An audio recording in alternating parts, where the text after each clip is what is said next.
So once we put it in, right? Yeah, she's going like this. Yeah, then exactly, not like this. With the she was pyramids.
I do. This is a question for Chris about uh, DirecTV uh, and just satellite communications in general.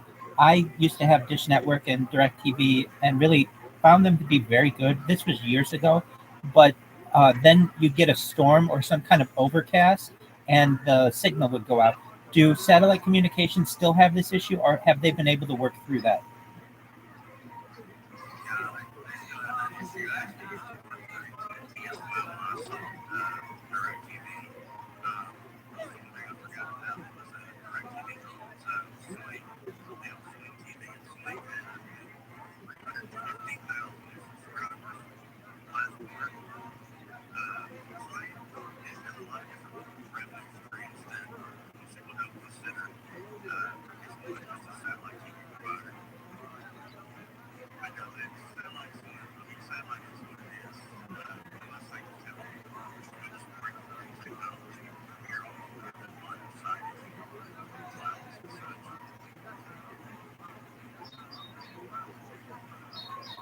Thank you so much for your answer. I appreciate it.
Agreed. Viper, that was an excellent question. And I would really look forward to a day where satellite communications can overcome that weather issue. Once they do, I feel that it perhaps could become one of the leading innovators in the industry. I know that they have engineers who are probably very well versed in this, much better than I am. But the second that that occurs, and you can basically get internet or telephone or television anywhere on Earth, no matter the weather, that's going to be a game changer.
to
You're in the sterile field.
I'm kicking ass, taking names. I hope you're doing well.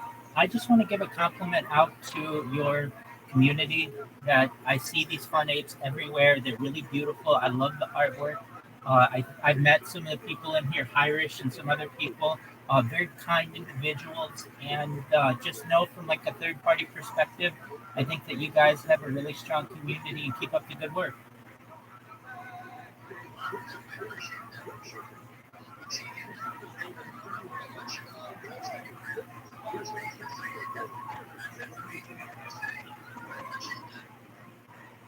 Most certainly. I think we all kind of sometimes become ships passing in the night, and I just wanted to introduce myself.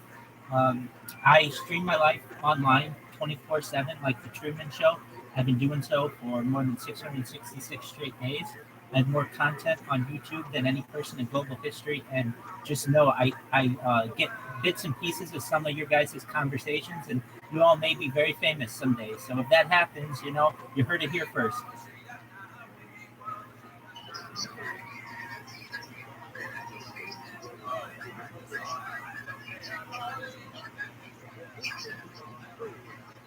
Absolutely, great question.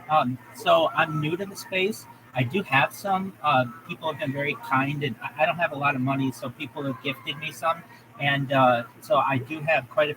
I don't want to say quite a few. I have four of them, and but that's not why I'm here. I'm really just interested in the art and the community, and I like to document the conversations that people have. I think they're really important conversations. We're in the early days of the NFT space, and perhaps in 10, 20, 30, 40, 50 years, some of this archived footage and these conversations will be seen as very important to future generations. And like this would be the start of when you had a new type of currency, a new type of art that's emerging.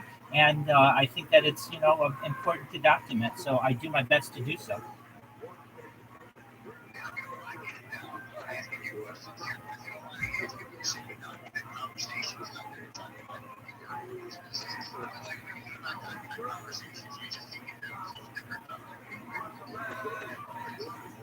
Certainly. Well, I mean, these like let's see the birth of a type of NFTs from someone who just has an idea through their launch, through the minting.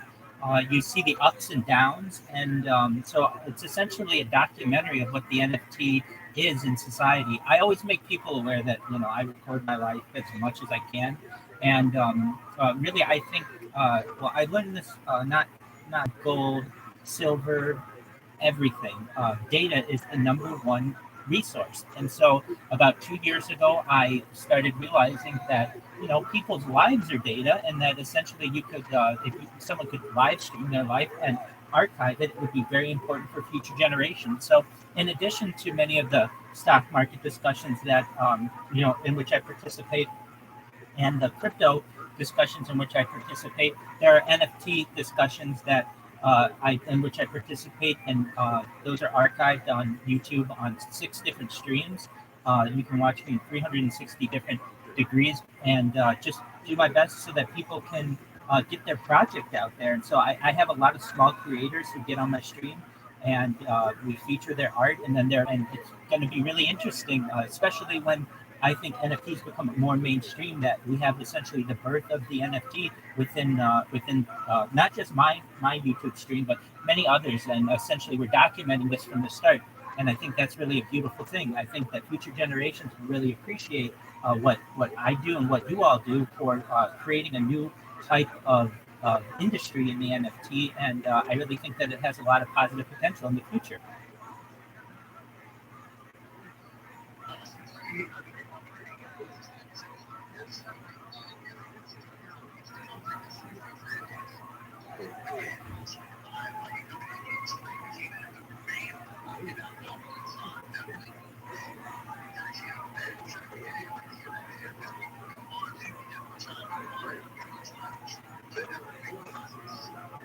You most certainly do, and you guys make really good impressions with people.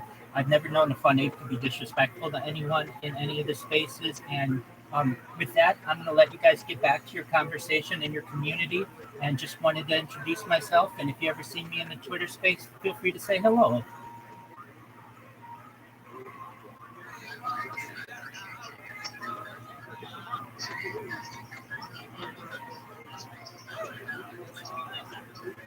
Excellent. Thank you so much. Everyone have a wonderful weekend. Take care.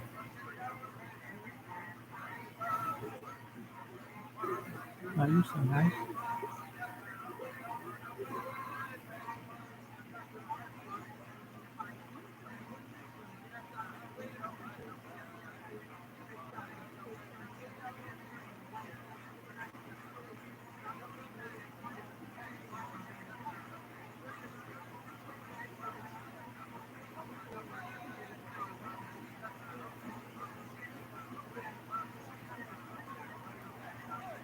I hope people can come here. People can say truth.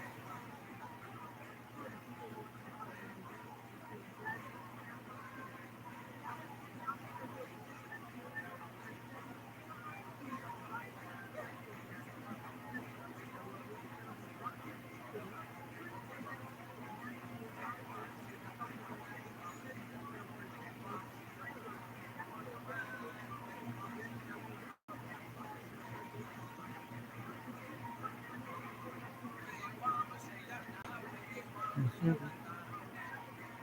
Angry society.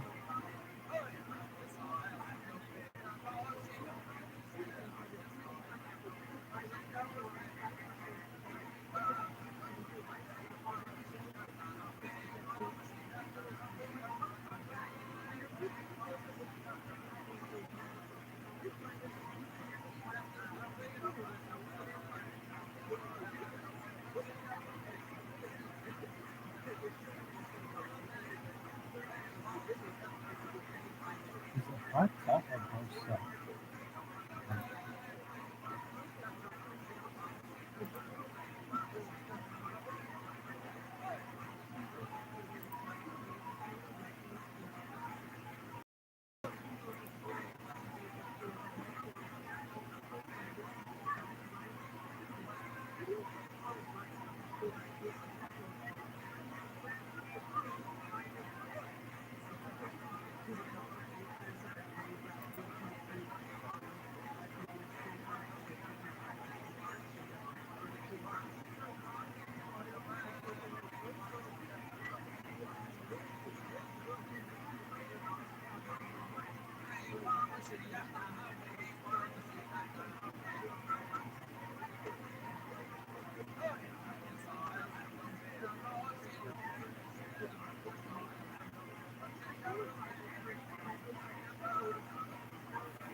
Nice food.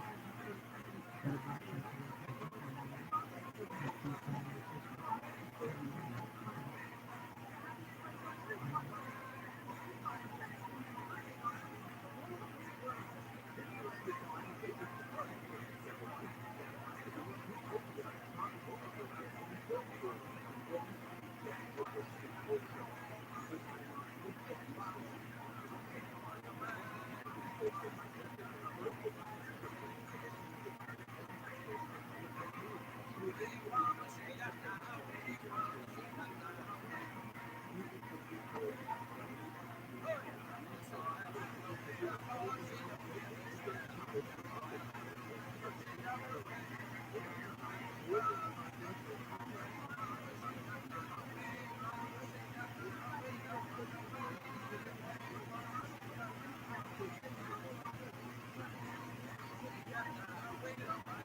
about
Picnic, whoa, whoa, in the survey,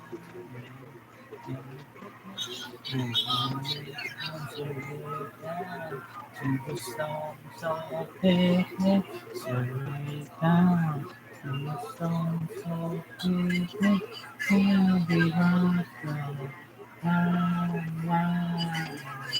The yellow home decides the fashion moonshine. The yellow home decides the fashion moonshine. So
Yes, absolutely.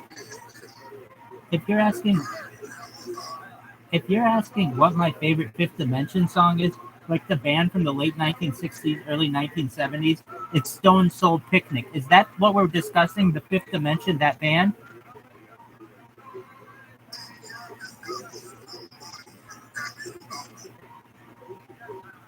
Oh, okay. So is their album called Fifth Dimension?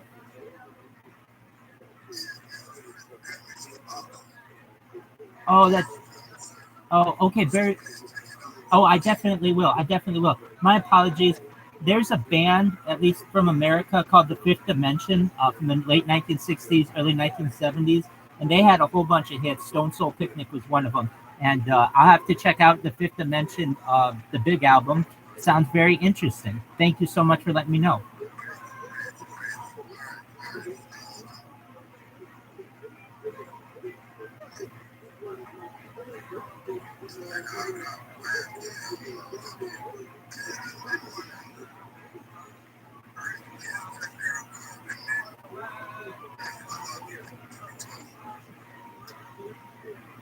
Fifth Dimension.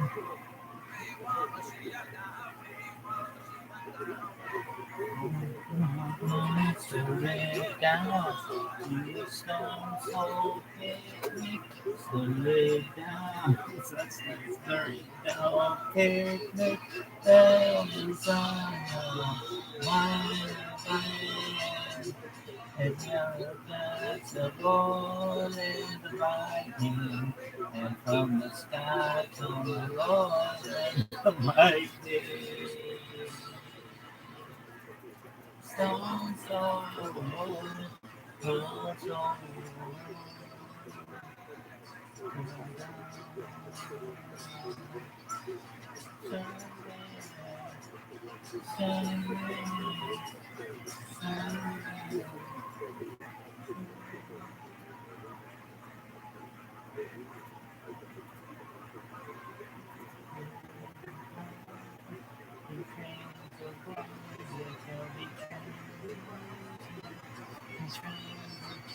Trains of golden dust.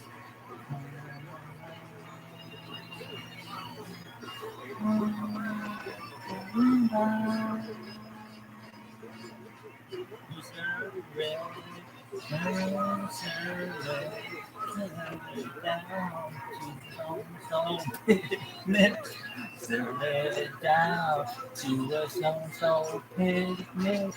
There'll be lots of time and wine. Red, yellow, honey, that's a better moonshine. Red, yellow, honey, that's a better moonshine. So,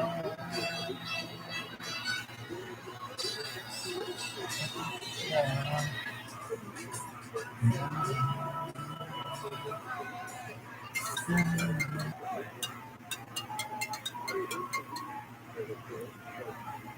This is Rabbi,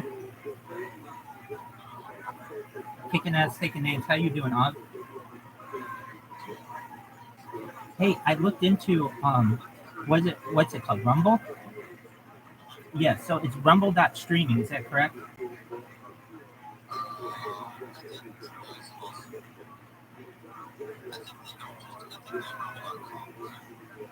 Oh, okay. So I wanted to make sure I had the right app because I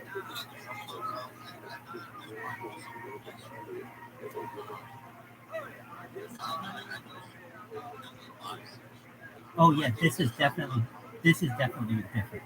Yeah. Okay. Thank you for clarifying that. So I did look into Rumble, but I was not at the right one. So this is great. I appreciate that. Yeah. No, definitely. I'm super.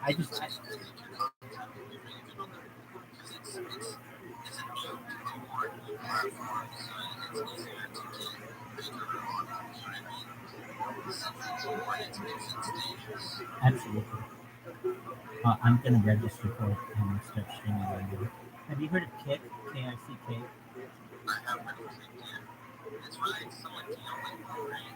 No, Kick is very similar, just a streaming platform that is new. And then there's KIK, which is another one that is like TikTok. So a lot of them have.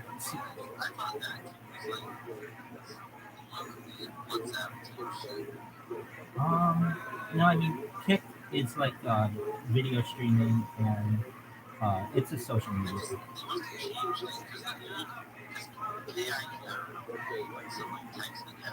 It very well could have been. Um, and then yeah, a lot of them have these similar names, so it's confusing. And then there's KICK, which is similar to Rumble, and then Rumble looks really nice interface. What's going on in your neck of the woods? What's going on in your neck of the woods?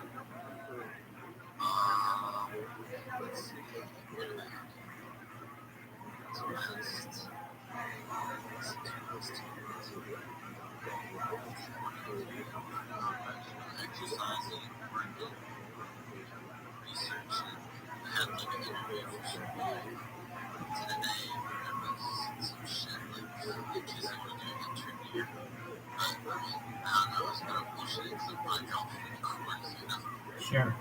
Did it go well?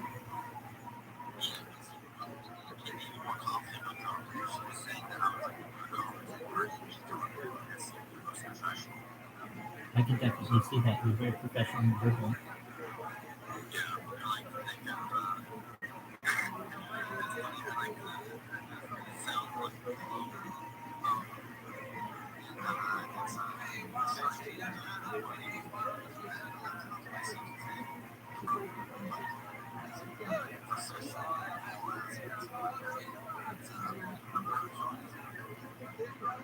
Yes, I do. I understand. I think that perhaps it could be worded differently if you didn't want to offend people, but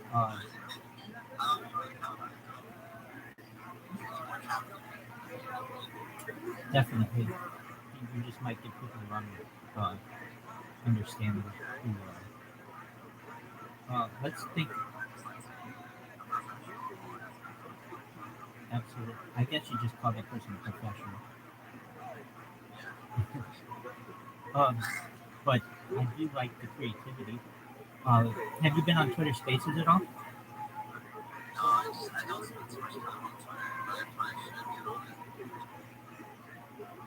It is. It is.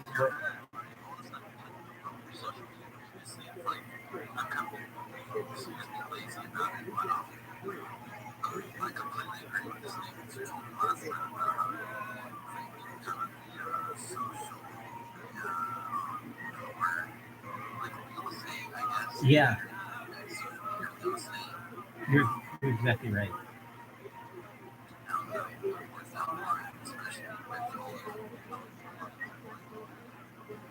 Um, so yeah, exactly. And if not, they'll buy other ones and then basically, like subsidiaries perhaps.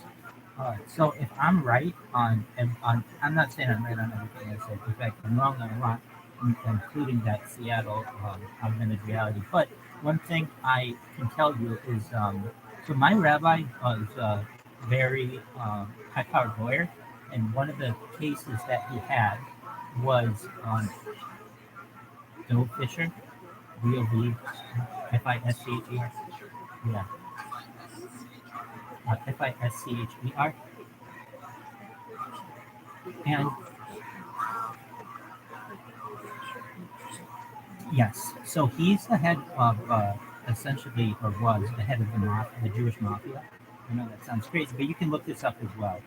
He changed his name. Yeah. So it was David Fish.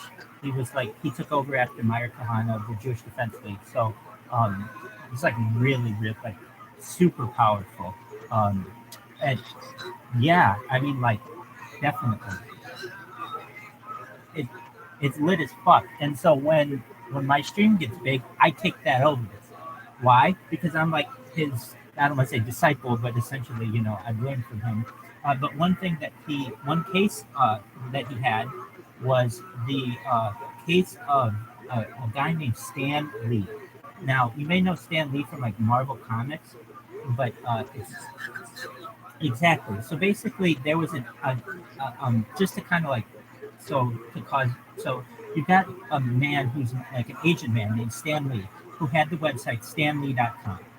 And Stan Leibowitz, the guy from Marvel Studios, wanted that domain and sued him over it. And essentially, many of these not hashtags, the handles of people come down to this case. So what happened in the case?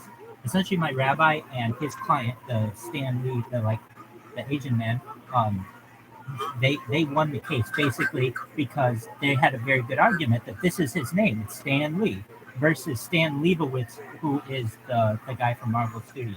So that set a precedent within all the internet.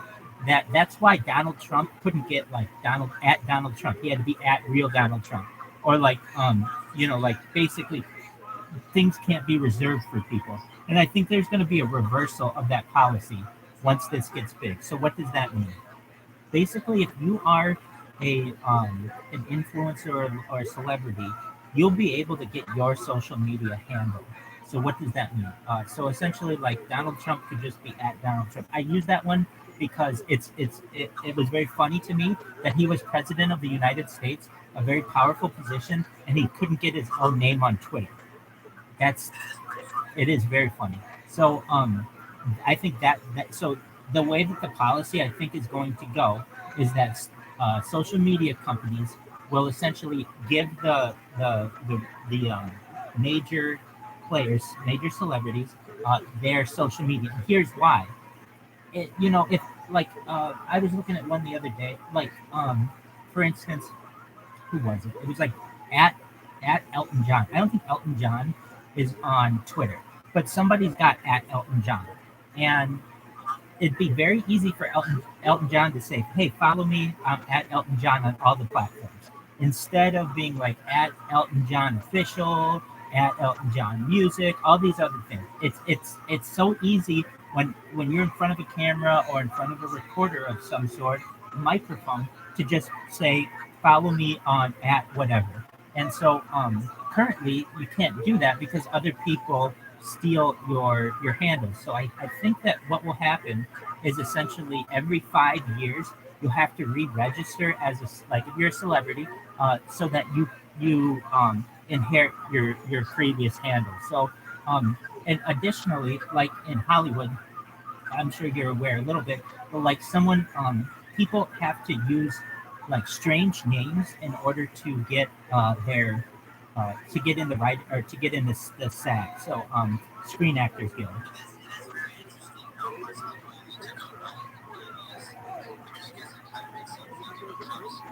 Yes,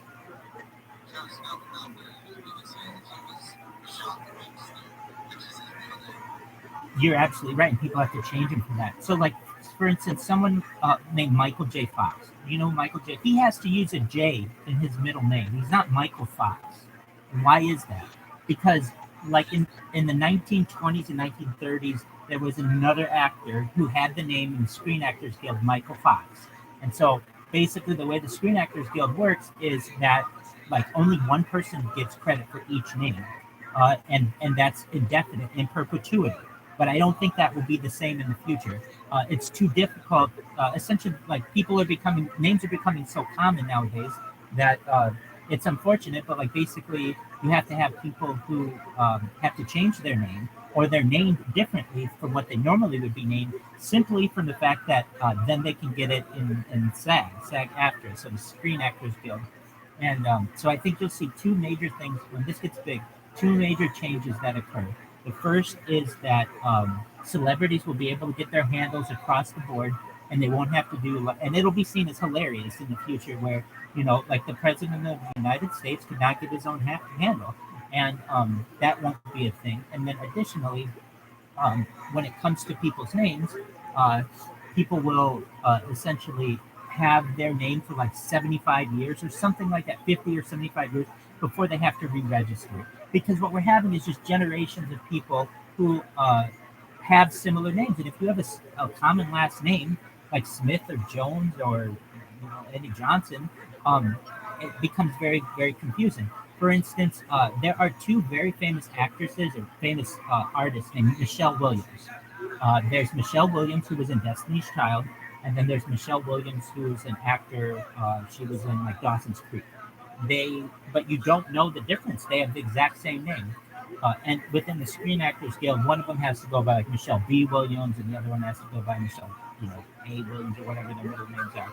I think in the future there'll be less of those such exact. There may be the same names, and that's fine too. But I think that you'll see, at least when it comes to people's handles and hashtags, it will be much easier for them because if not, people don't promote themselves. I see people who have really big Instagram followings, but nothing on Twitter, or huge Twitter followings.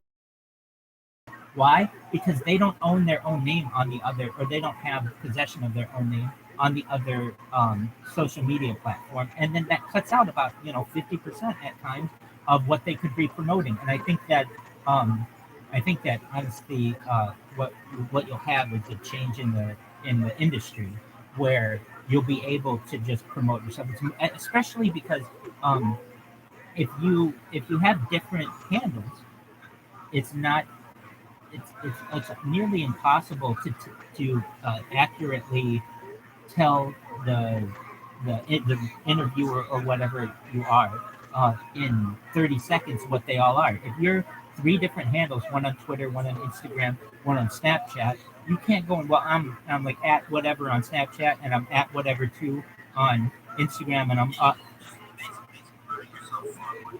exactly. So I think that they will all link together. And I just think that that's an interesting, certainly. Yes,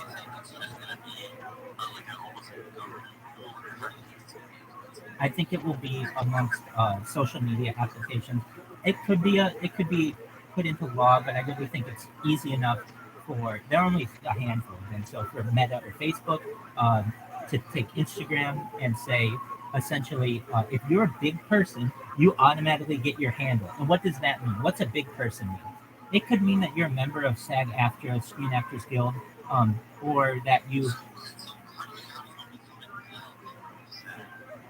it's not that complicated. Basically, you have to pay $1,000 or so, I think annually, to become a member, and it also provides for like health benefits and some other things. But basically, you have to be in the union to get a job on many movie sets in Hollywood.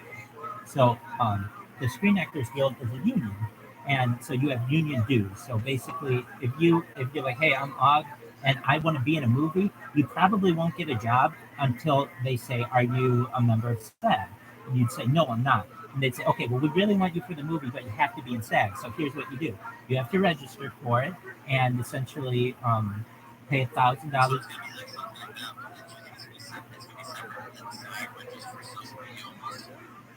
No, I think that the social media applications will just say, for instance, let's use someone like Elton John. He is well known as Elton John. In fact, he could almost be at Elton, but because it's not like a lot of people have that name, but nevertheless, he could it's worth it so much to these artists to have synchronized screen names or handles that basically Meta would be able to say, look, we don't have Elton John posting things at Elton John because he doesn't own it. He might have at Elton John Music or at Elton John Official. And the reason why he doesn't have it is because somebody beat him to it. And the way the law is currently, it's first come, first served.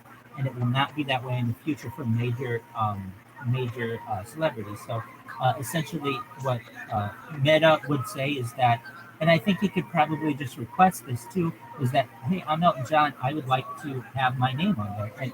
And Facebook will tell the person who has Elton John that there is essentially there's a request for that hashtag, and that they could be Elton John 1 or Elton John 2 or Elton John 3, but they can't be the main one anymore. The reason why they're able to keep that main account is because of my rabbis of this case that my rabbi had. But I think that actually will be, um, when this, yes, it did. Exactly. And the guy who, no, it was just a case between Stan Lee and Stan Lee, essentially. And the reason why Stan Leibowitz lost is that was not his real name. And so he didn't really have a case for it. It's just what he, exactly.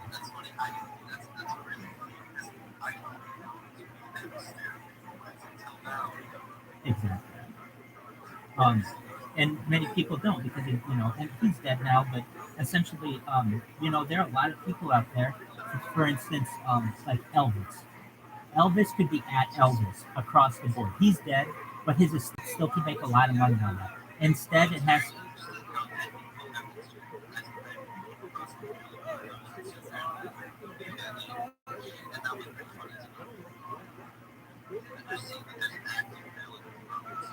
Right, I was looking at that, looking into who owned her estate. It's really unfortunate in that case. I feel she she was someone who I feel was perhaps taken advantage of in the industry by a lot of Hollywood moguls and also a lot of politicians and things. And she died intestate, so without a will. Her, um, to my knowledge, she did. I could be incorrect on that, but I do know that her acting coach was the only person in her life who took over her estate. And then that guy died, so his wife took it over. And now she's old enough that her, I believe, like people who are related to her are now taking over. Exactly. And so I really think that that's unfortunate. If I could do something with that, I would make a Marilyn Monroe Institute or Norma Jean Institute, which is what it really was. And because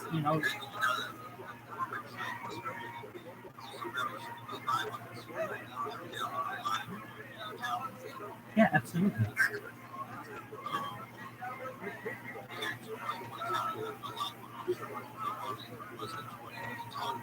That's a great question. I believe it's going to be Rabbi Rothschild 18.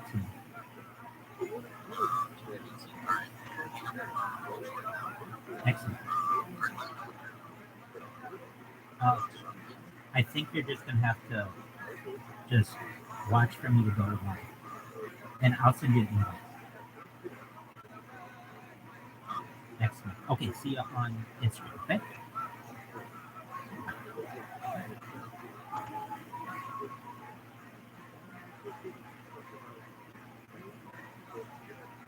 Nice. Great.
there he is.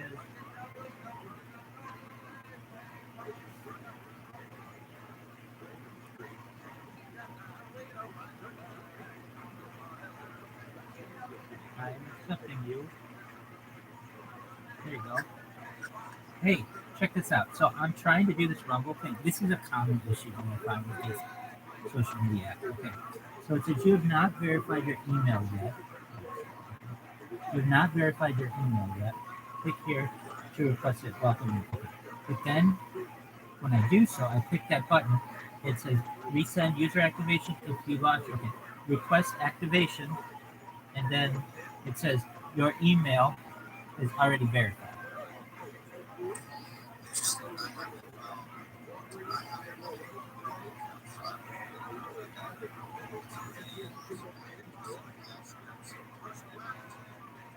Oh, now it says live streaming is absolutely. Yep.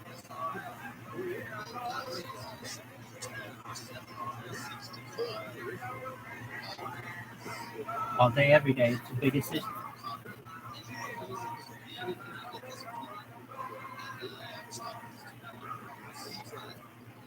Say hello to everyone here. You're live on YouTube. Shout out to everybody watching this. You guys are all going to be famous someday. We're live on 6 different streams. There's more content, 150,000 hours worth of my life. It's a real life Truman Show. So if anybody's ever seen the Truman Show, it's just like that. You watch me laugh, you watch me cry, you watch me go to the bathroom, you watch me shower. Anything that a human does throughout their day and night, you'll see me do. And it is quite something. So if you ever have the opportunity, check me out on YouTube. If you want to find me, I'm at Rabbi Rothschild. Additionally, if you want to watch all the streams, type in Rabbi Rothschild and filter by live. That's the key. If you filter by live, you'll be able to always watch me in 360 degrees. So Og and I were just talking about social media handles and such. We were just talking about social media handles and such. And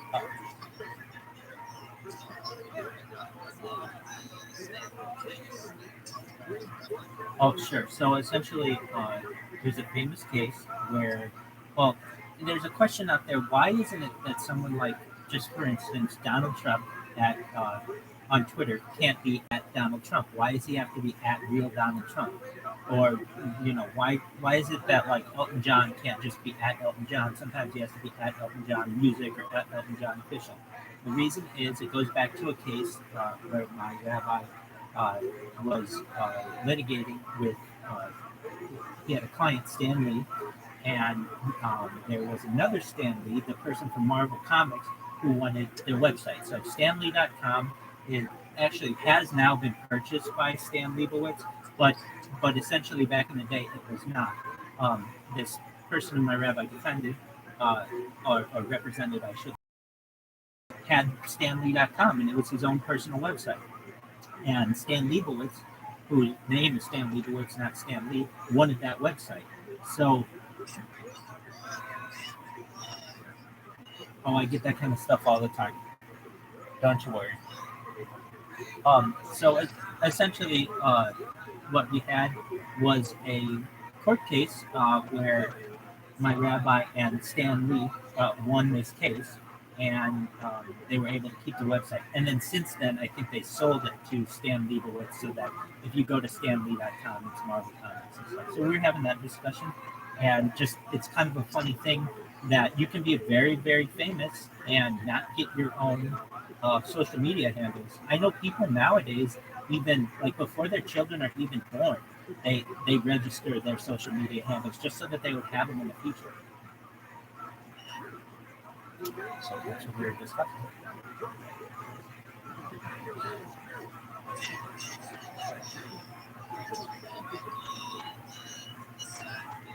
Oh, so essentially, you have people who have very common names, like, and if you've ever wondered, like, people with these like middle name, strange middle names, or like, for instance, Michael J. Fox.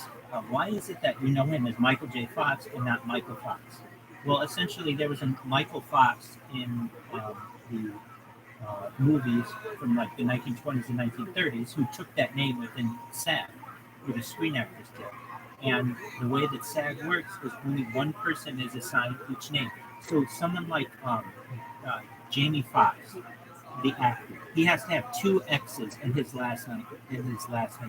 Because there's another Jamie Foxx with one X. So a lot of times, like, but that Jamie Foxx with one X might have been famous, almost 100 years ago now. Nobody cares about that person anymore. So in the future, it'll be such that it'll probably you get like 50 years and then you can renew it. But essentially, if there's someone out there who's more famous than you are, you're not going to. I mean, you can still keep your name and such, but another person will be able to keep your name. And then the way that people will differentiate is whatever your birth year will be. So it'd be like, oh, are we talking about the the Jamie Foxx who was born in 1822, or the Jamie Foxx who was born in 1970 or whatever it is? And I think those will definitely be some changes that you'll see. And but yeah, we talk about all kinds of.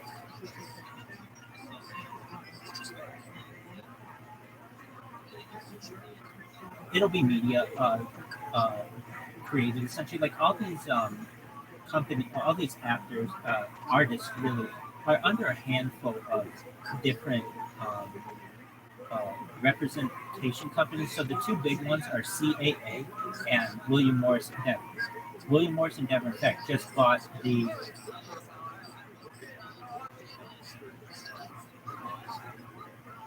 No, it's a creative. Yeah, exactly. Creative artists, and that's the big one. That's the biggest one in Hollywood.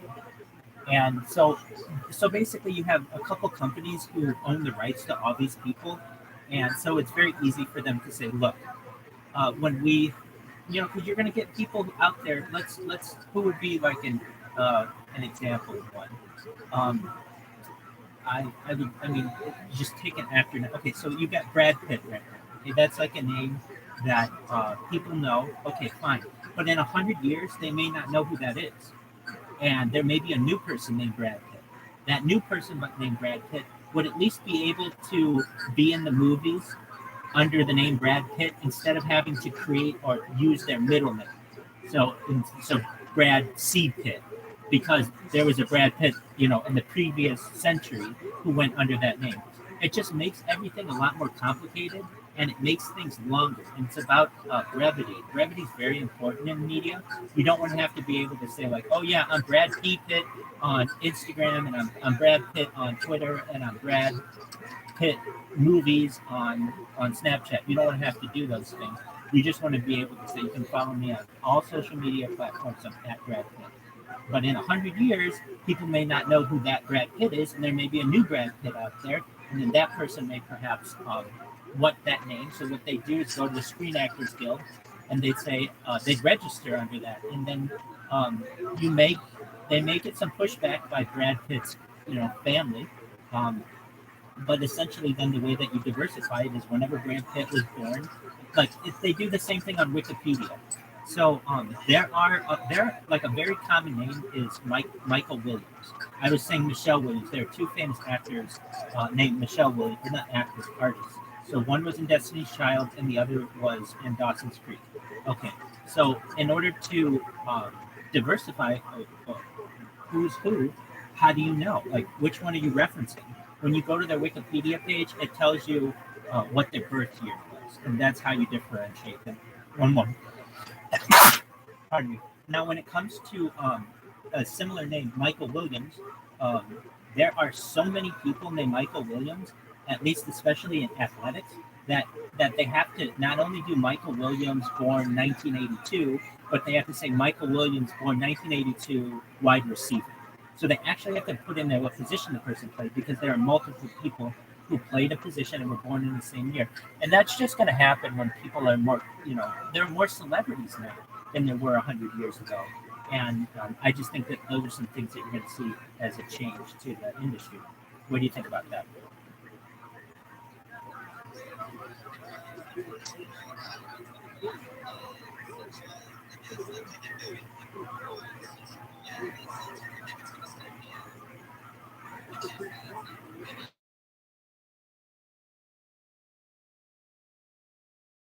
you'll just have one social media platform. Everything will just have. I mean, we're heading towards what's known as technological singularity.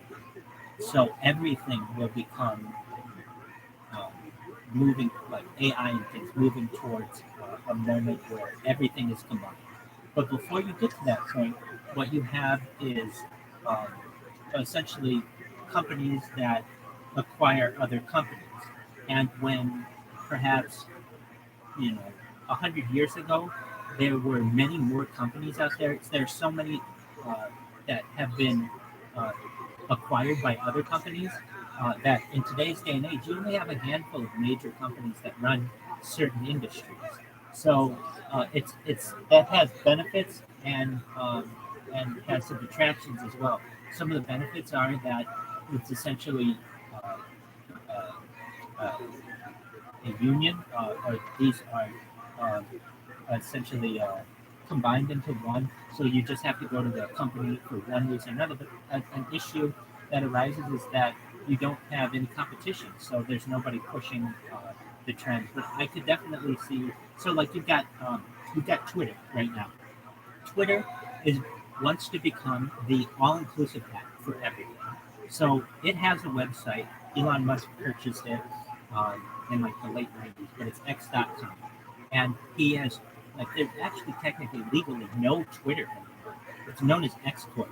In fact, Elon Musk's son is named X. He loves that letter, and he's got X.com, and there's SpaceX, and all his companies. So SpaceX, the Boring Company, Twitter, um, Tesla, will all be under X Corp, and so it'll be like one uh, one conglomerate and then a bunch of subsidiaries. And what he wants to do with that is essentially make Twitter and like the one app that you need for both for really for finance is what he's going for. I would say that that's an interesting premise. I don't know how well it'll be successful. He'll put enough money into it. What you'll also find is the the in when it comes to like if you were to be like what social media is going to win out, it'll be TikTok, but then it'll be something called Periscope.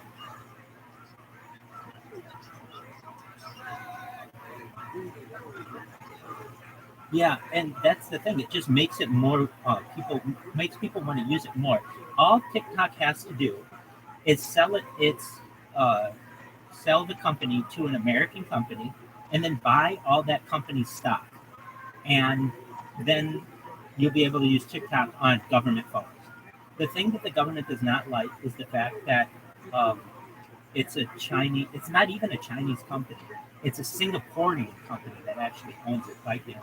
Um, but you've got essentially uh, the ability for the Chinese to spy using that application is very high, and they do it. The microphones are on, the videos are on. So, but once TikTok sells itself to an American company, then all of those laws are out the door.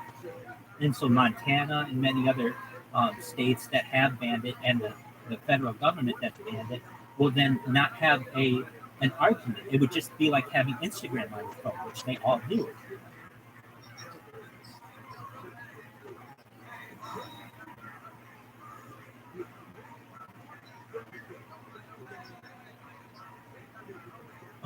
Well, I think that it's certainly in the news where uh, TikTok is banned in some states on government phones, and TikTok wants a way around that. And so the way around, an easy way around it, is to just sell the company to an American company, and then buy all that American company stock. So you still run the company completely as a Chinese company, but it just has an American label. And they can do that essentially now. A lot of hedge funds are done this way. So essentially, you have a company like Meta. Well, Meta is like I don't know, something between like 10 and 20% perhaps of Meta stock is owned by Mark Zuckerberg. But then you have another 10 and 20% that are owned by hedge funds, different hedge funds. So all a Chinese company would have to do to influence that is buy the hedge fund stock, or get on the hedge for the get their influence on the boards of the hedge fund, and then from there, all you have to do is just have any decision that you want made. So I could see, I don't know who would buy TikTok, but perhaps um, they could just create a company to do it as well. But that will continue to be a Chinese app, and um,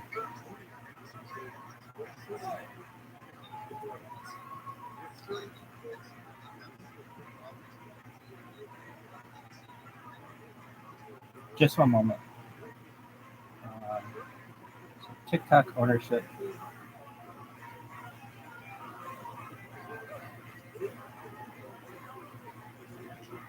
So they're owned by ByteDance, and then ByteDance is based out of Singapore, to my knowledge. Just one moment. And I definitely could be wrong, but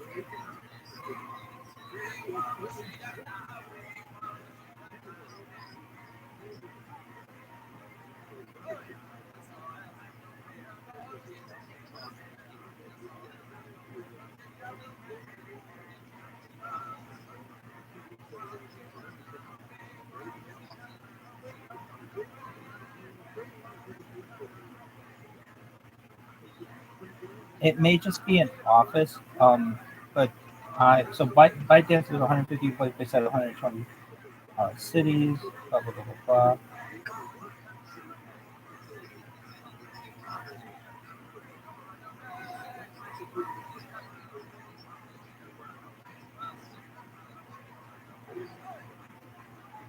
And and that very well could be.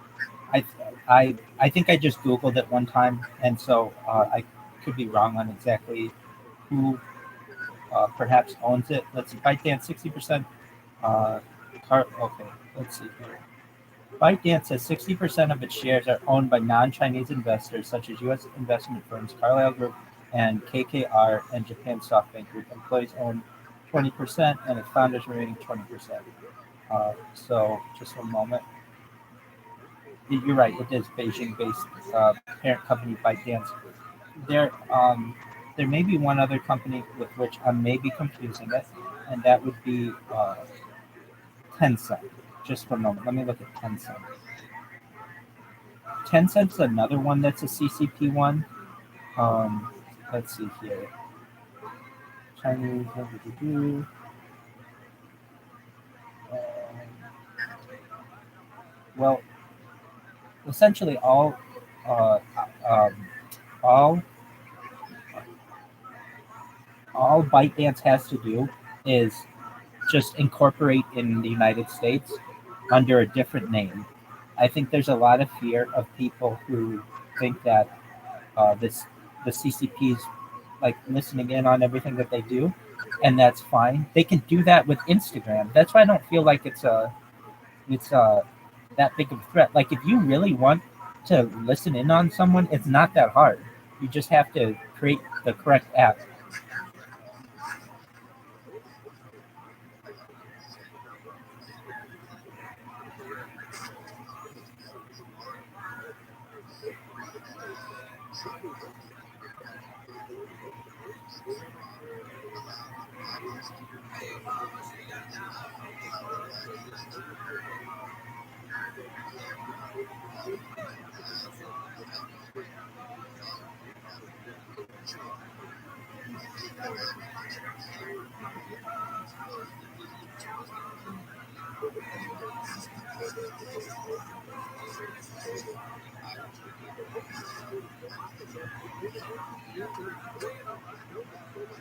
Isn't that something?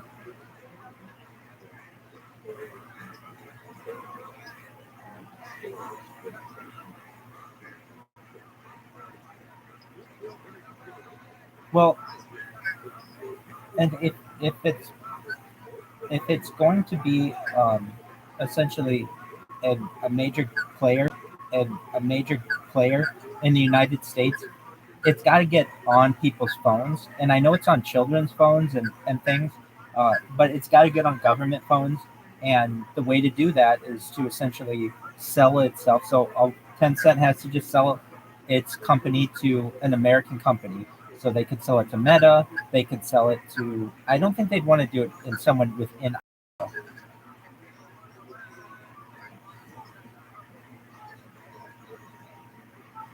Can you repeat that?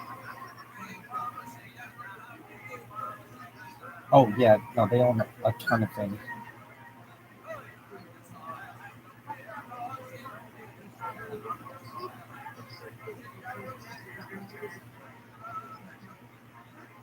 It is.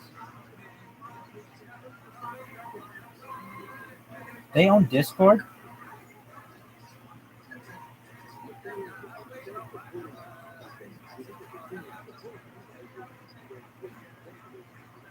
Wow. They own Mobile Legends. So I mean, like they're already on people's phones and they don't even know it.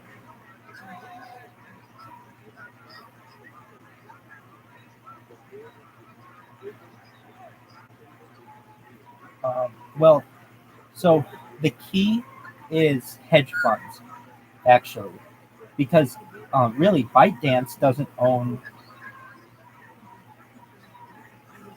Sure. So what a hedge fund is essentially a group of investors who buy not necessarily entire companies, though they can, but they buy parts of companies. And they influence companies by having anywhere between, like, let's say, 0 and 50% of their stock.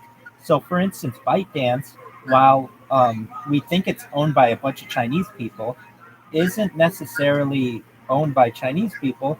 It's owned by a lot of Americans in through hedge funds. So, for instance, your big hedge funds are Carlyle Group, KKR, Berkshire Hathaway. So a company like Coca-Cola, it owns a significant portion of their stock. So so a company like Coca-Cola is owned by individuals because individuals own stock, but the majority of, I don't want to say the majority, but a lot of their stock is owned by companies like Berkshire Hathaway. And it's like, why don't I know about these companies? They don't want you to know about them. They don't want people investigating hedge funds. So you might know, like, here's just an example of Berkshire Hathaway's holdings. And when I say Berkshire Hathaway, the reason why I use that one, um, do you know who Warren Buffett is? He's Yeah, I mean he, he started it, but it actually goes back to like the 1800s. I shouldn't say he started it. He made it big. They acquired some other companies so they can take their founding back to the 1800s. Um, but have you ever been to their website? It's hilarious. This is a company, $1 billion, like a $1 trillion company. Look how simple their website is. That's what they want. They don't want you to go to their website. It it, it, it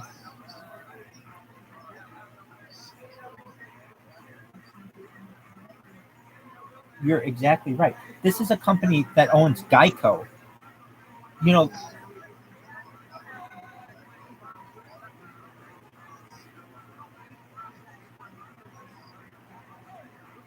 so here are.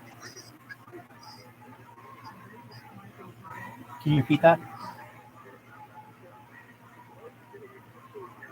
So essentially, they own Acme Brick, 100%. Alta Link. Like I'll get the big ones that they own. Boat US, Dairy Queen. They own 99% of Dairy Queen. Like Dairy Queen's a big fucking company, but you would never know that Dairy Queen is owned by another company. Duracell. They own 100% of Duracell. They have huge investments in batteries. They own Forest River, Fruit of the Loom, like the underwear company. They own 100% of Geico.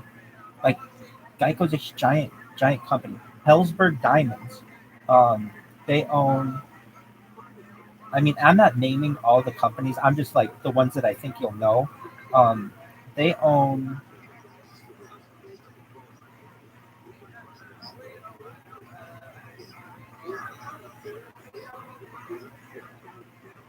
So So here's where they really, I mean, they influence companies definitely by just owning them, but but but what they really do is they buy portions of companies.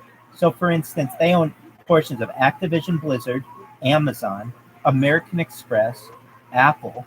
They're huge into Apple. They own more than 5% of all Apple stock. So if they don't want something to happen at Apple, all Warren Buffett has to say is, I don't want you to do it. And they won't, and Apple will not do it. They own Bank of America, over 10% of Bank of America, Bank of New York Mellon, Chevron, the petroleum company. I mean, they're just in Citigroup, the Coca-Cola company. They own 10% of Coca-Cola. So they don't necessarily need to own 100% of the company. In fact, they don't want to a lot of times, because it makes them too public. But I mean, like General Motors. General Motors, they own 5% of General Motors. So they can basically tell General Motors what to do. Johnson and Johnson, Kraft Heinz, Kroger, um,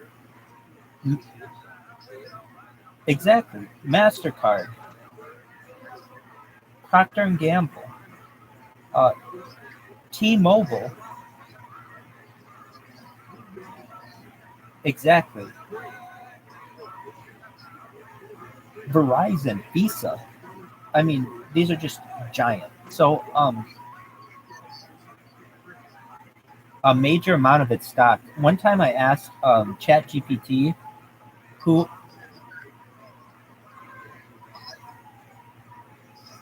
So they basically own major stock in Pfizer and Johnson and Johnson. So it's very easy for them to say everybody needs a vaccine because they own major stock in that. So okay, so and that's just one of them. So there are some other.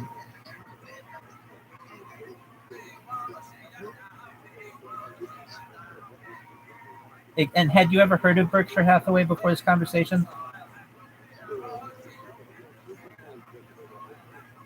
And you see why it's genius that they have such a plain website. They don't want you to go to it. They don't want people to.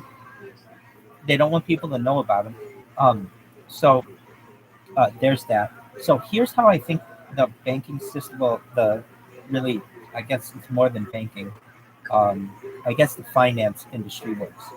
All right. So like 100 years ago, the major players out there, well, more than that, like 120 years ago, were like the biggest one of the biggest ones was like Standard Oil. Okay. So essentially, you'd have a company. Let's just take Standard Oil. John D. Rockefeller starts Standard Oil. Okay. If you're familiar with what Standard Oil is, have you ever heard of Standard Oil?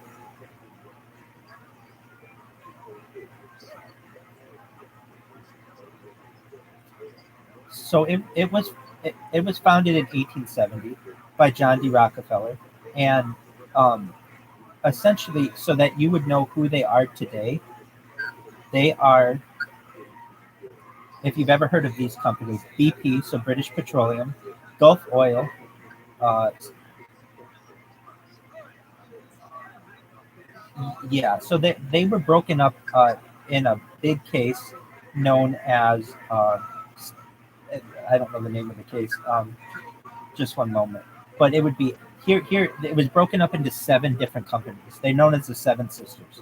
So ExxonMobil, Shell, Total Energies, BP, Chevron, Marathon, Phillips 66, Valero, Eni, and ConocoPhillips all used to be the same company.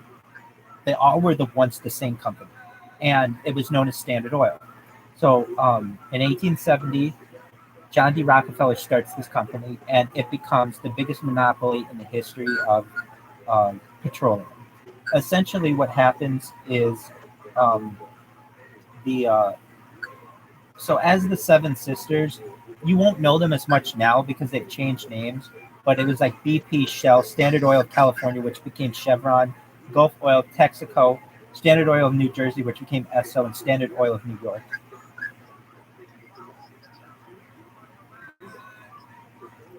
What would you prompt it with? Um, well, you could just say, what what companies did Standard Oil break up into?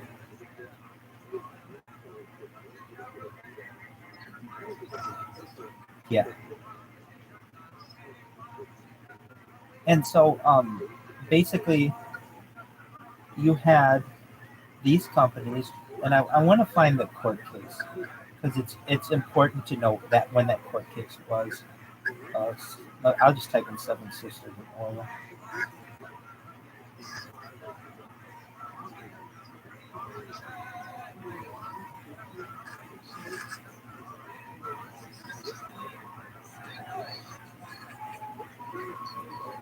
Yes, exactly. That's what happened. It was broken up, but those all became subsidiaries, or those all became conglomerates. So, just one moment. It doesn't even seem like they have a Wikipedia page on this, but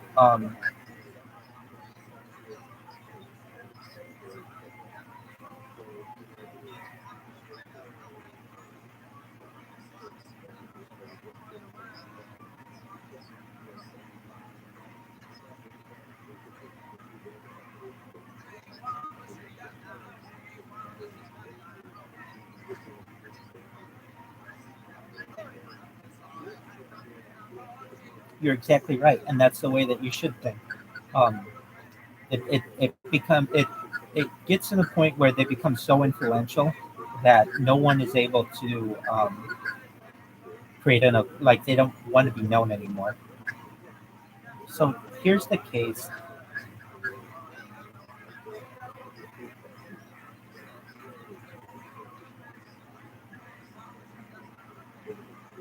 Exactly. So the big case was in 1911. It was a Supreme Court case holding that Standard Oil, a major oil conglomerate in the early 20th century, violated the Sherman Antitrust Act through anti-competitive actions, forming a monopoly, and ordered that the company be geographically split. So when it had all those different names that were broken up from ChatGPT, they were all just broken up by geographically. But like when you get gas, where do you go?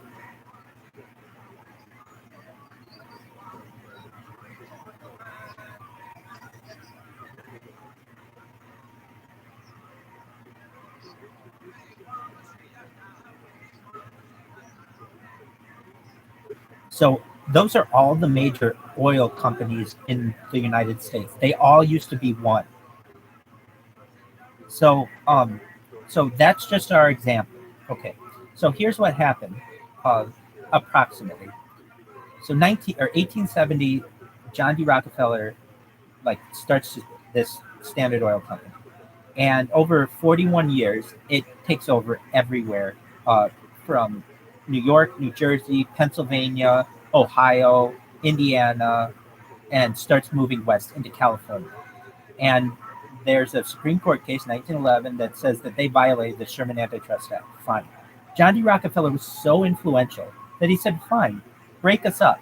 It just made them stronger. So now instead of everyone saying down with the Rockefellers and down with Standard Oil, now you had to be like, well, down with BP, down with Exxon, down with Mobil, down with Phillips. Like it was now 7 different companies. It basically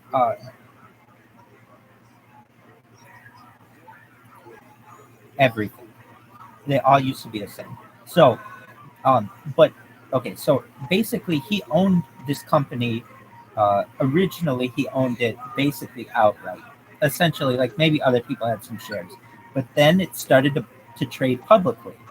So that when people start to sell stock, it's a way for them to diversify themselves, but it's also a way for them to hide their funds. So no longer could you be like, oh, one guy owns this company. No, it's owned by stockholders. Well, who are those stockholders? Especially 100 years ago, people didn't know. When John D. Rockefeller could own 100% of the stock or 99% of the stock, depending on whatever he wanted, um, it was a way to hide their assets. Now, starting in more like the 1970s into the 80s and 90s, you get hedge funds. So essentially, people started making waves like, hey, well, let's talk about John D. Rockefeller. He was on the Forbes list one year, the first year it ever came out, and he was never on it again. Basically, it was a huge embarrassment to him. He did not want to be known as the richest man in the world. He wasn't technically, the Rothschilds were, but at least publicly, he was on there 1 year. He's never been on there since. There are other Rockefellers who are a bit. You get to a certain point where you're so rich that you're no longer on that list. So how many what? How many are there on the Forbes list? Well, to be honest with you, I don't think they're just billionaires. I think there are trillionaires and quadrillionaires. I believe the Rothschild family has quadrillions of dollars. The Rockefellers and many others are trillionaires. And then you get to the billionaires, and that's the only ones that we learn about. So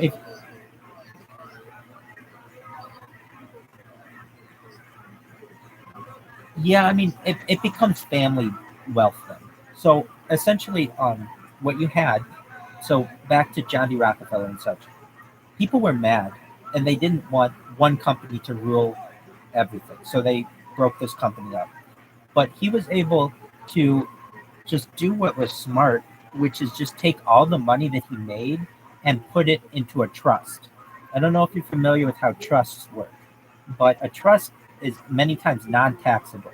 So that money is just able to pool, and you just put money into a trust. So instead of it being like in your bank account, that you have to like record on your taxes and such, it's much easier to hide this in a trust. So you've got the Rockefeller Trust, which became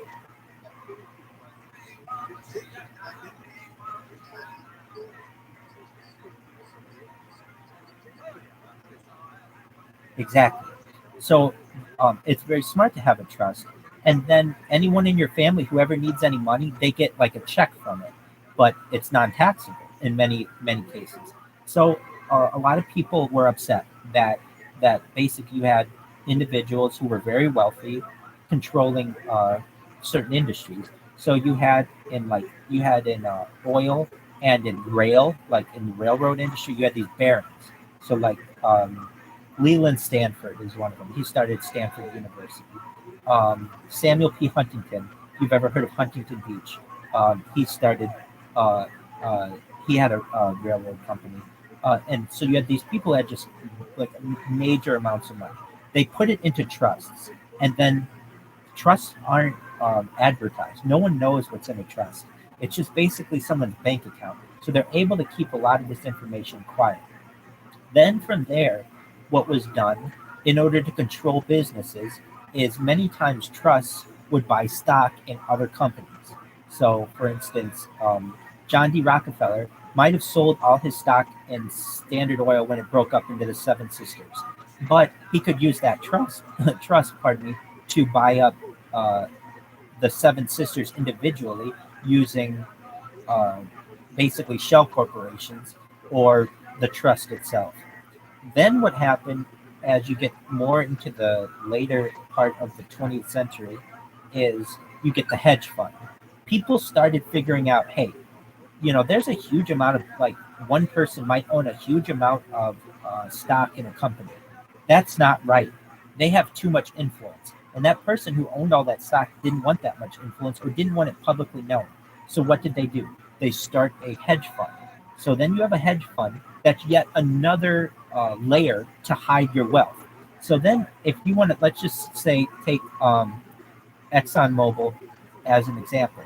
If the Rockefellers want to control ExxonMobil very quietly or discreetly, what they have to do is essentially have their trust buy stock in a hedge fund, because hedge funds have stocks, and then that hedge fund then buys stock in the company.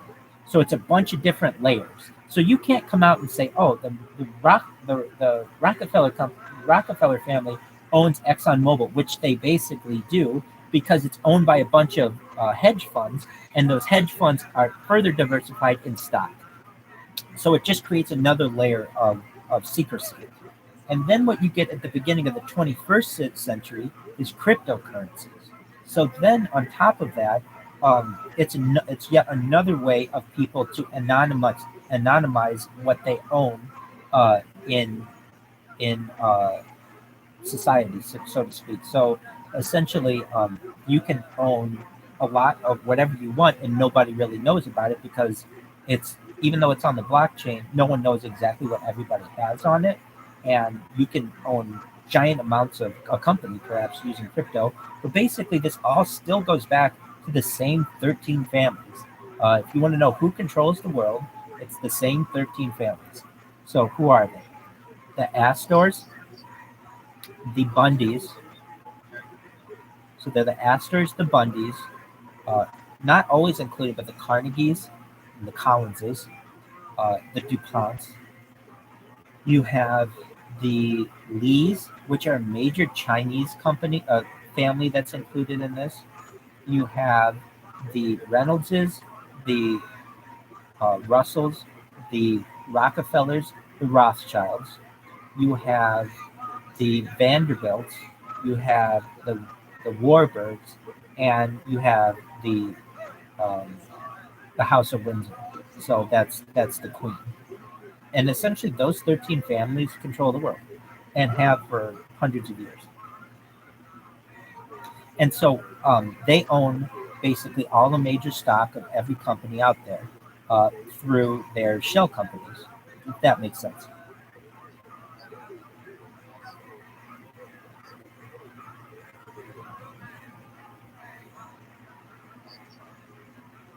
And really, Rothschild's the biggest one.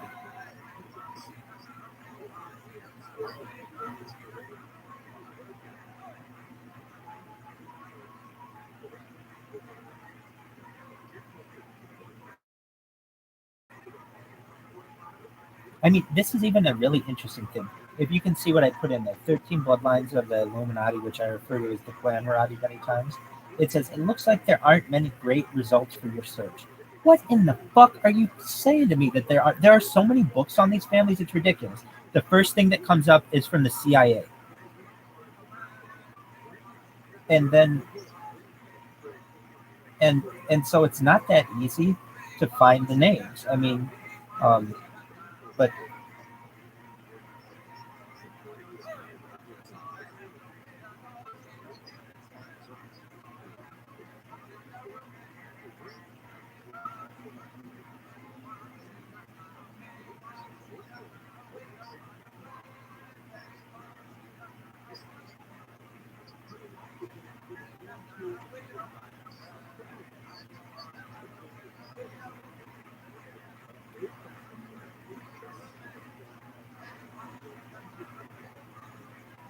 well, essentially there are. Yeah, I mean, you won't find much about them. And why is that? Because they control Wikipedia. Wikipedia is essentially a CIA front. It's very difficult to get anything on Wikipedia. And why is that? Yeah. I mean, just look at when it's updated. Whenever any kind of news event occurs, it's updated immediately. Like normal individuals aren't that fast. Sometimes it accidentally gets things too quickly. Like someone won't have died, and then like they'll still be alive to what people understand, and it will change. Their Wikipedia will change, and then later on that day they'll die.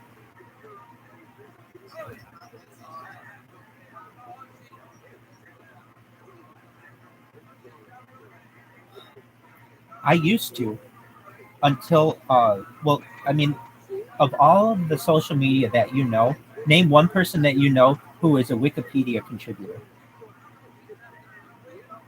Like you know people who have.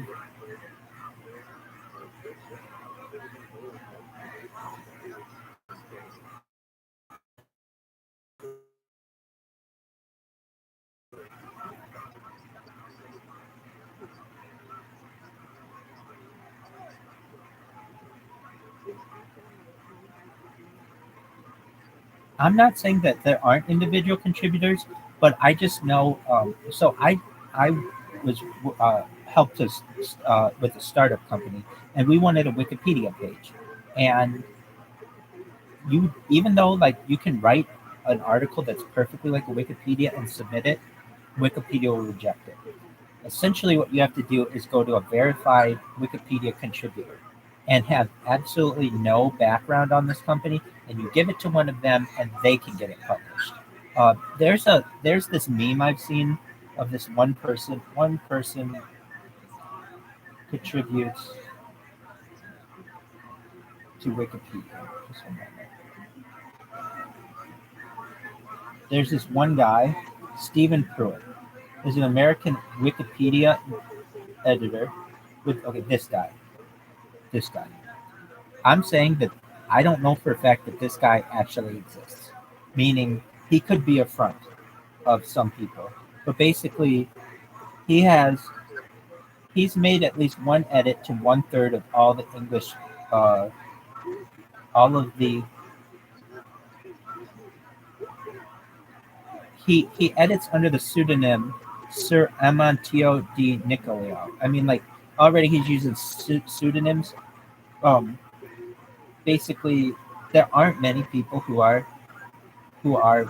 Wikipedia. I mean, it's not something that I know people to do very often. Yet it's updated immediately. So, and it's a really great way to affect society. I mean, basically, it has become one of the greatest tools, if not the greatest tool that humanity's ever had, which is the encyclopedia of the world. And so, if you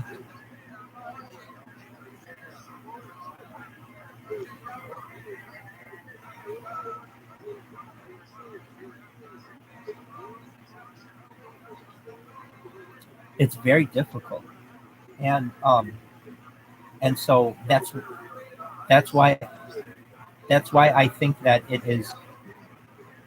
it's a front, meaning that you have people who are paid globally to ensure that only certain amounts of information get out there, and whether I'm not saying every single person on Wikipedia who's an editor is a fake person. By no means. I'm sure there are real people who do it, but everything that they put on there has to be approved by someone at a higher level. If you know who Jimmy Wales is, he's the person who basically started Wikipedia, and like, to get on the board of the Wikipedia Foundation, here's who's on the board. So there's a Wikipedia Foundation. It's based in California and San Francisco, and from what I remember, the foundation is just a bunch of people who sit on hedge funds. So it's the same kind of like, people who are so they say they have 700 staff and contractors.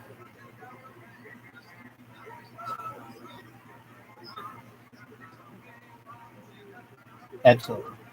His name is Stephen Pruitt. Steven space Pruitt.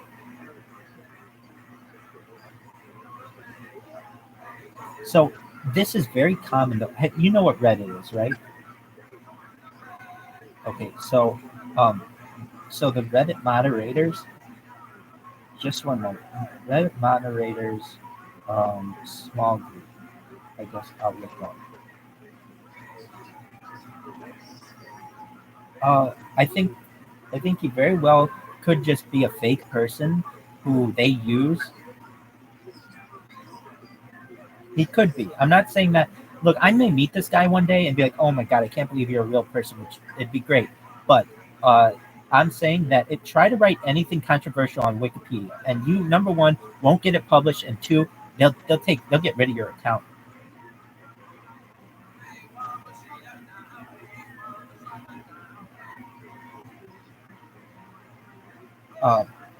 So there is let's see here.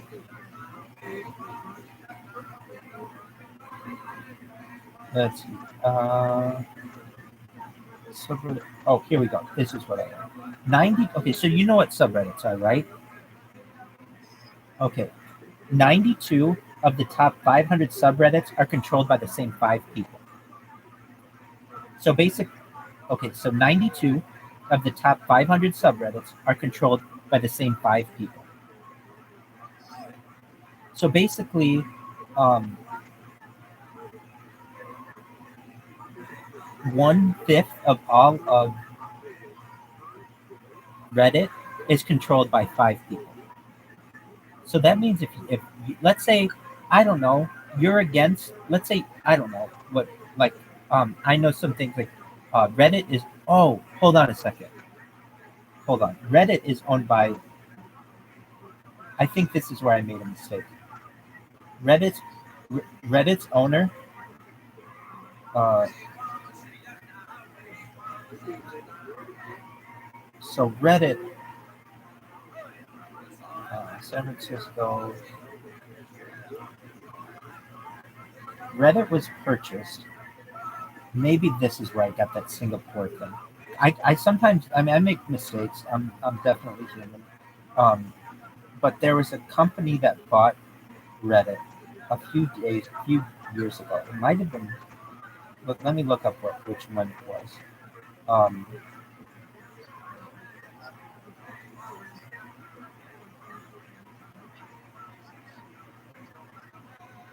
that could be. It actually was before then. Um, it was, so basically. Well, nevertheless, Reddit is like the biggest forum on the internet, and there really aren't that many forums anymore. And there used to be. There used to be so many forums. You could get a forum on anything that you wanted. Now there's just a handful of them, and Reddit is the big one. So if you want to, like, I can tell you this: I can't post anything to Reddit. It has my IP tag, and so whenever I post anything, it says, "Sorry, this has been removed by our spam filters." And the reason why is because like 2 years ago or so, they had a way to stream. They had a way of live streaming on Reddit, and so I would live stream my life on Reddit. And one moderator didn't like this. Why? Because he felt like it wasn't a newsworthy event, so he banned me and banned my IP. So whenever I create a new Reddit account because of one person's opinion, I can't anymore. Basically a there's a gatekeeper to it, and I've been closed off by that gatekeeper. It's really unfortunate. But nevertheless, you have Reddit that has its major subreddits. 1/5 of the whole site is controlled by 5 people. Why is that? Why isn't it more diversified than that? And here's the other thing: you don't know who these people are. They just go by usernames, so you never know exactly like who banned you or who's controlling the narrative.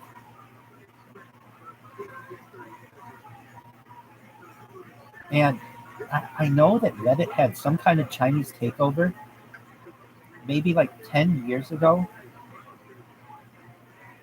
Um, so it's owned by Advanced Publication. Chinese investors do have stakes in the company.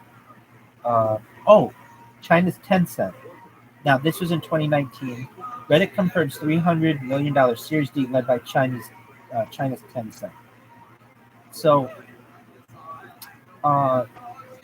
maybe it's not like necessarily 100% owned by them. China definitely has a major pull in it. And in fact, you can't say anything on Reddit that's anti-China or you'll lose your account. In fact, I've bought at least 10 Reddit accounts off of other individuals on the internet, and they all get banned. Even though these are aged accounts, they have thousands of karma. Um, the fact that it ever goes on my IP address once, it bans the account.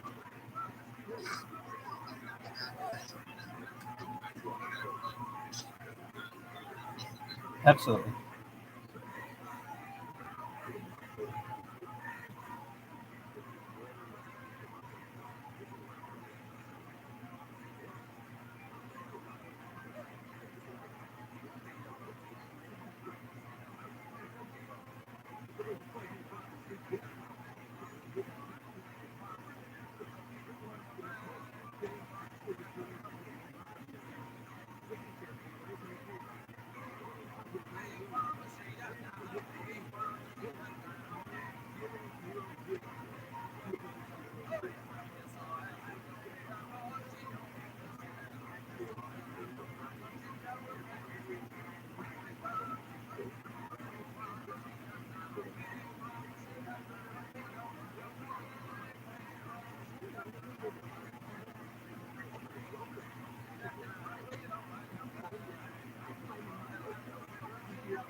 Sweet.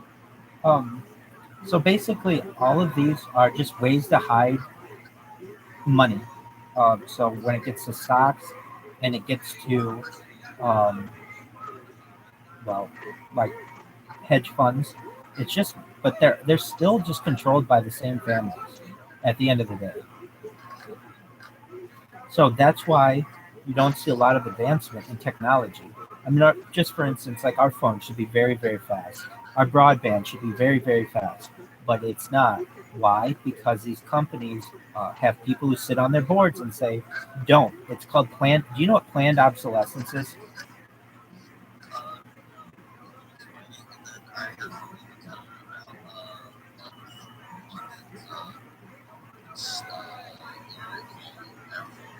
Certainly.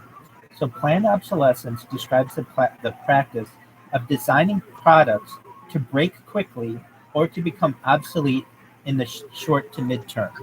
So basically,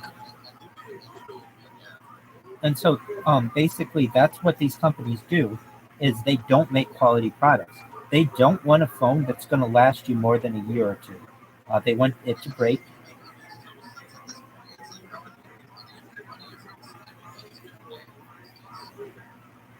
It's true, but it holds back society. Agreed.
I could absolutely see that. 100%.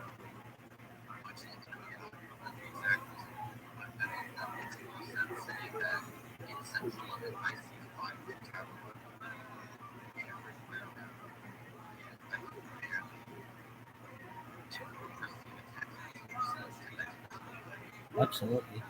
And wouldn't you think you've probably been using cell phones since about 3G or so, but it's not any different. 3G, 4G, 5G, that's not that much different.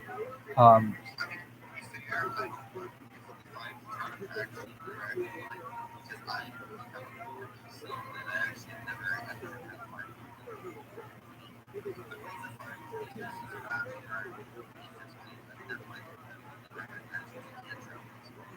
it,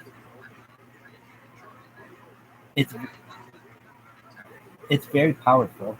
It can move a car. I can tell you it's that powerful. But yeah, and I mean it can like read your brain waves. It's that powerful.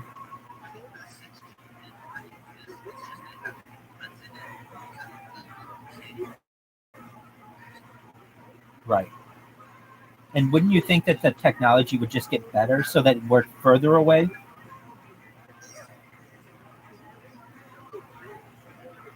So, I mean, I understand what you're saying. They don't want people to get out a lot of information as well, so they throttle people's plans, and they don't want people to organize. I think that's pretty obvious. I mean, back in the day of the early parts of the internet, you could get a lot of momentum going on a certain forum or something like that because it didn't have a moderator or an admin team that was going to like basically shadow ban you.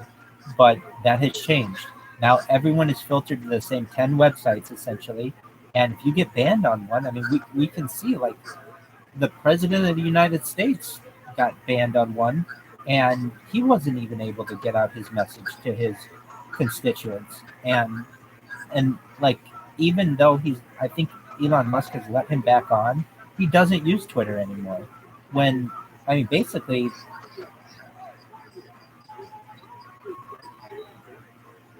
Truth Social,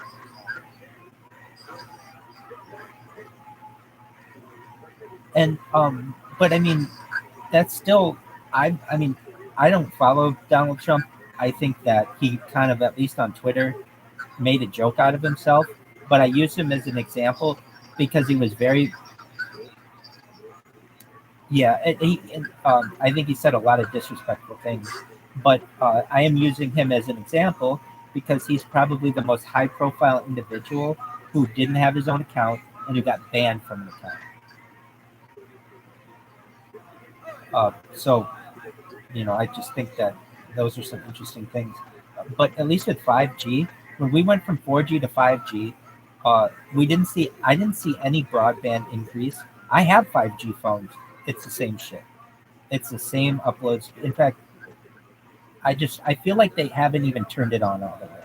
They say that they have, but they haven't, because connection speeds are the same that they were 5 years ago.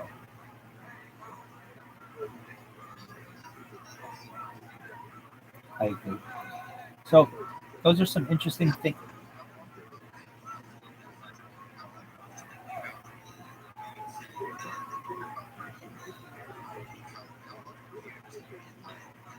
Daily, daily, daily.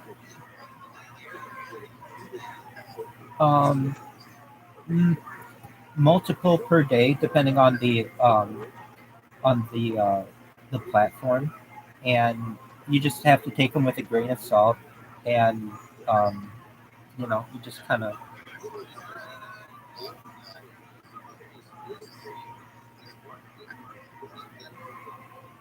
you know. Here's one thing, because I've been blocked so many times just by people. I don't block people. I'm a person who wants free speech. So if somebody wants to say that, I want to give them the right to say that. I feel it's my duty to live my life in a way to show them that that isn't the truth, and that there are really good people out there, and just be an example to them more than just blocking them and keeping them out. So if you look at, like, I've blocked.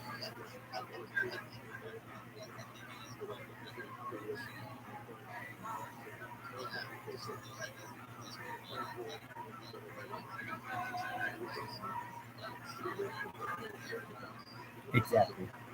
And you watch, you're right. And you watch the internet in the future, you'll need an internet license, like a real license, and it'll look like this. Not the internet license, but basically, like, when you have an internet, I don't know if you can see. When you stream in the future, can you see my driver's licenses here?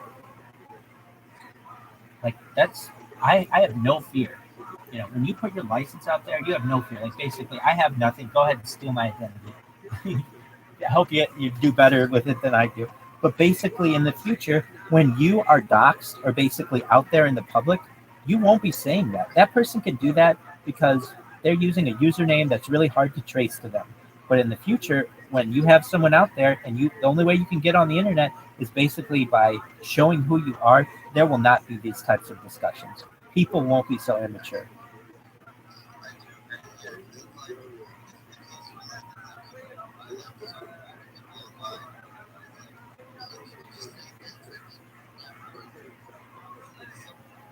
Exactly.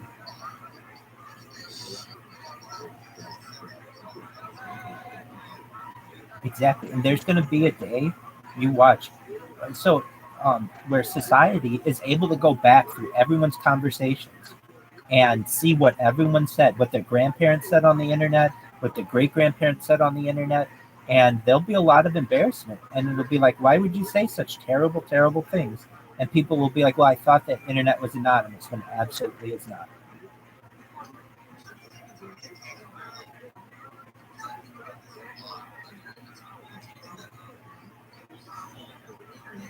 Yes, public. Absolutely. Absolutely. Yes. And people will study it. It'll be now. It might be 100 years or so, and a lot of people might be dead and not care what their porn search results were. But yes, people will study it, and it,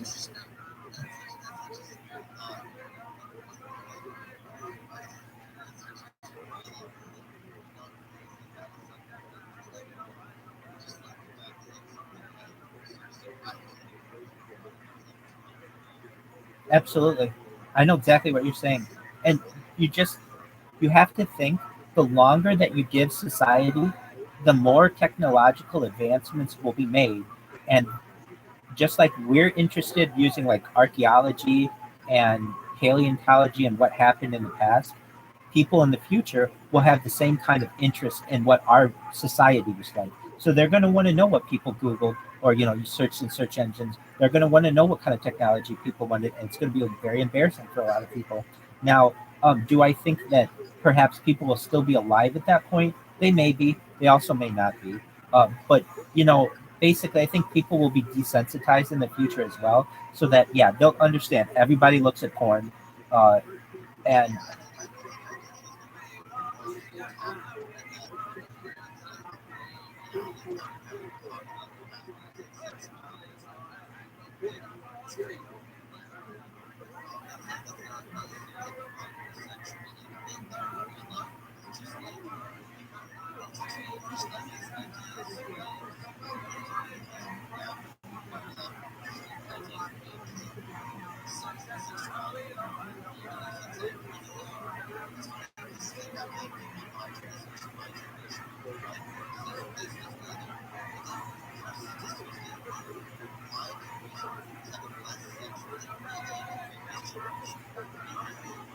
yeah, and it's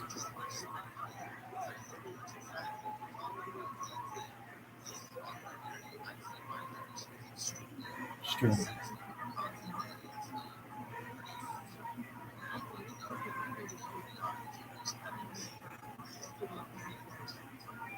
It is. I think that's related to quite a few different things. Men have been emasculized, so like women aren't as attracted to men as they once were because of soy and other soy and hormones in foods and things that have essentially effeminized the man, especially the American man. I think that a lot of women out there who are either bisexual or lesbian would not be so if they had good men from which to choose, but they don't. They have a bunch of assholes. I mean, your average man out there cheats on his girl. He's sometimes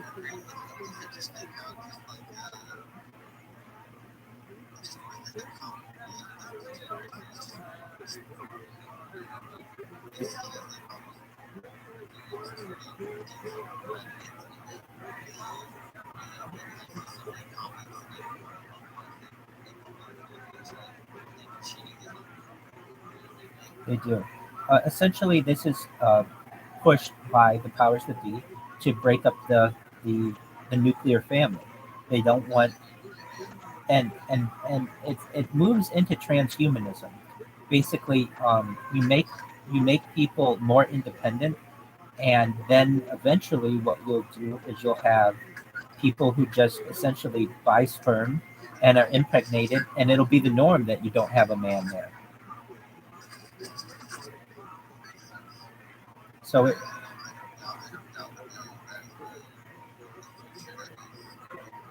is, and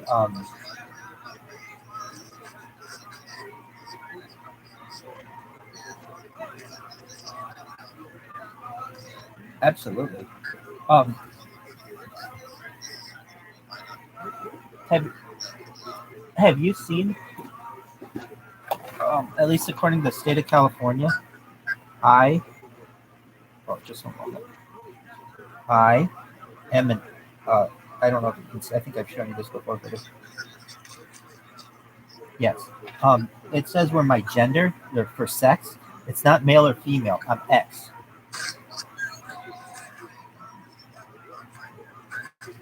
Pardon me? I'm non-binary. Yes. So what does that mean?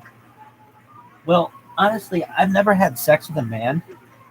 I'm That's not how I swing. I only have sex with tons of chicks and really beautiful ones at that. But but I'm someone who thinks that mind uploading is a thing, and if mind uploading is a thing, you can live forever. And then I become like, if I've had sex with every woman on earth, let's say 1,000 times, because I've lived such a long life, well then, I don't know. I might want to have sex with a dude. I might want to have sex with 10 dudes if I get bored enough. I feel that at least sexuality isn't binary. Which I maybe once did, or that's how it was once explained to me. I could just I could give you the example, Og. If I put you in a room, just a plain white box, for 100 years, and said the only way that you get to leave is by having sex with a man, you're gonna have sex with a man. So really, sexuality isn't necessarily man or female. It, at least what you're attracted to, it's how bored are you? What kind of options do you have? I've been fortunate that I've been able to have sex with lots of beautiful women and had lots of options. So I've never been so bored as to want to have to stick my dick in a guy. But if I ever got bored enough, I would. Why? If you told me that like I had to go to prison for 150 years, you're going to get so bored there that perhaps that you might have sex with a man. That doesn't necessarily make you homosexual, in my opinion. It just shows to me that you were very, very bored. And in the future, I feel as if people, might be able to change their gender, and you won't be able to tell the difference. Like what? You'll be able to change your bone structure. You might be able to change your chromosomes. Like I don't want to doubt what science can do, especially over the next few decades. So, at least in my opinion, as well, I have never known anyone to be non-binary, and I've known gay people, but not anyone who is like X on their driver's license. And I don't want my kids, but they're not X on their driver's license.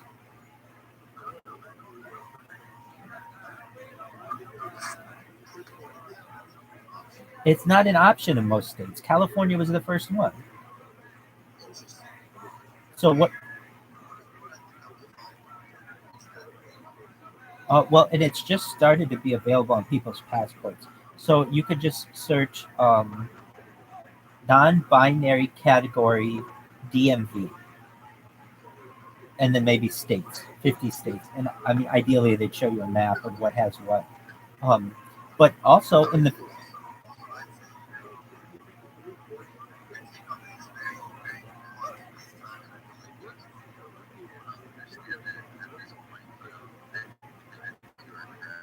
You're right. They won't. If you can live forever and you really understand how long forever is, that means that by default, essentially, you'll have sex with every woman on earth, which is cool.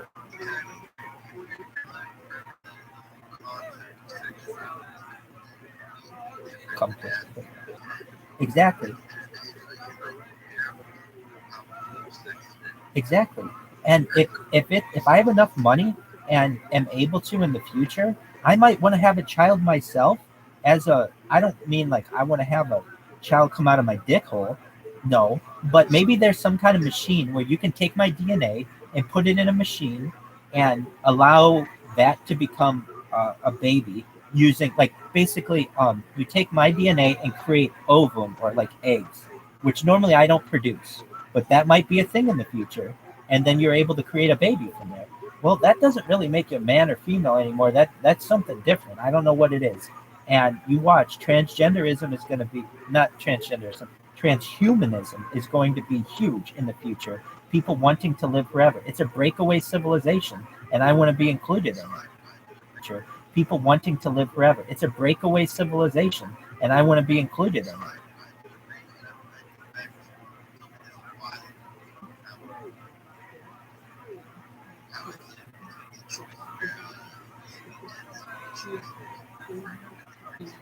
Exactly. And you're right. And that's what I said. But I'm going to make a clone army of myself. That's sweet, smooth jazz. And you'd be able to, in the future, you'll be able to create clones of yourself. Yeah, they said Smooth Jazz wrote, "Bet I'm going to make a clone army of myself," and that's absolutely a possibility. You could make clones of yourself. You could make yourself as a baby. You could make yourself older. You could make a robot. You could make an avatar. You could make a cybernetic being. You could really create an ethereal being where you're just a spirit. There are no like anything is a possibility if you give science and time enough of a length to be able to develop it. So nothing is really out of the realm of possibility.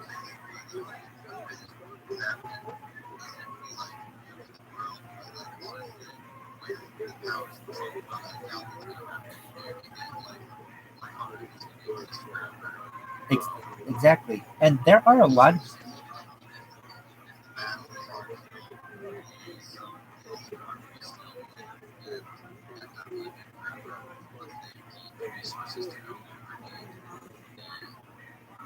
You're right. You're right, and there are benefits to being X on your driver's license. Like in Long Beach, well, they're gonna start giving.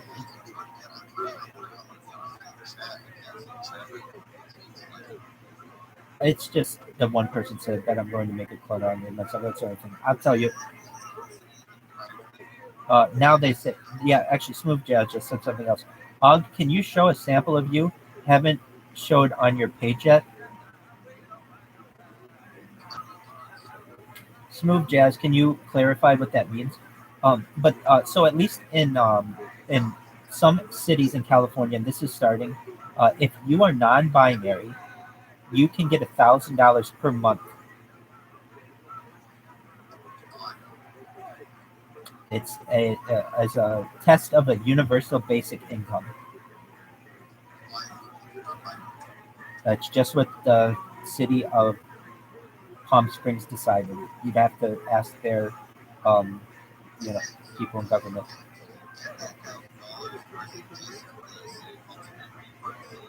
No, no, no, no. Palm Springs is out in the desert.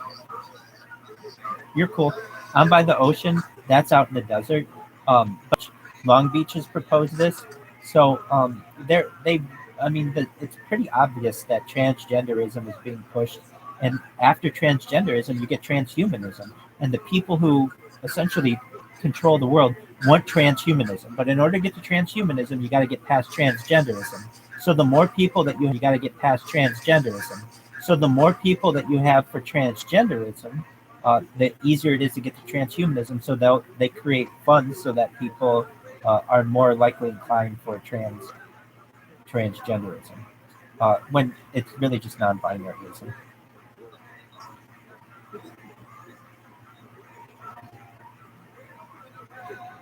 I'm sorry, can you repeat that?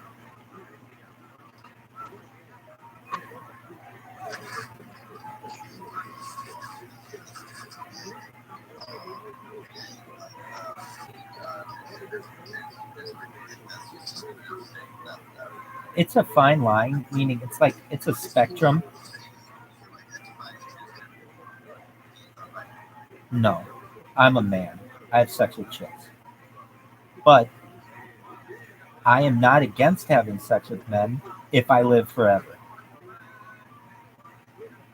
So if you tell me, Rabbi, you're going to live to be 50,000 years old, okay, well, that means I can have sex with like one woman every single day or multiple women every single day for as long as women go.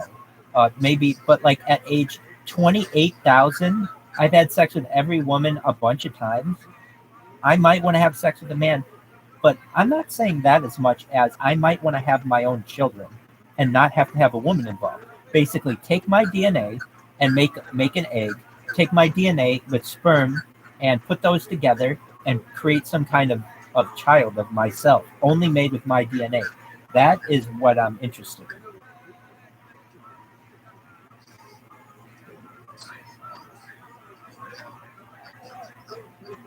Yeah. If I've had sex and had children with a ton of women because I've lived for such a long amount of time, I'm going to get bored at that. At a certain point, I'm going to try something new, and that's a new option where you take your DNA to create eggs, and your DNA to create sperm, and then put that together and raise that. It gets raised in some kind of test tube, and then that becomes a baby.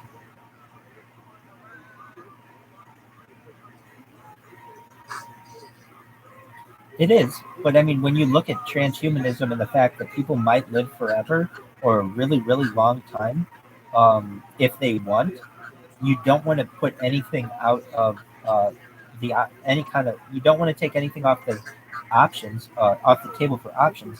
There's another thought to this too. If you're just like man and female, that's fine. But let's say you both live forever, you're going to get sick of each other. It's just part of human nature. People don't fall in love for 500 years.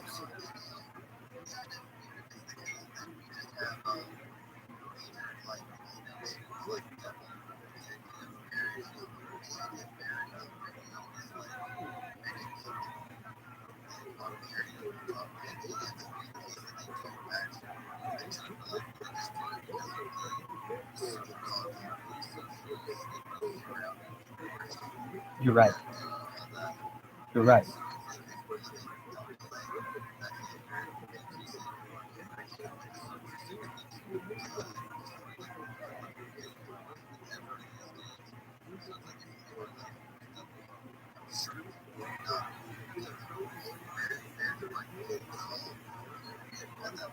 Agreed.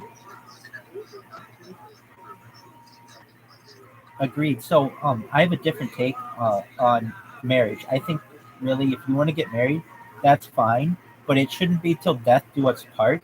It should be a certain length of time. So, I think a good one psychologically is 7 years, because psychologically, there's something known as the 7 year itch. After 7 years of marriage, people start to want to wander. They just get sick of the other person. So basically, they want to cheat on their spouse after 7 years. Psychologically, that's the key time. So, I mean, there have been movies about it. It's called the 7 year itch.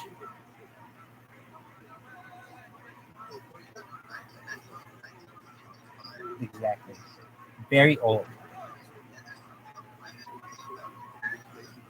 So, so basic. It is. It is absolutely. So basically, here's the thought. Let's say, you find your partner and you guys are in love. Instead of saying let's get married forever, let's get married for 7 years. If we still like each other after 7 years, let's get married for another seven and another seven until we get sick of each other. Does that make sense?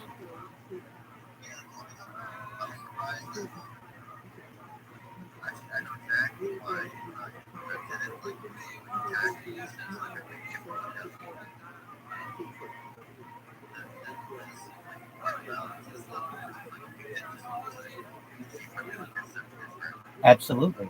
And then it gives you the opportunity to, let's say you got married for 7 years and you were happy, and another 7 years and you were happy. So you've been together for 14 years.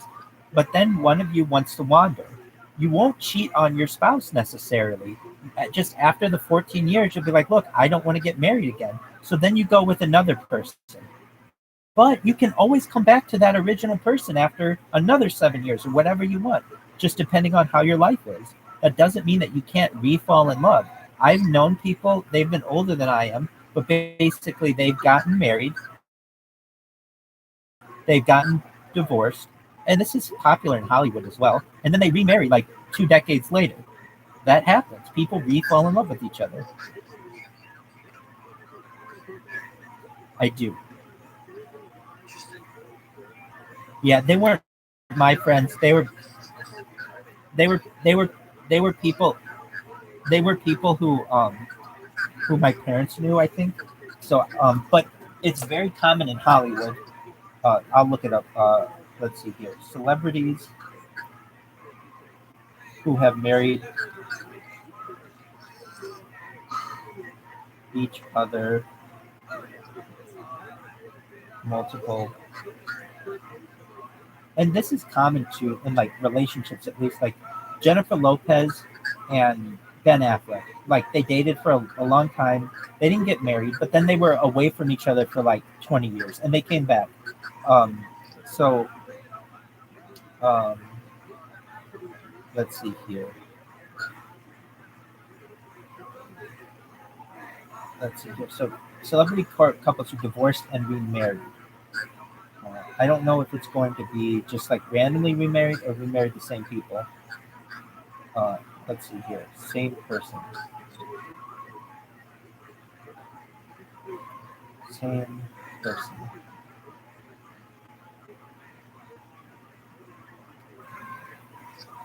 Okay, so here you go.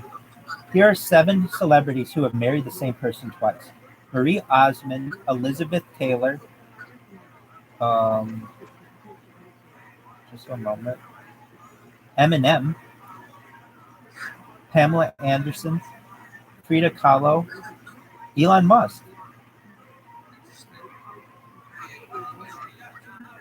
Elon Musk and Tallulah Riley, an actor known for roles in Pride and Prejudice, started dating shortly after Musk's divorce from Justine Wilson in 2008. The duo celebrated their love by hosting a lavish wedding in 2010. Not long after Musk announced he was seeking a divorce from Riley, and they made it official in March 2012. However, a year and a half later, the stars reconnected and wed once again. In a seemingly prescient move, the tech billionaire announced their 2012 split in a tweet. Riley, it was amazing 4 years. I will love you forever. You will make someone very happy one day. And then another person is Natalie Wood. Natalie Wood and Robert Wagner. Um, they they were married and then divorced and remarried. So it does happen. So I think that'll be much more common in the future.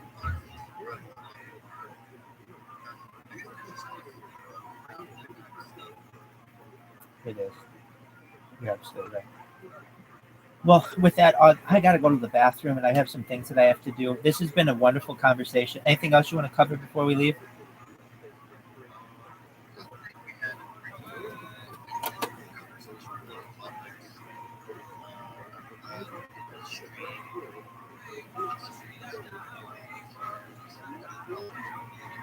They did. They did. I appreciate that.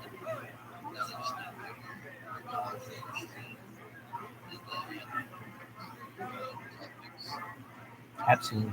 Don't you think we cover things that are like not normally covered in society that are interesting?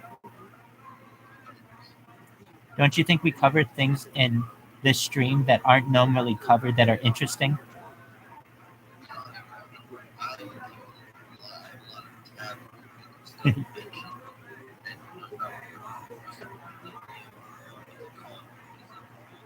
Berkshire Hathaway?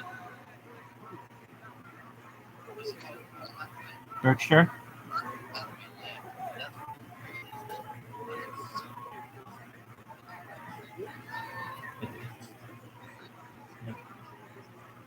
And in the future, more websites will utilize that.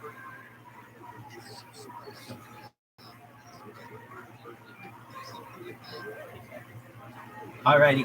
You take care. Have a wonderful weekend. Take care. All right. Peace out. I'm gonna take a shit.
like my first one. Yeah, she was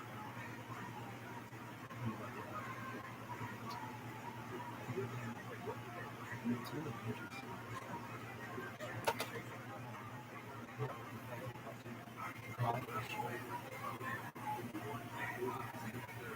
Yeah.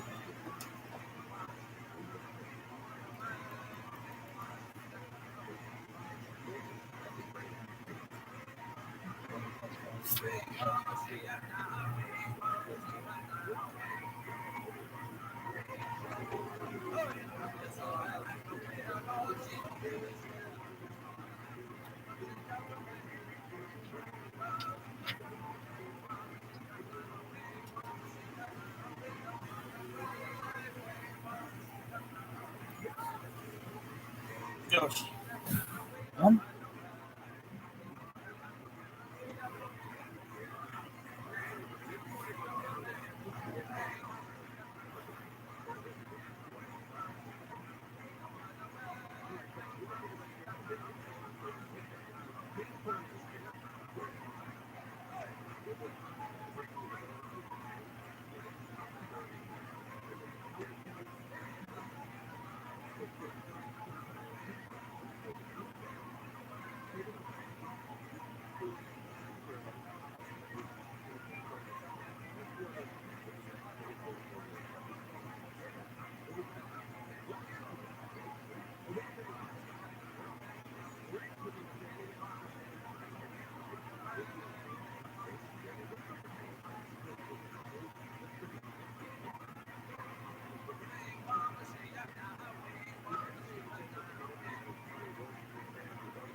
You got that right. How you doing, Fat Boy? Hello to the room. You run in a really nice space here. Yes, I am Rabbi Rothschild. I am a real Rothschild. You can check my ID if you want on Docs on my Twitter, also through DNA, and really am doing what I can to bring, really doing what I can to bring some good.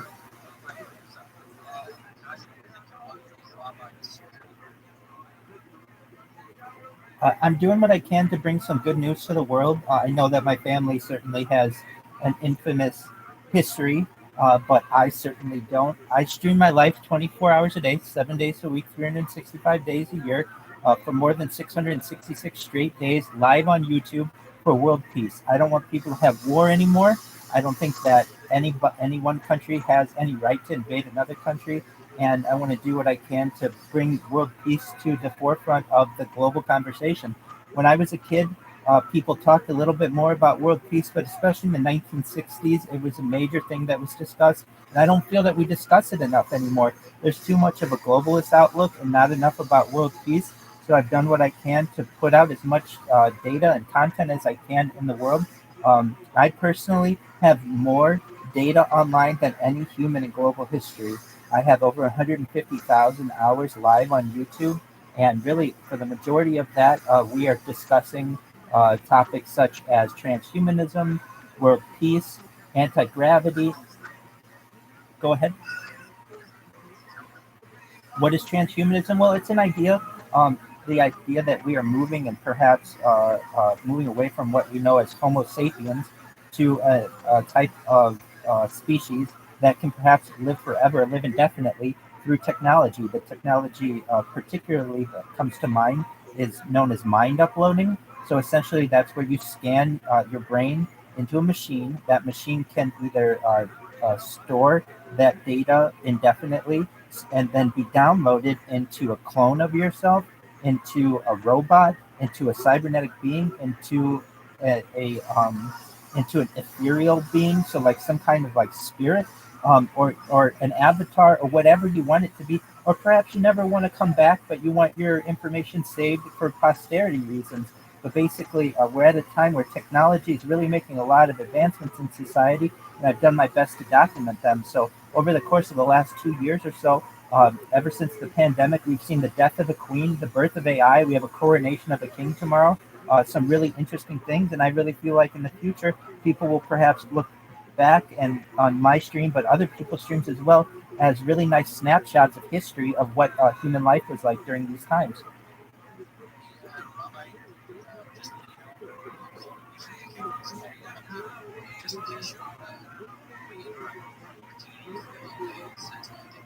Thank you so much, Fat Boy. I appreciate that. I honestly, I'm not. Uh,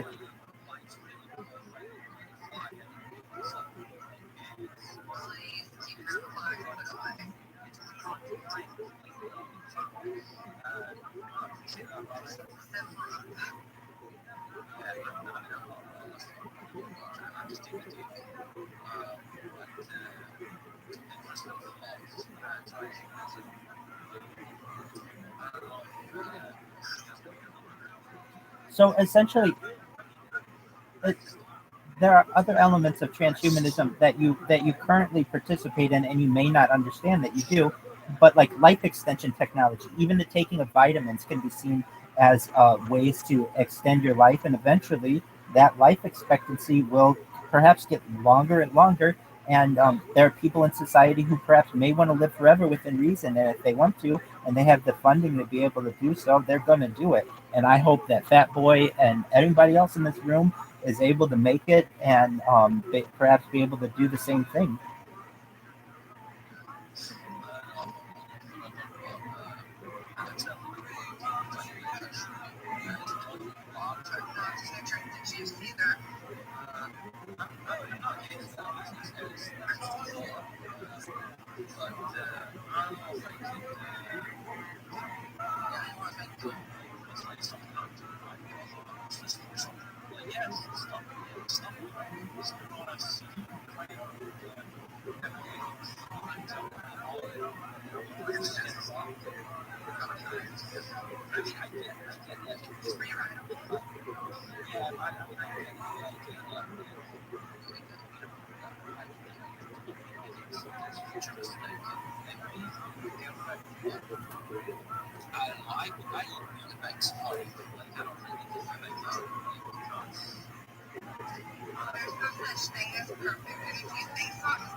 Thank you. AC, I think you had a really insightful contribution, and I thank you for that.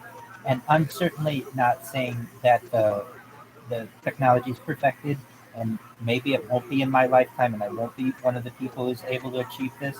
But I think the longer that you have society go and humans go, the more open to this type of technologies people will be, and the more perfected, essentially, the technology will become. To the point where I think essentially you may have, like you would have in a video game, of save points. You could have save points, and I feel sorry for people who lose a loved one too early. To something that Richwater had said, if you've ever been there when someone dies, when they literally at the moment that they die, it is depending on how it happens. It can be very peaceful. It can certainly be violent and traumatic, but essentially, something it does seem like it does leave, the world, and there may be a spirit entity. I'm not exactly sure, but I am interested as a person to wonder what it is like if we were to be able to scan someone's brain and re-download it into someone. Would they perhaps have the same memories? Would they have the same connotations? And when it comes to being able to encode memories into DNA, there may be some things that as a parent you would want to pass on to your lineage, but you're just unable to, or perhaps you may want to edit your own DNA sequence so that you wouldn't be afraid of dogs like your friend is, or afraid of heights perhaps, or maybe be able to handle those things a little better. I think that really, I don't want to underestimate what scientific advancement can be. And I don't hear people really talk about transhumanism that much. And that's certainly just one of the topics that we discuss on my stream. But I do feel that it is something which humanity to which humanity is moving toward, and eventually you will have. I mean, you already have cryogenic companies that will freeze you and freeze your body when you die to perhaps reanimate you in the future. And essentially, I think that there will be companies out there that you'll just go to a company. In fact, it will scan your brain, and your children too, perhaps. And if anything ever happened to them, let's say they died before their time, you'd be able to bring them back in one way or another. I'm not saying that it would be 100% the same, but I'm saying it's better than what we currently have, which is absolutely nothing. And with that, I'd love to hear people's opinions.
Thank you. CC Dabs, I just wanted to comment on what you had said. Yes, you may be part zombie, but I would consider you part transhuman. Essentially, you've taken the skin, the tissue of a dead person, and somehow, some way, with medical advancement, they've been able to put it in your body. So you are more transhuman, perhaps, than anyone else in the room.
I'm at Rabbi Rothschild, but I have 6 different streams going at any one time. So the best way to find me, there's a link in my profile. You just click that, and it'll show you all 6. Yes, I do. I do. In fact, you can watch on my Twitter. You can see me shower.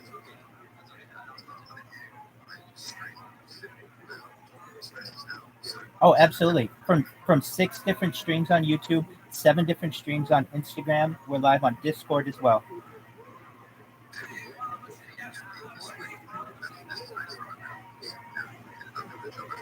Oh, absolutely. And why so many? The reason why is because I want to. Well, you should know I get throttled from my ISP, so many times my streams go down, but it's unpredictable which one's going to go down. So I like to ensure that I have multiple streams going, just in case that does happen. But in the future, I think people will want to essentially see what life was like from 360 different degrees. So I have redundant streams in case one of them goes down, so that I always have that new stream going as best I can. I'm really creating what I consider and what many consider to be the largest time capsule the world has ever seen. And I will pin up the link in the Jumbotron in case you want to watch all 6 at once.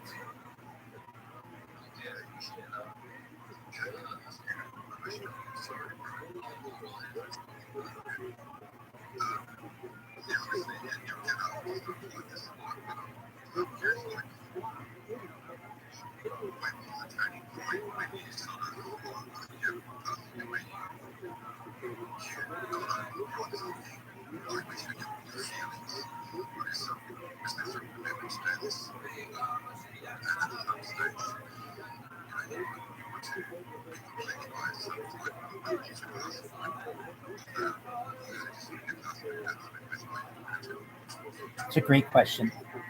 So it all started, I would hit golf balls at Tiger Woods's golf course here in Orange County, California.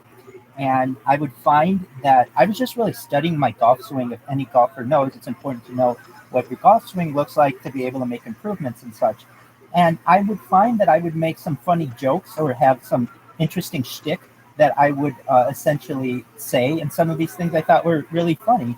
And while I don't have children now, I thought perhaps in the future my kids might want to see what their dad was like on the golf course, and maybe some of the just what my daily life was like.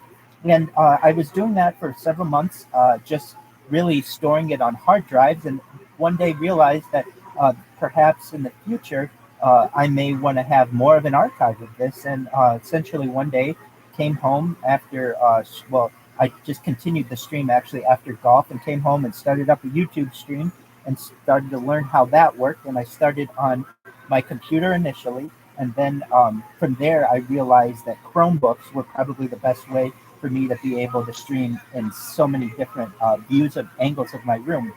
And I've been someone who, as a little kid, I was never really afraid of nudity, so to speak. And in college, I was, I went to a college and lived with all guys, and we were very masculine. And so, if you walked down the hallway naked to go take a shower, that was no big deal. And so I guess nudity never really got to me there. And and really, but the most important thing is I've treated people with respect throughout my entire life. And I've never gone out and hurt anyone purposefully. And if I ever, did, I think it's very much justified. I've never cheated on anybody in any relationship. And I've had many relationships with many beautiful people, very beautiful women. And but I've never cheated on them. We've only ever parted amicably and on really good terms. And if anything, I wish the best for them and their futures as well. And when you treat people with such respect, you don't have any enemies, or if you do, they're pretty minor. And and so, yeah, exactly. So you don't have any guilt. And when it comes to at least the showering aspect of my life, I consider myself almost like a human zoo. So if I were watching someone, I would want to see them as real as it gets. And so I do my best to be able to put that on the internet. It's difficult because like YouTube won't let like full frontal nudity, so I do have to stay clothed while on the YouTube stream. But like Twitter will allow it, and some other places will allow it. So just depending on what it is, I find what social media suits me best for what when I'm engaging. And really, but the key is just treating people with respect. If you treat people with respect, they don't want to be your enemy in the future. In fact, I think most anyone in my life who knows me knows I'm an honest person and that I treat people with respect. And when this becomes big, if it does, those people will become famous as well, as will all of you. But in the end, you just can't have a lot of fear. You realize that, hey, everybody goes to the bathroom, everybody has to bathe, everybody eats, everybody sleeps. These are things that humans do. And once you're able to overcome those humps of society, those speed bumps of society, all you have to do is make sure that the streams are going and it captures your every movement.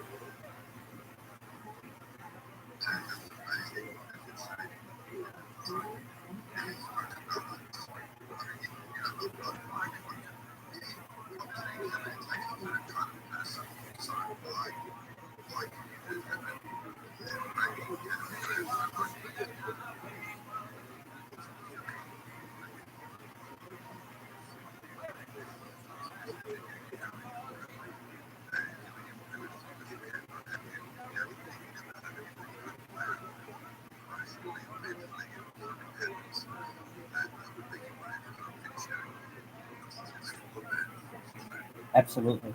Oh, thank you so much. If I ever had a spouse or children, perhaps I might want to. They may want to keep their lives more private, or at least aspects of life more private. But I really kind of donated my life to humanity and for people to study it. I really feel like AI will need a human model on which to build its foundational databases, and it doesn't really have that right now. With my stream, you see what my circadian rhythm is when I'm sleeping. You see what my hunger routine is. You see my exercise routine. I have, of course, laughed on the stream. I've cried on the stream. Uh, Basically, every human emotion you would be able to see, and it's raw footage. That's the key to it. None of it is edited. It's all out there for the world to see. And I think people, when they realize that there's a real life Big Brother or a real life Truman Show out there, they're going to be really interested in it, because when we're able to grow up together essentially we're able to, they if people are ever bored, they're able to watch me 24 hours a day, 7 days a week, and see about that which I'm up to. Now, the one thing that and I talked about this a little bit that causes some issues is just the technological aspects of it. Internet can go down occasionally, or streams can go down, or like your computer, the browser can crash due to high RAM and things like that. So I look forward to a day when essentially it's wireless connectivity and things, it's a little improved. But really, the way that I would have it, I think I would have the rest of my life archived as much as possible for future generations to view. It doesn't hurt me. It doesn't cause me any issues. In fact, I get a lot of positivity out of it. And to know that, perhaps in 10, 20, 30, 40, 50 years, I'll be able to watch my life in more of an edited form using AI is really exciting to me. So with that, I hope I answered your question.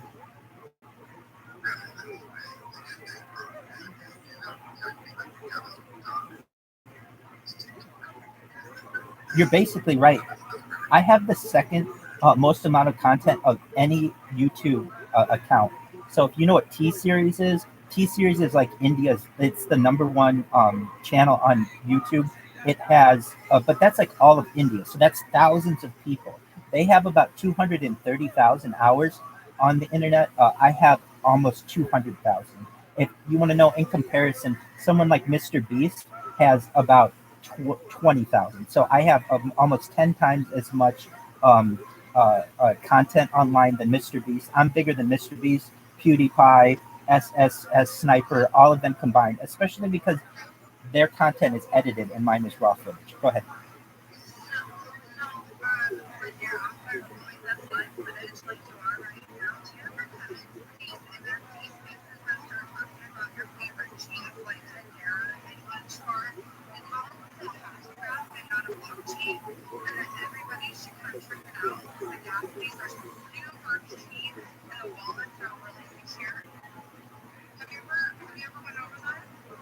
I normally don't. I think you covered some of it. If you'd like to talk more about it, please do. I'd like to learn more about it myself. Absolutely. I'm going to put that tweet up into the Jumbotron right now. Absolutely. I stream my life 24 hours a day. You're good. Yep. Everyone, check out Hedera. And honestly, like we see this as a small thing now, but in 5 or 10 years, that will be a very important thing that you said, CC Dad. It'll be huge. Hedera is going to be huge, people.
Yes, I put that link in the chat, and if the Jumbotron, thank you for allowing me to do that.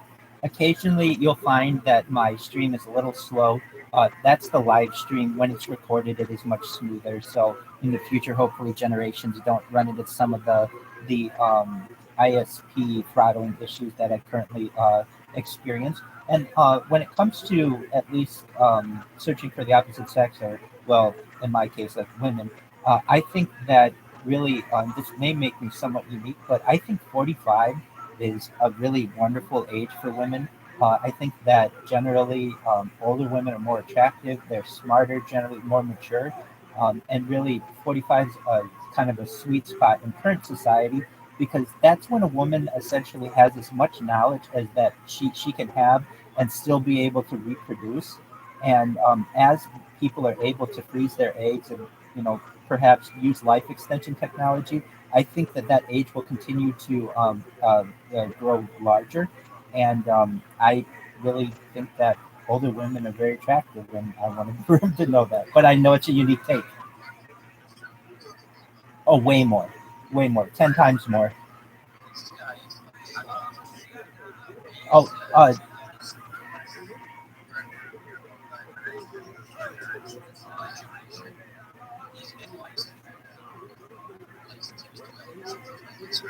for, for for 2 years on 6 different streams. So if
Absolutely. I'm waving right now.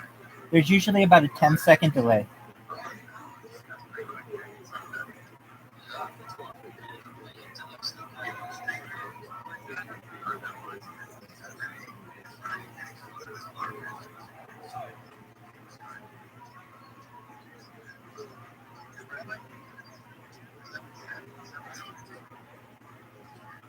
I used to.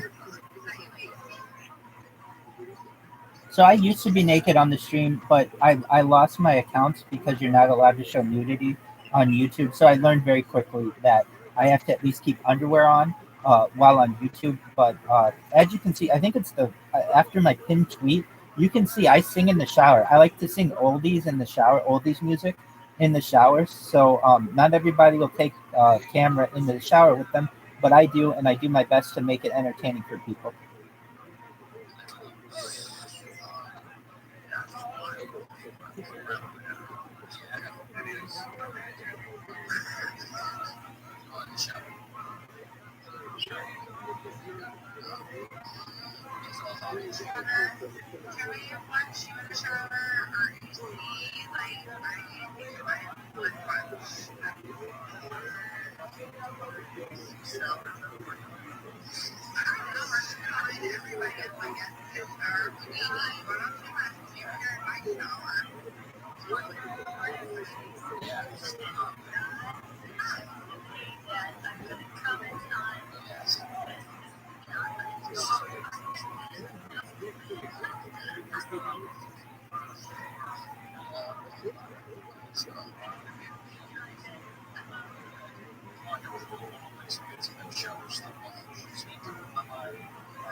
I just wanted to say, when they have crazy laws like that, they almost make me want to do them, like make out with someone in Iowa for 5 minutes. It's like, oh, okay, if you say that I can't, now it's tempting for me to want to do it. I just wanted to thank everyone in the room for the opportunity to tell you about my life a little bit. I'm going to get going. I want people to know, though, at least everyone up here, I've done my best to follow you. If you can, follow me back. I look forward to speaking with you on Twitter Spaces in the future. Fat Boy, thank you so much for being a wonderful host. You had a really nice conversation here, and I look forward to speaking with everybody in the future. Thank you. Thank you. Everyone have a wonderful weekend. Take care.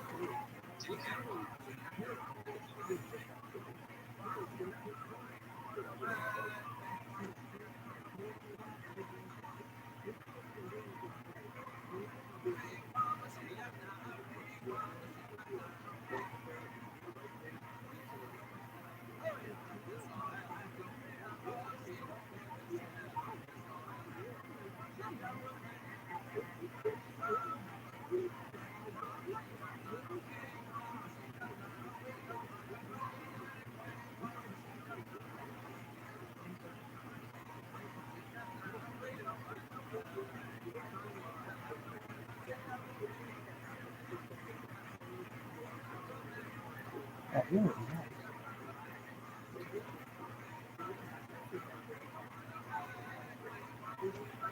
let's do some. Come on, Logan, get your shit together. Oh, how about Tupac?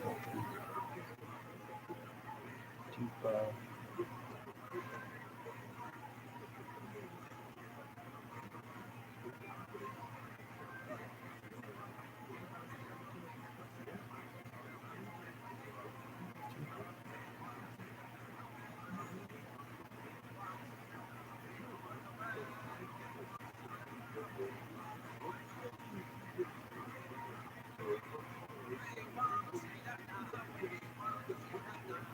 Time or watch? How about this? Which one?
John Appleton.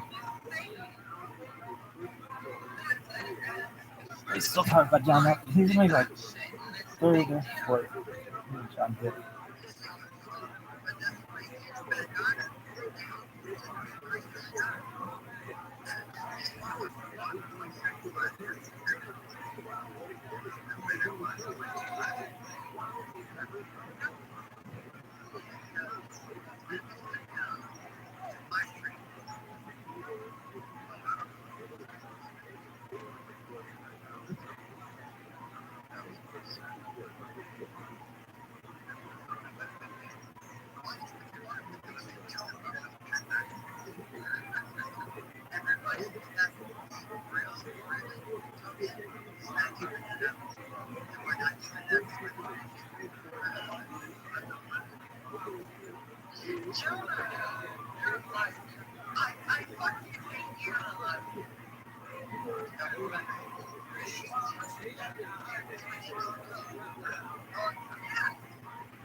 I was going to say that I like cannolis.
You're okay.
Hello, everyone. I just wanted to introduce myself.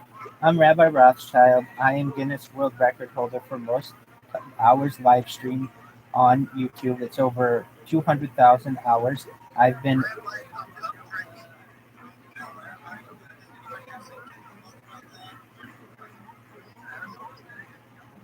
I, uh, so generally, yes, people do. I live stream my life for world peace. I don't feel that people talk about world peace as much as they used to, and I want to bring that to the forefront of human society. I feel that that's something that is preventing us from moving forward as a species. So my whole life has been archived for the last 2 years or so, and I do everything.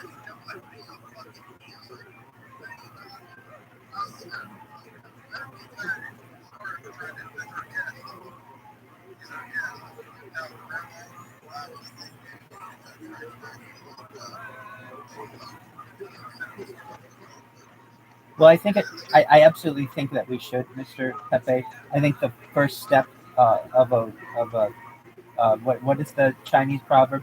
The uh, the first step of 1,000 mile journey is one step. So essentially, you first have to have people start about talking about world peace before you can actually have actions take place. But at this point, generally people still don't have that at the forefront of their mind. So that's one of the things that we discuss on my live stream. We also discuss transhumanism. We discuss anti-gravity. Many of the esoteric topics of society generally you're not going to hear on the news. And I just give people a platform to promote their NFTs or their crypto or their meme coin, whatever it may be. And just wanted to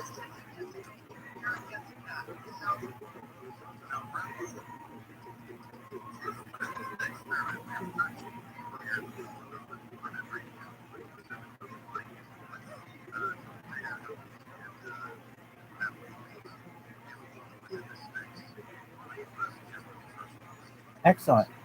Well, I think communication is key. So it would be to be respectful to everyone, and generally, if there are a lot of people talking at once, raising your hand in organized fashion is good. Additionally, we've already talked about it a little bit, but avoiding feedback would be another one. But just being generally respectful and treating others the way that you would want them to treat you, I think, is a really good start.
Thank you for the opportunity. Lily, thank you for the opportunity to interview you. If no, Lily,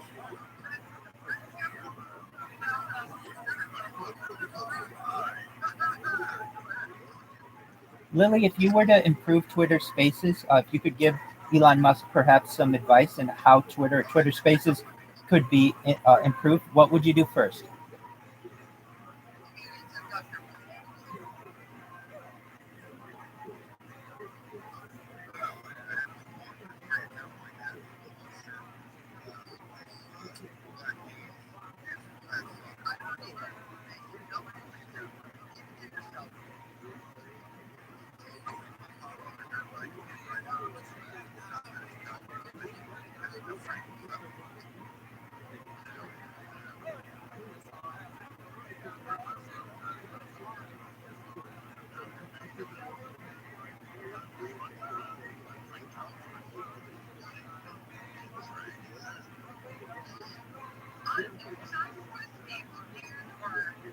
Yes, I asked you a question. If you could,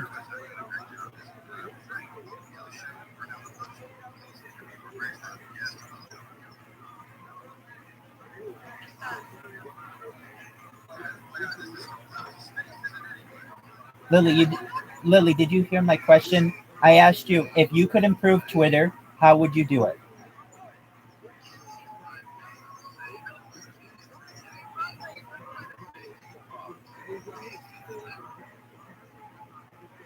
The question is to Lily. If you could improve Twitter, how would you do it?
No, they don't. I'm actually an anti-circumcision rabbi. I don't think we should be cutting our dicks off for any reason. Our dicks could be longer. So, in all honesty, I think that practice will eventually fade out.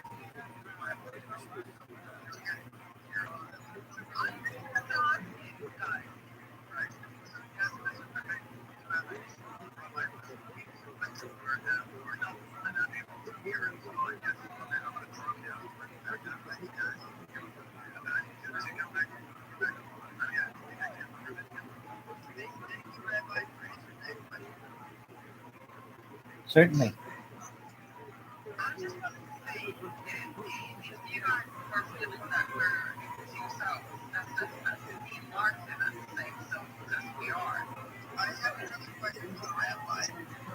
Go ahead.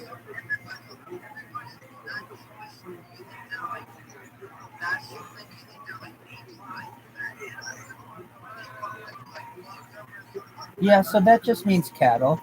I really want to give people the opportunity to be Jewish if they'd like to be. There are a lot of Jews out there who don't currently practice in what would be seen as an Orthodox fashion. And I think a lot of people don't even know that they're perhaps Jewish. They may be connected to the Bible or people in the Bible mitochondrially through their mother. And a lot of people who perhaps don't want to do all the things that it takes to be an Orthodox Jew, I want to make it more mainstream.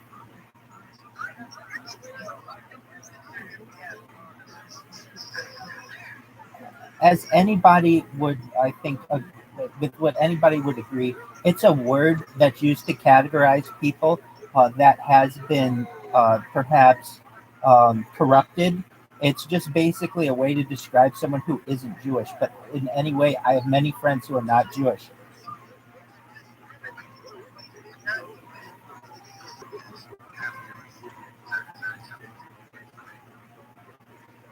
Well, is it his mother?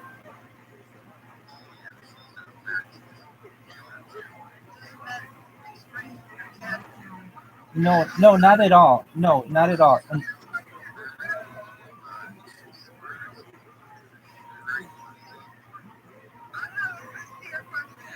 go ahead.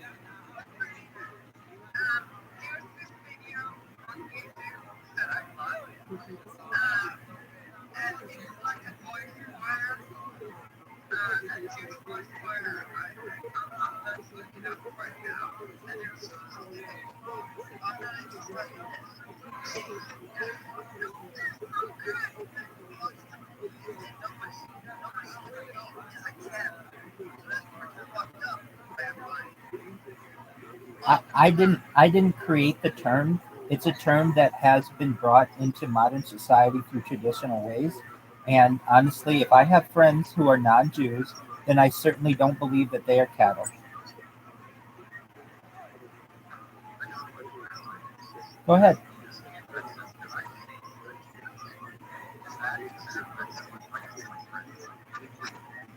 I don't consider it offensive. No, in fact, it's a very nice thing to call someone. Correct.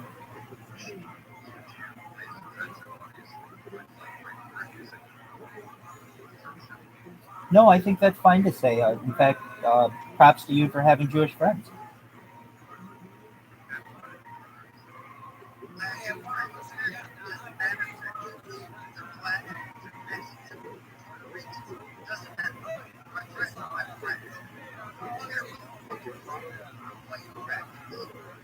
Hey, and that's your opinion, and that's fine as well.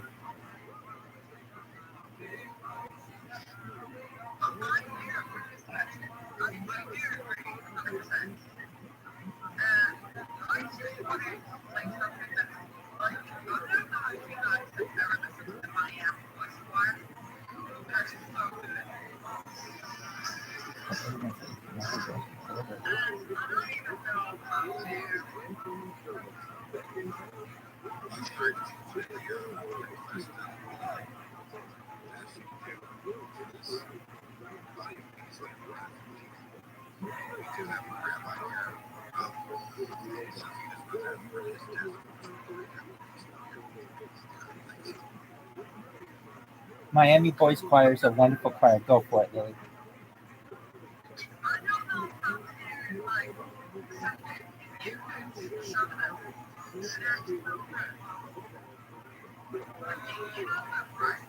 I do. They're quite famous. Go ahead. They are very good. Miami.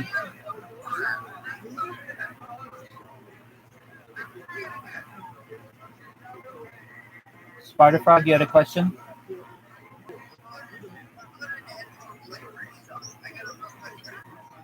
Go ahead, Sparta Frog.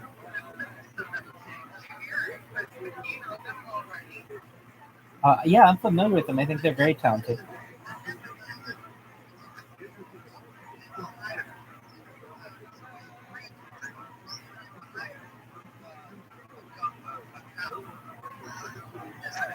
Well, yeah, I mean it's religiously mandated, but essentially that's the same in many different religions. Christians hire their own, Muslims hire their own.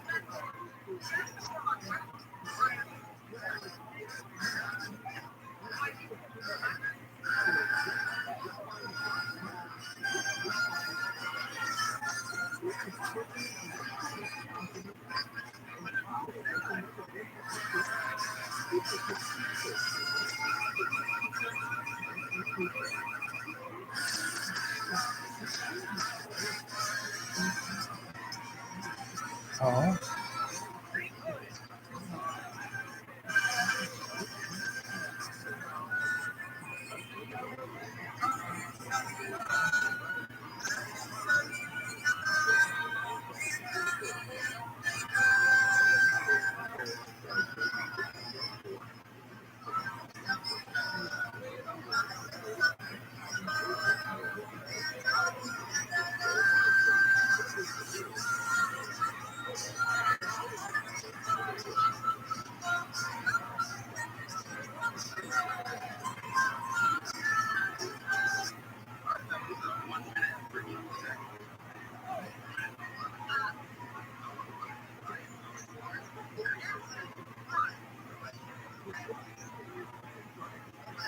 Go ahead.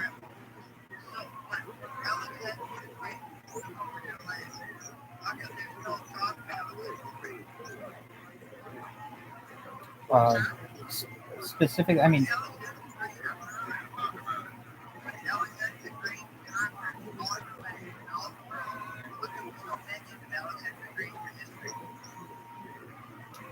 well, essentially the history has been destroyed in a lot of ways. I mean, we have been in diaspora for 2,000 years, at least since the Romans, and prior to that, the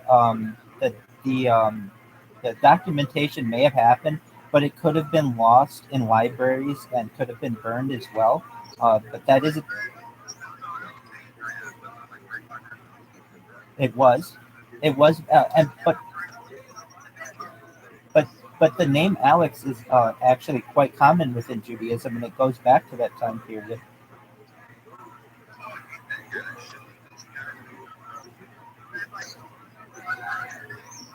Absolutely. I just want everyone to know I really appreciate being here. I've got some things to attend to. I think I followed everyone who is in this room. Feel free to follow me back, and I look forward to talking with you all again. And thank you for the opportunity to share my story with you.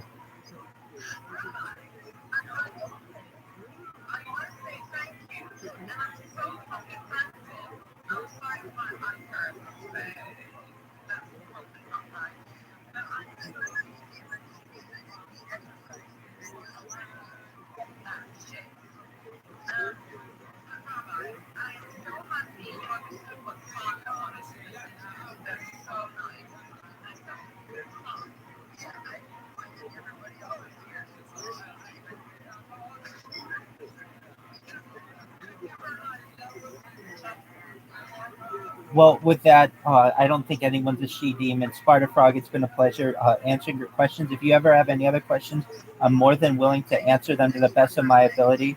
Mr. Ribbit, absolutely. Excellent. And we love you. Mr. Ribbit, thank you so much for a wonderful session. No, not at all. I want to thank everybody for the opportunity. Sparta Frog, thank you for your questions. They were very pertinent. Mr. Ribbit, thank you so much for being a wonderful host. Sigmatic Art and Mr. Pepe for being great co-hosts. If anybody would like to talk in the future, I'm sure I will see you around. You can always DM me. I'm always online 24/7, 365, and just really appreciate the opportunity to be here. Thank you, everyone, and have a wonderful weekend. I think you're awesome as well. You take care, everyone.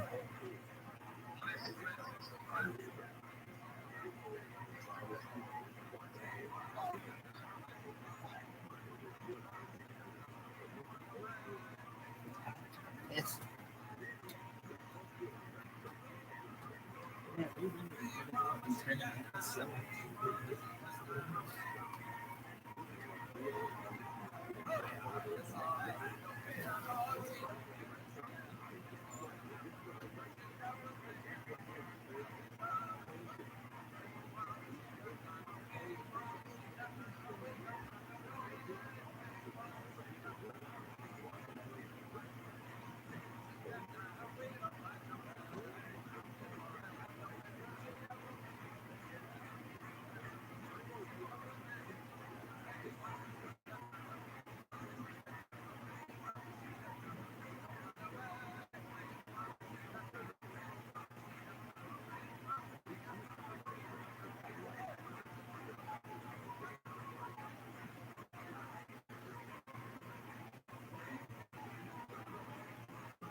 no.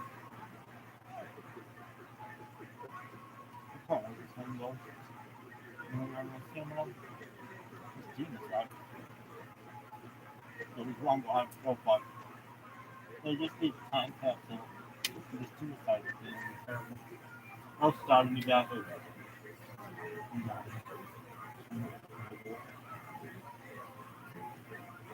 Usually suicide goes end up in death, but you don't have to say suicide in death. Anyway.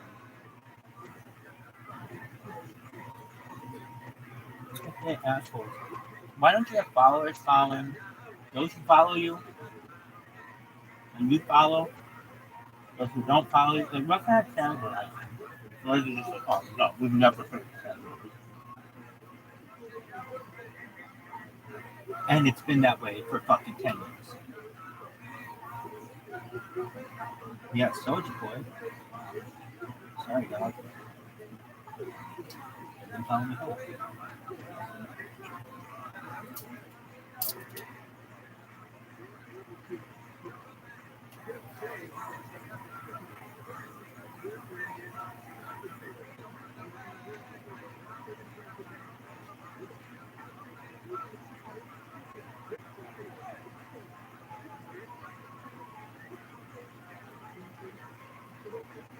There's people who don't follow back.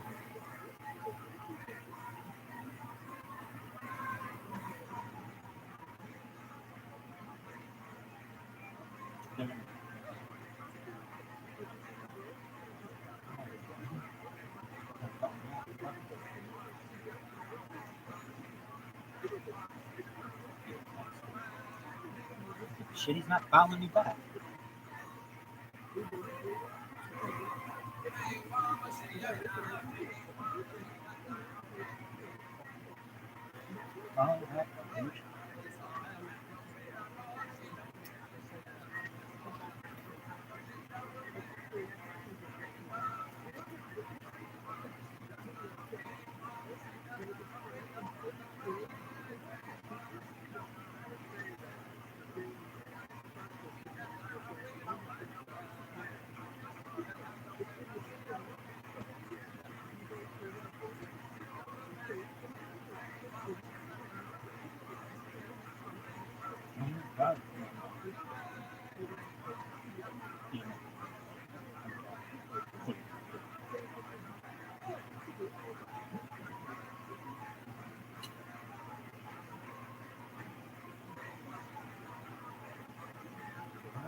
Transition out. We don't stop them. We cut over all highway.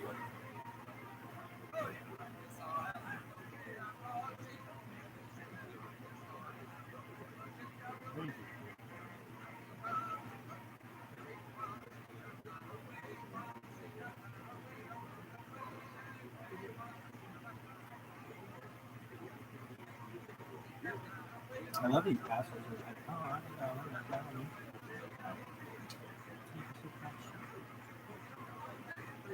And then, like, you're all famous. DJ and Mitch Trubisky and stuff. Golden Police. Got Ethan. Like Vegas Nurse Kicks Ass. We'll talk about Vegas Nurses. Like Vegas Nurse Kicks Ass. We'll talk about Vegas Nurses.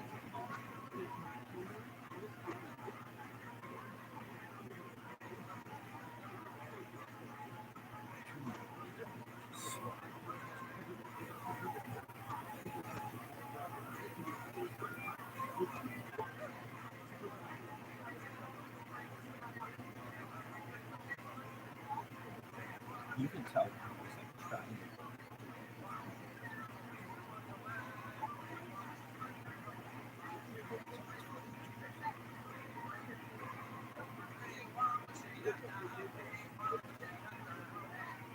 Fight.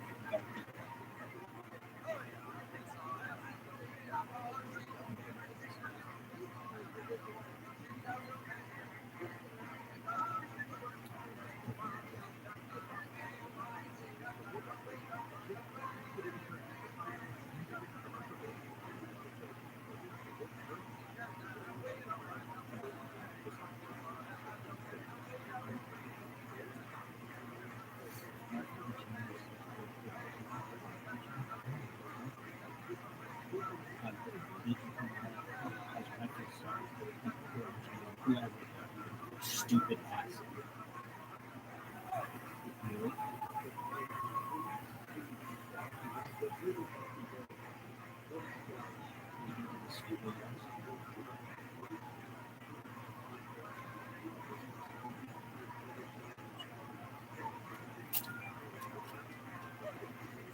I thought about watching. Be the same shit going on. Like,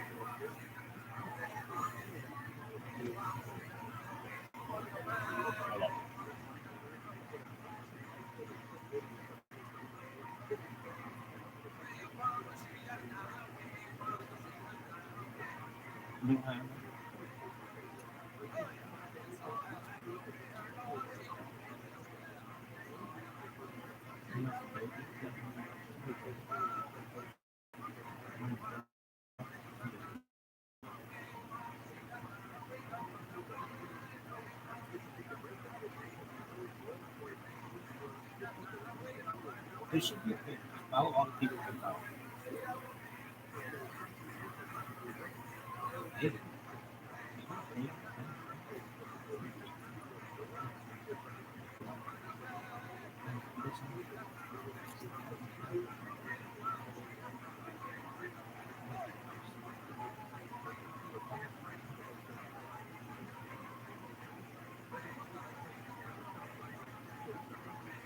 Shout out to one of our state that's a private school.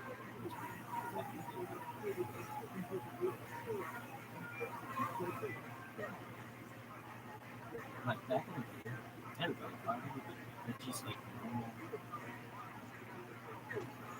Now, people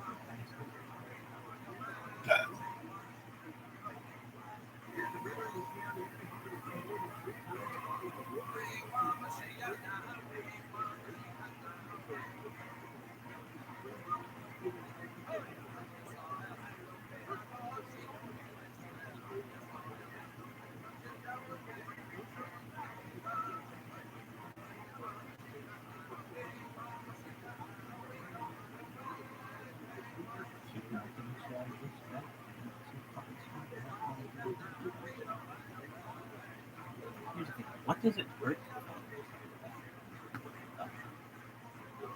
Unless you're like super big and you're two people, just follow other people down.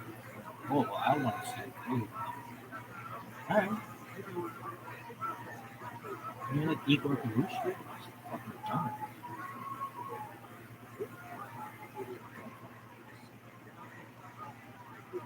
Follow Roger Center. He's follow.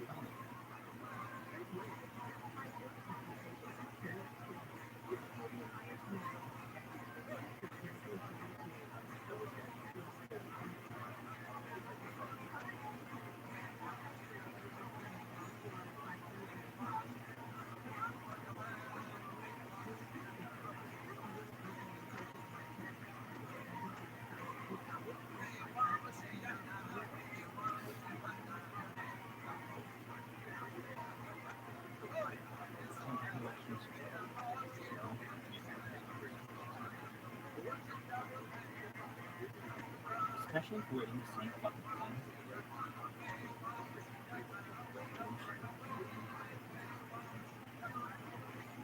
Like, cool. No service, but I understand that. Really? You think they'd be shoes? They're lost.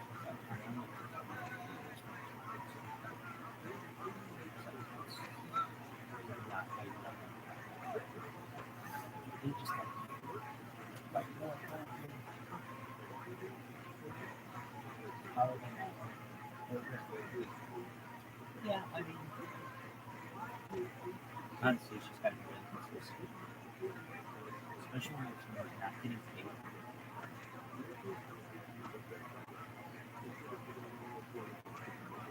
Where did it go wrong? I honestly think I saw it.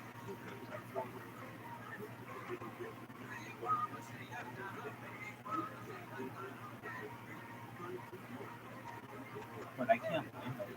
I thought it did.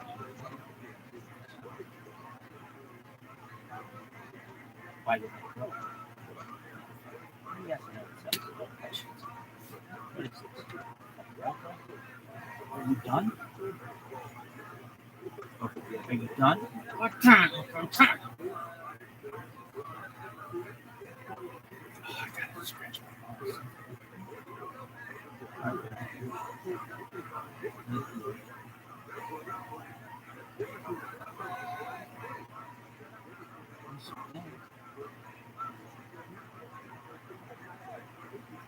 Somebody say you come to no, that's we can bank now. Bank classes in the life.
Probably not happening.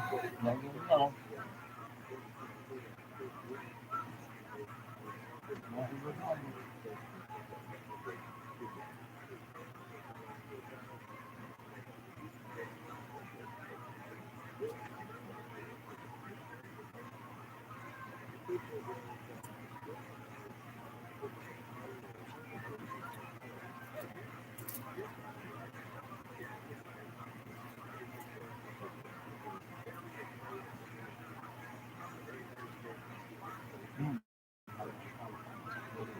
Huh?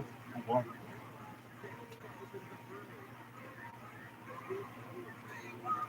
Go down. Blue.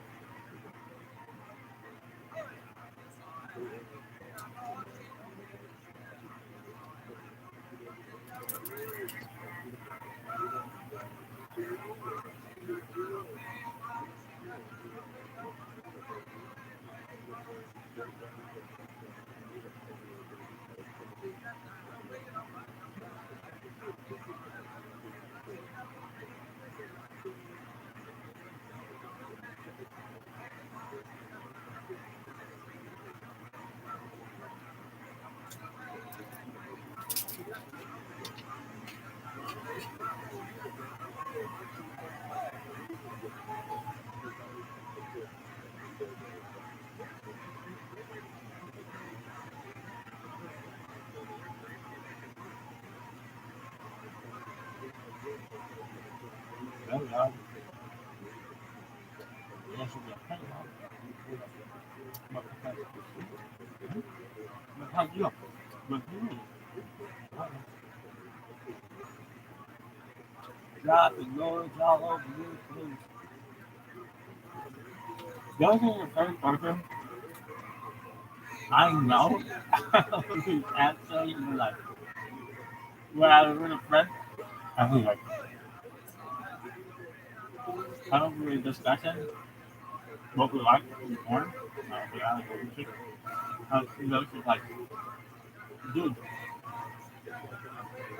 have you ever seen this one? When it's guys goes, dropping loads all over your face. Yeah. Huh?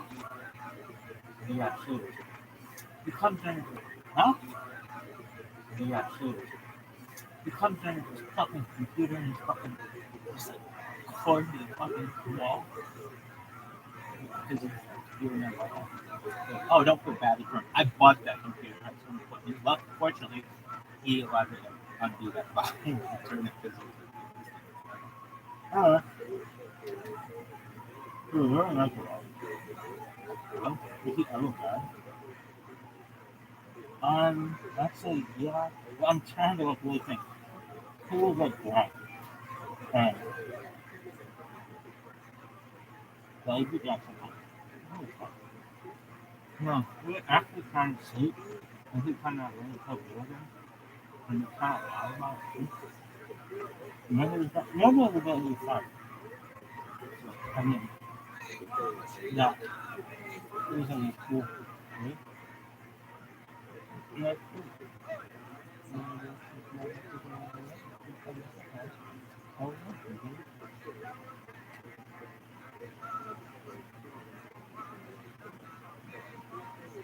No. They should name horses. Okay. Hey, this is HDMI. What? Yeah. Oh, that's my fucking. That's USB. USB's mother. USB's a mother. USB's mother's a mother. USB's mother's a mother. What? Come on, baby. So USB one, two, three.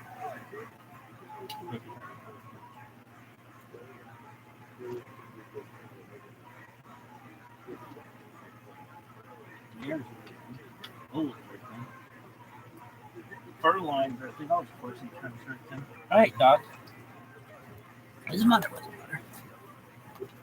I love how these guys are like really nice. You're like, oh, you don't just like stalk people. No, I'm just sitting there fucking. thing.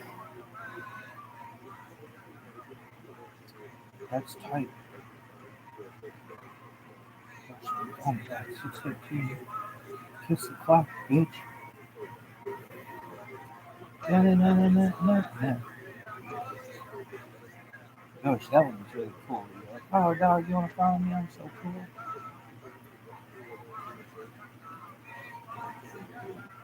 Yoshi, got 100 fucking likes on that bitch. So cool. Nice to meet you.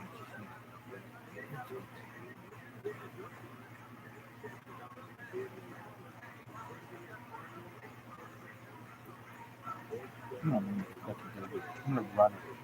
I'm gonna beat all those fucking horses someday.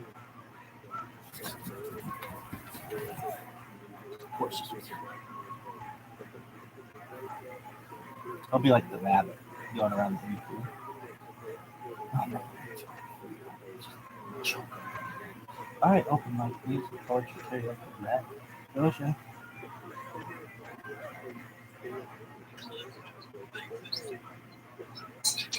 Come in.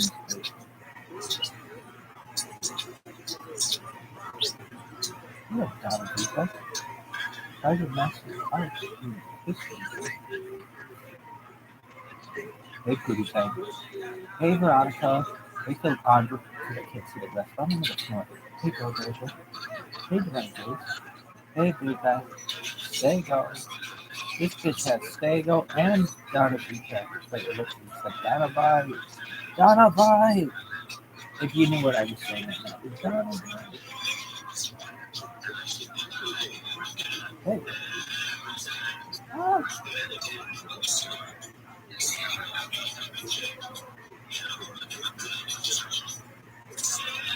Not gonna. And we did Macarena in school. Controversial.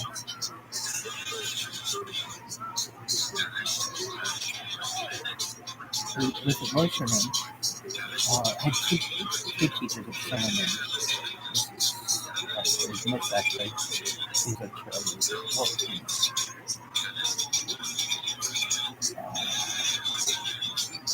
What was that one? Slater? Was Miss Slater? No.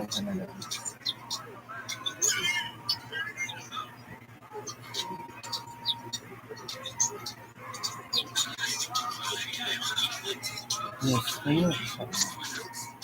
I can't remember her name.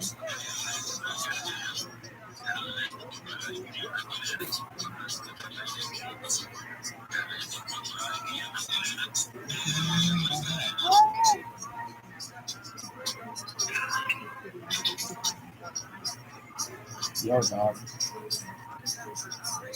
No, hi.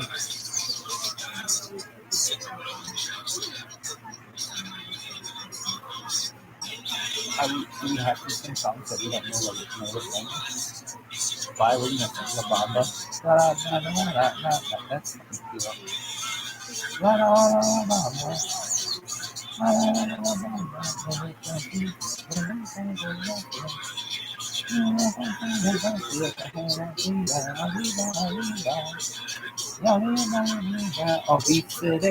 fucking cool. Obesity. That's what I was. How about that one?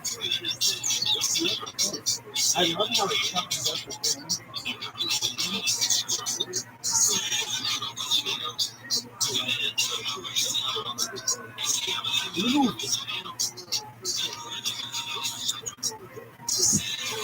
This is a foreign holiday. It's not a thing in Mexico.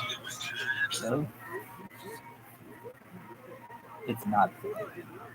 It might be in the future. But it's kind of insulting to street Mexican. Oh, how do you do that? Yeah, it's a thing. The French battle.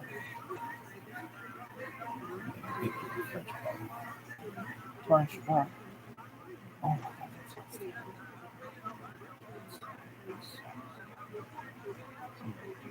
I love him. Alright, we're gonna watch this back. Oh, anyway. That's certain courses. He's not having much good either. But it's sorry, ladies. It's like I think it's even too possible. Ladies might be discriminatory. Oh, could be persons now. I don't think they're ladies now.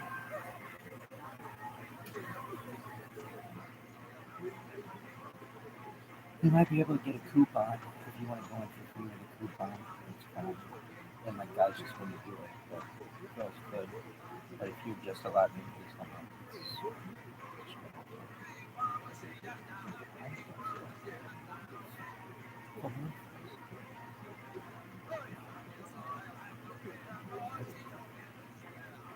I feel that it makes women more want to have what's that choice?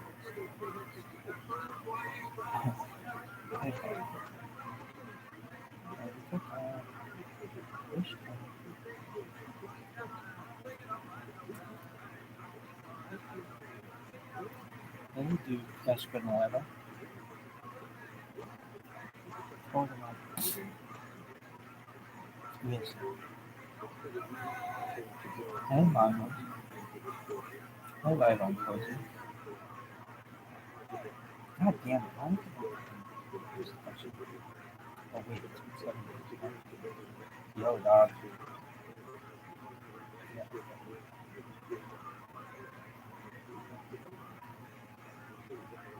Oh, so the dragon sucks. No, I'd be ready for it. I say everything. No, is it Rabbi?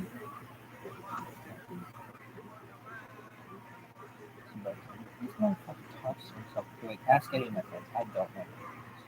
But if you're watching this, I want you to know what's going on in my head, or else I'll be quiet like this. Instead, you're going, God damn it, and who the fuck up? Up which one the fuck? Oh, remember when it was, what do you call it? Blue by you? Oh my god. This is so sick. This one is so sick.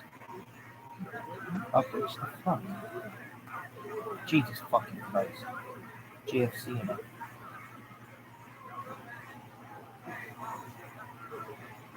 Hey, Christ. Capital Q, capital Q.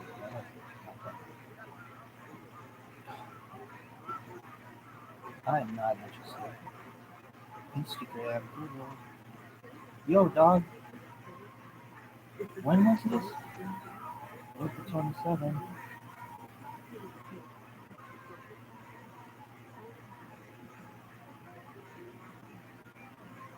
Does it say? Yo, dog. It's been a play dog. I did have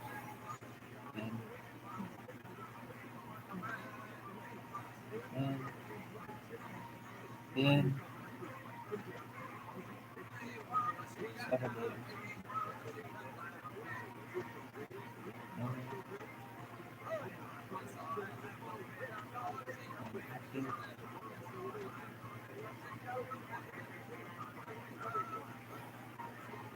It should say you shouldn't respond to this fucking.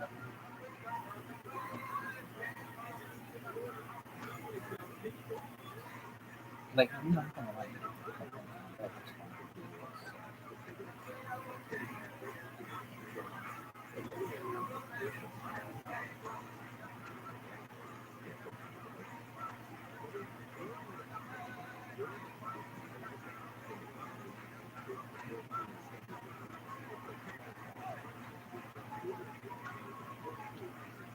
Alright, Mark cards. Oh, I can actually speak to them. Blackman safe space, Kevin Smith. NFTs, horrible. Shout out to NFTs. Nobody's like, yeah, dude, the NFC West, let's talk about it. Fuck you. Not even essential to talk about it. Is it essential? Yeah, they call it the North. But are you done? Rocket ship,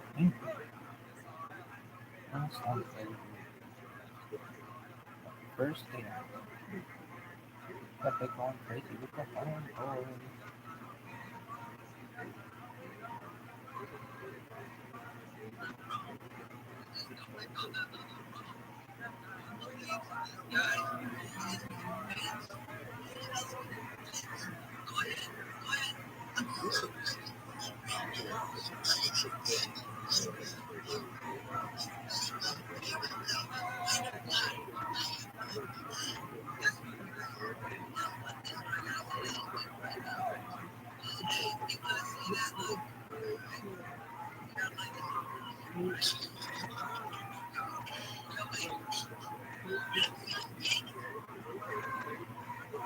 On the way.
Kicking ass, taking names, baby. Every day's a holiday. Every meal's a feast. How you doing?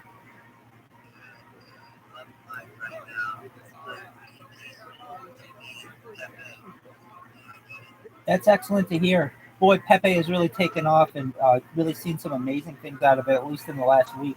I know some people have doubled their money in it. Just really exciting to see this get off the ground. If you don't know who I am, I'm Rabbi Rothschild. I stream my life 24 hours a day, 7 days a week, 365 days a year for more than 666 straight days live on YouTube. I have more data online than any person in global history. I am doing my best to create the world's best. Go ahead.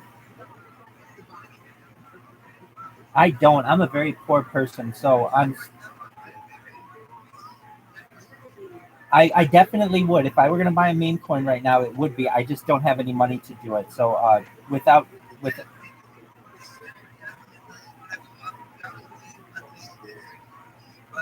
I'm absolutely in agreement with you. I mean, I have $0 in my bank account, so if I could, I would. But at least for what I do personally, I stream my life online, and one of the things that I certainly have been able to document is Pepe, and it's really it's positive outlook that I definitely have for it.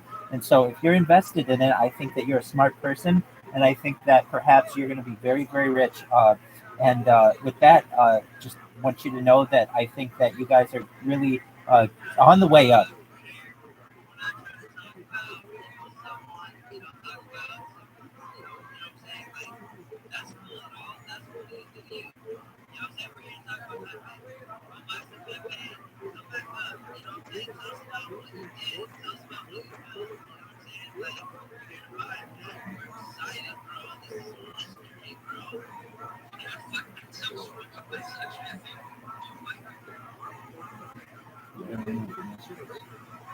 All right, don't follow those people.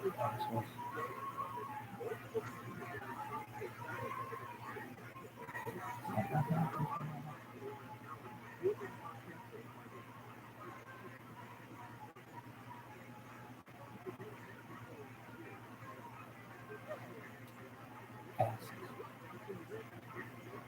People are gonna be pissed off if they were treating that shit. Yeah. Why? Because I'll make it so that their families are punished in the future. Be like, yeah, sorry, you come from shitty stock.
I know it's so good in the future.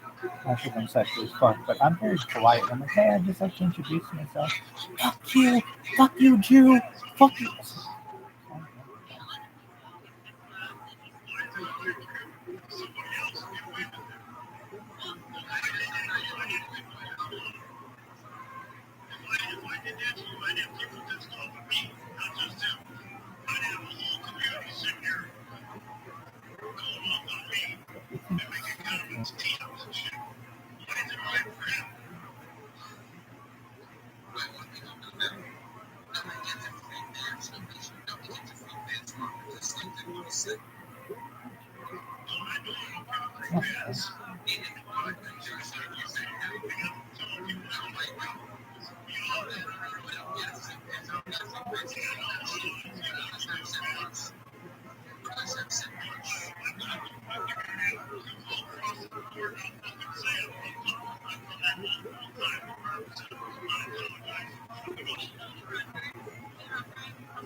What about it?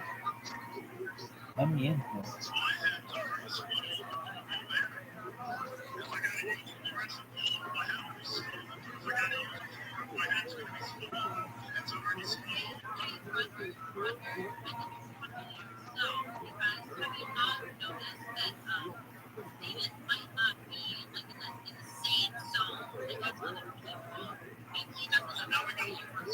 No, I didn't say it. I just want to, I'm introducing it. I think it's like, I just want to take a moment and talk about how I introduce myself. My name is Tony.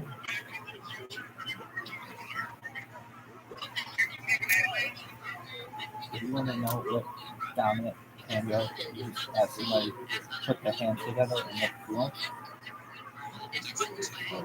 like, I got it.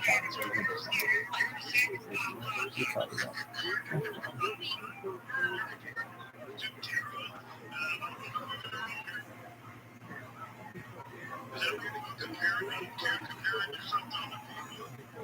This kind of stuff.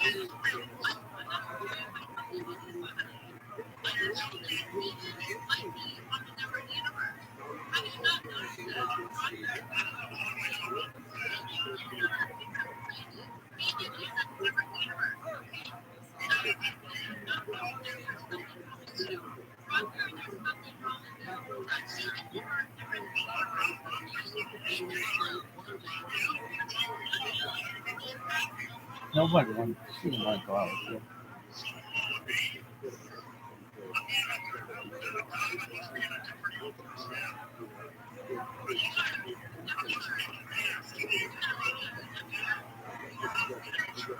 Yo, dog, this guy sucks.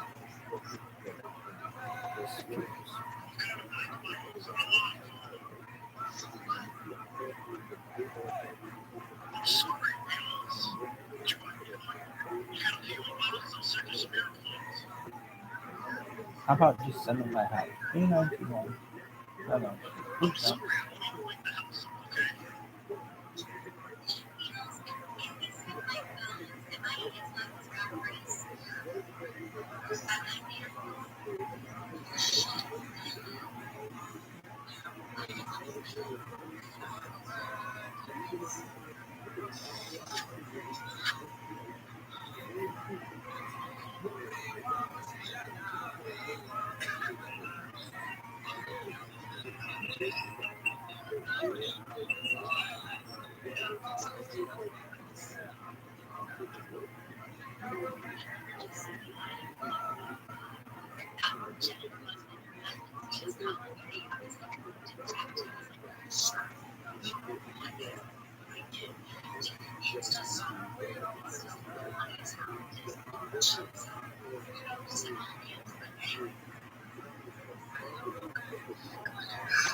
That's cool.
That's too much. But that's not necessarily a bad thing.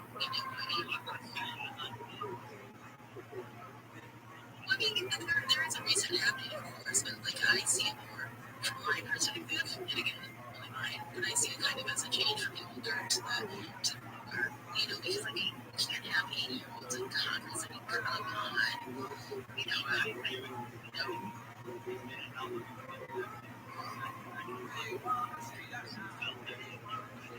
Hold on, let's look at the article.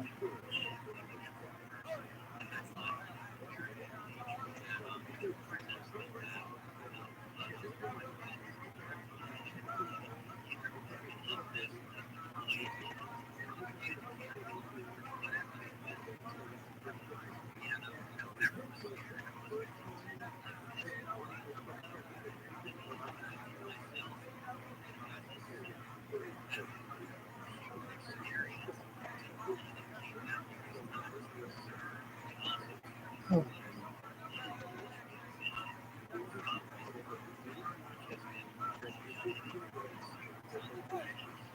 What happened?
Change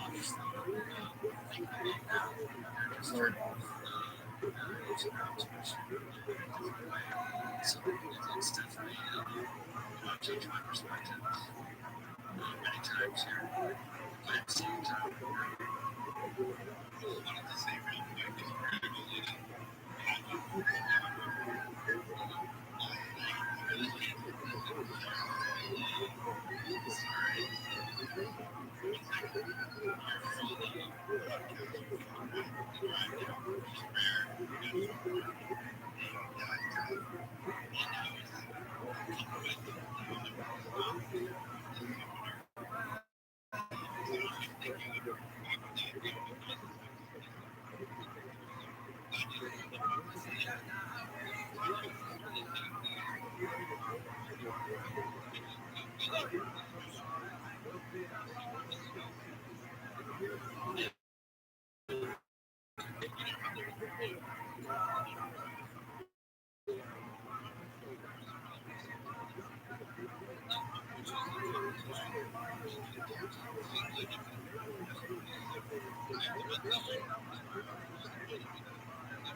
No, dog.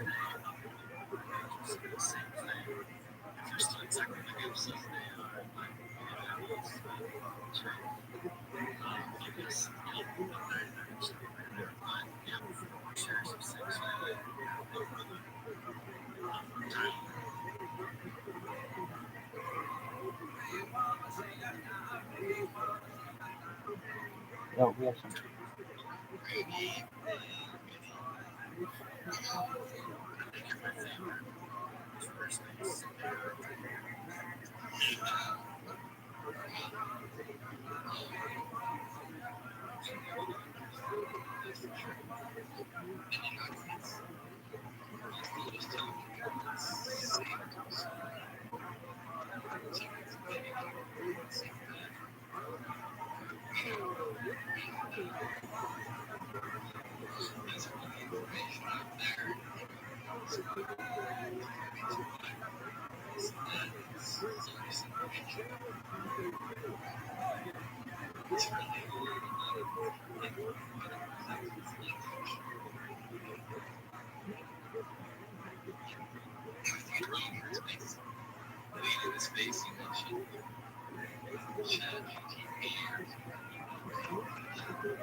Hey, Blue.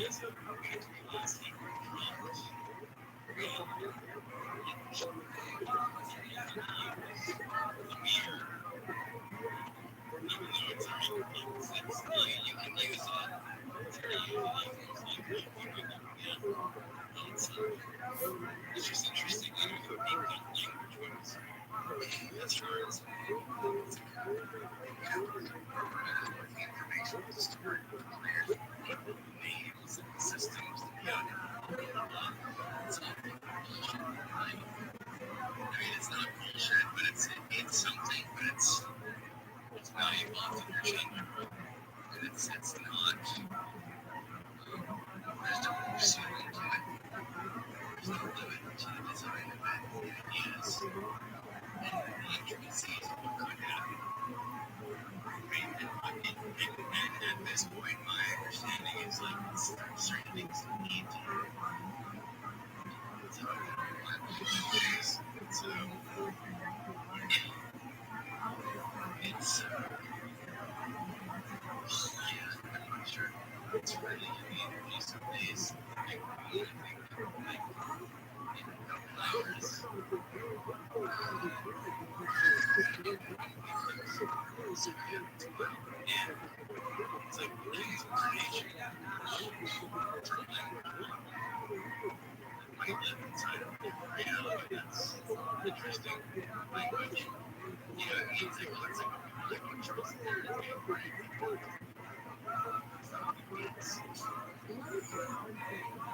So, for me right now, big changes and big, I said it in Soul Space, I'll say it again, big time revelations. All my bullshit, unimportant bullshit, and like lots of bullshit that Just we're into it, at least not me, there's money. But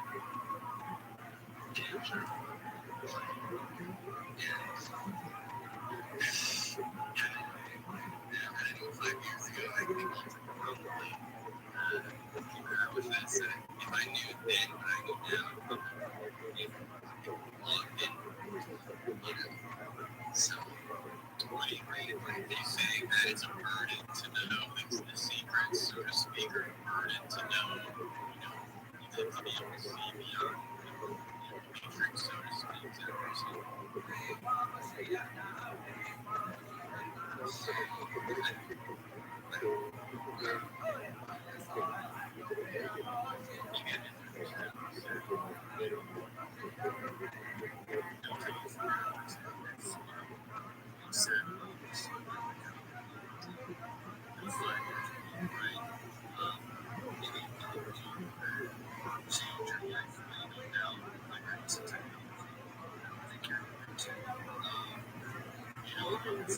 Researchers,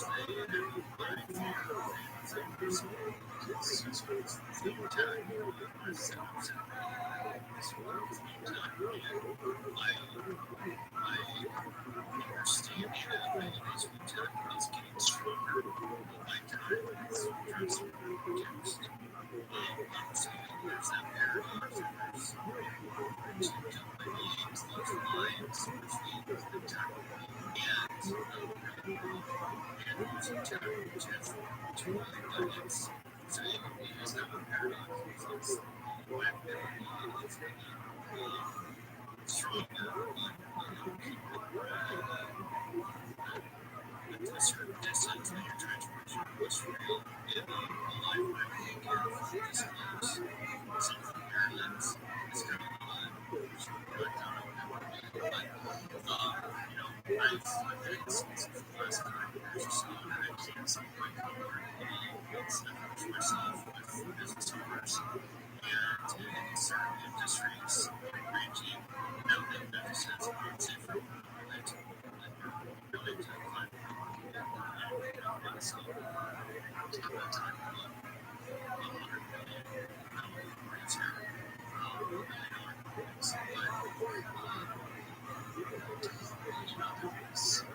there's a business AI risk matter, and something to Twitter. I was looking for growth and that's why I was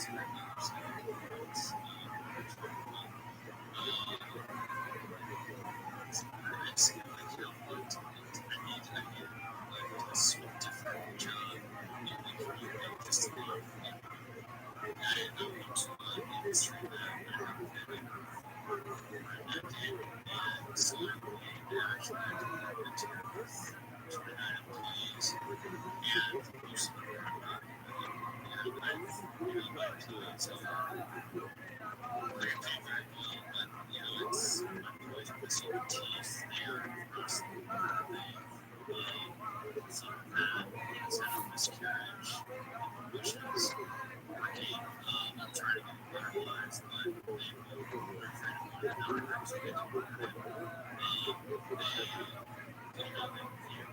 this is the big problem that their goal is to find white American as a sign of American take care of the professional. That's what they want to do. First of all,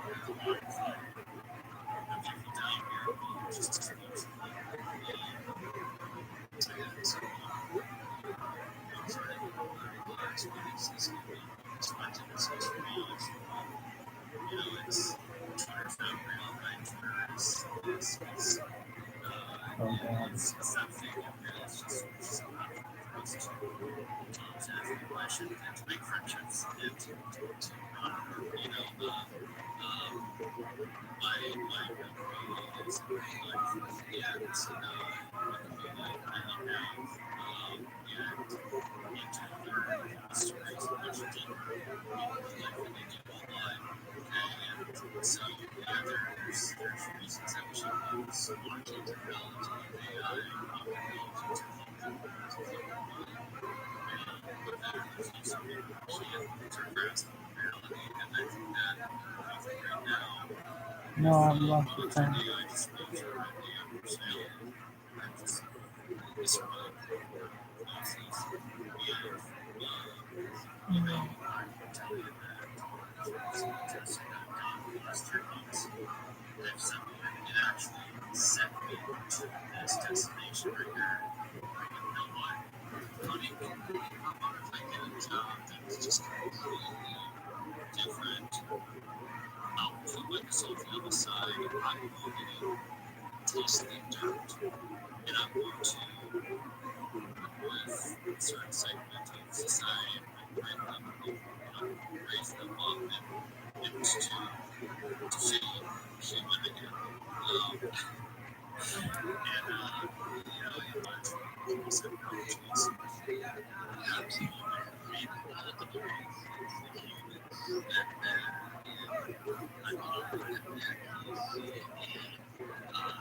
I'm learning back to the way from truly digital and back into in-person engagement.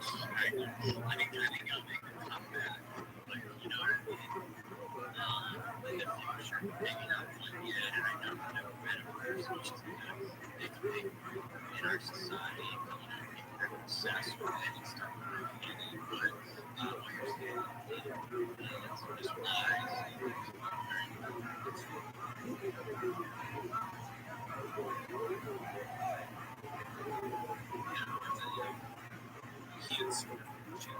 No, no.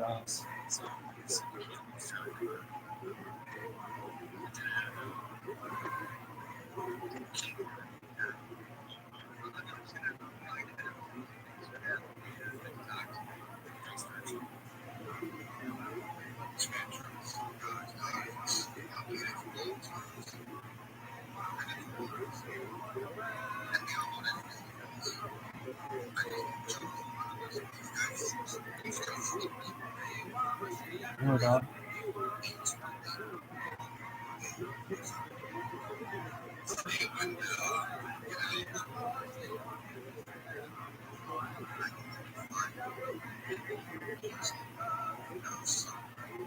Hold on. No.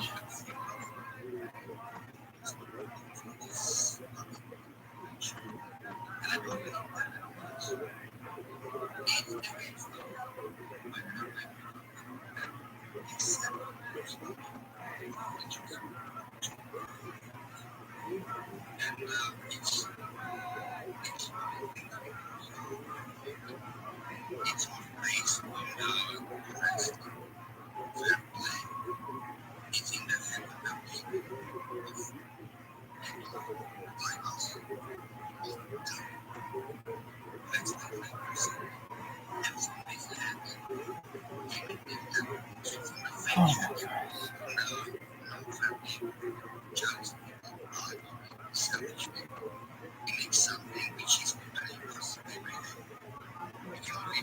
Oh.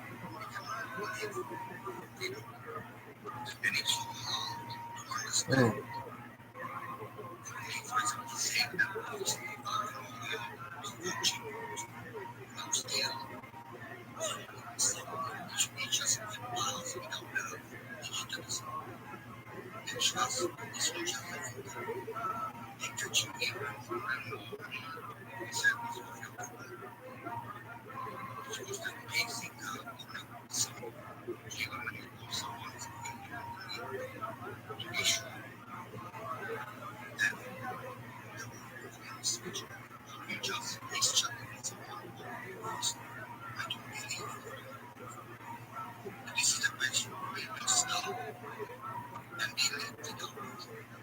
No.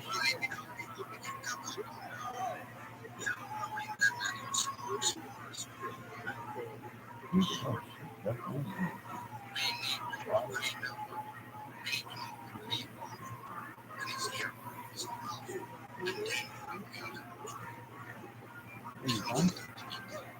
Ooh, there's a chick.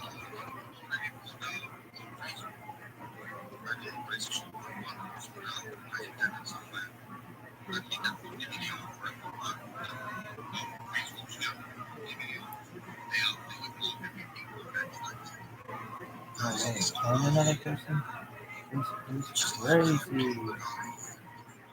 Crazy. Gosh. How these motherfuckers hurry up? Are you gonna get big?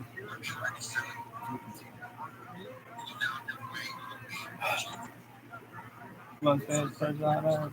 Most famous motherfucker ever. Nobody knows about me. Dude, another person. This nuts. This is crazy.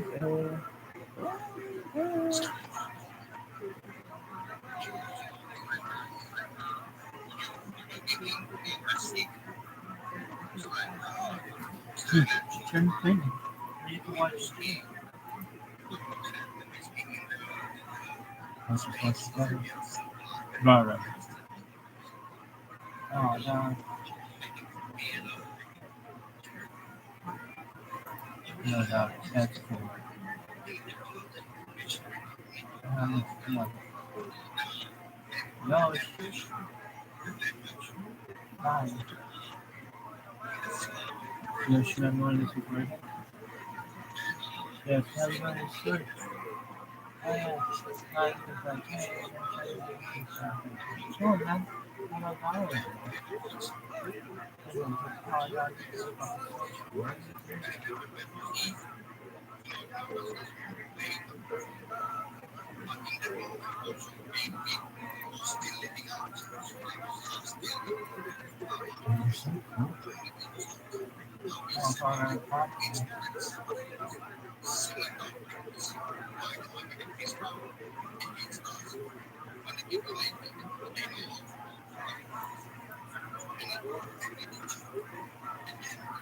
Yeah, no.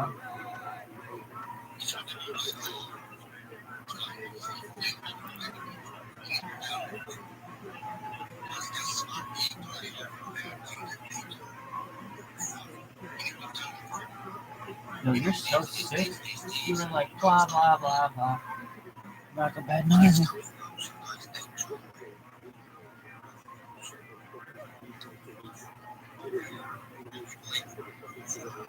Dude, also, because you don't know how to run space.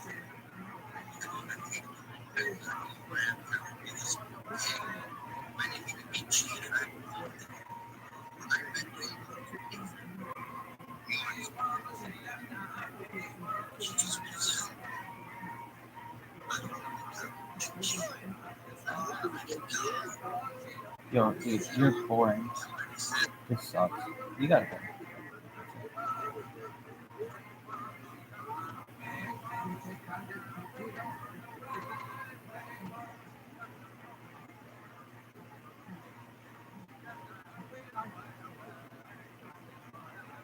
Go.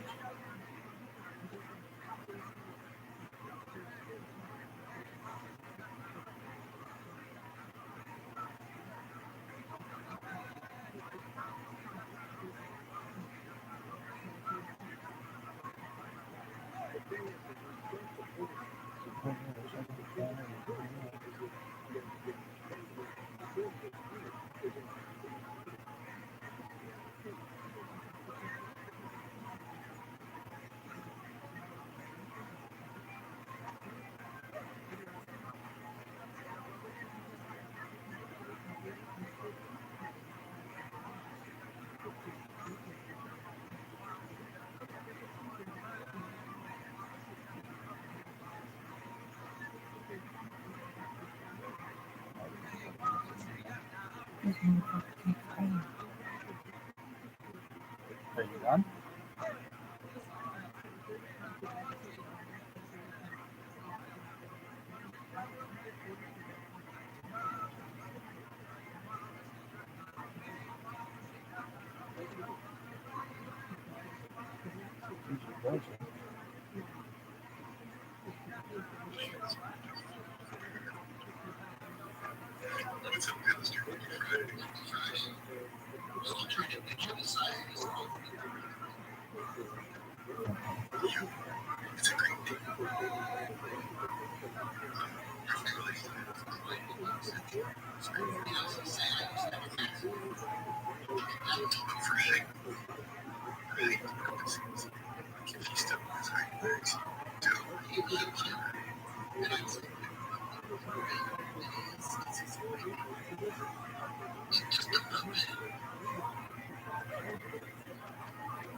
John Vito. And Vito. Hey, how about you sing?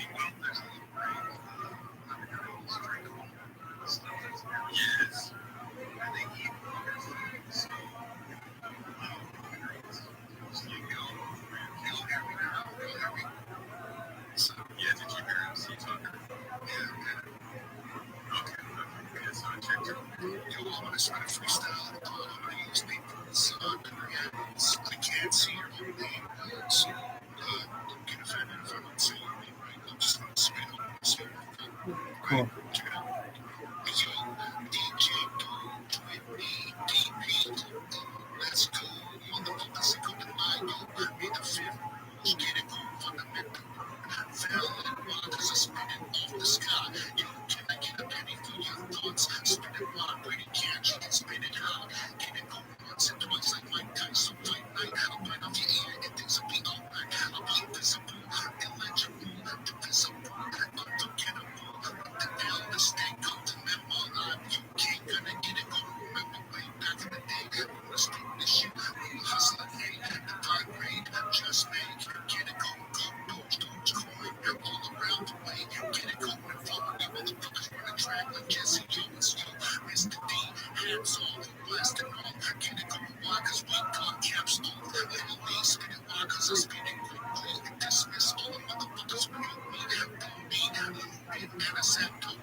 How about Rabbi? How about Rabbi? Rabbi's my guy. Oh.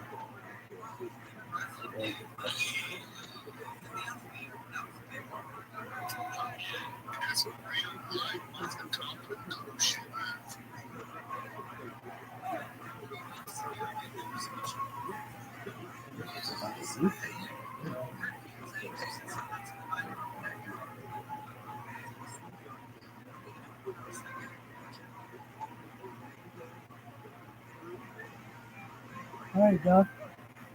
Oh, yeah.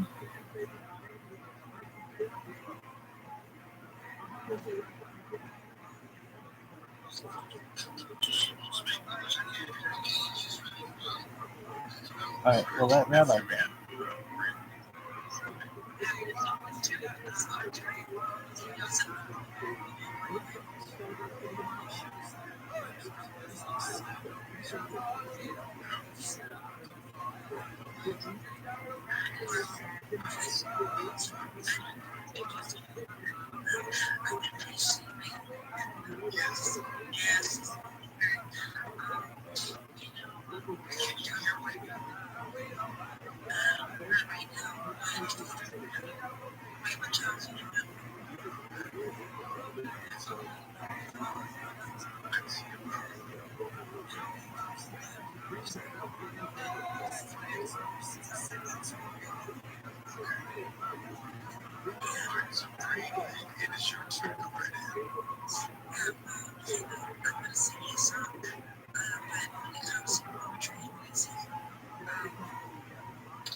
Yo, you.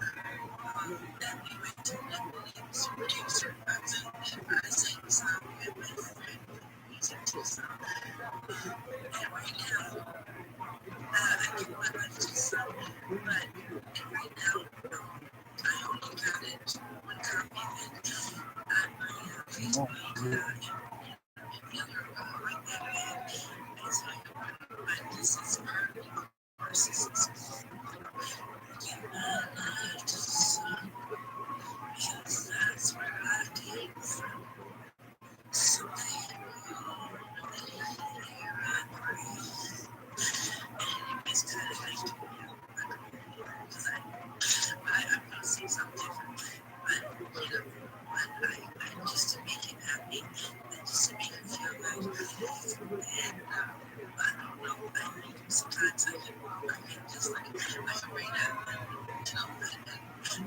You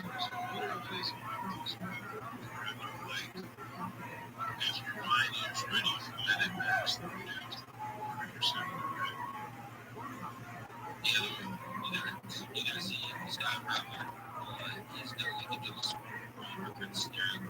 Looks like he's come out here and show some sort of viral state for you already.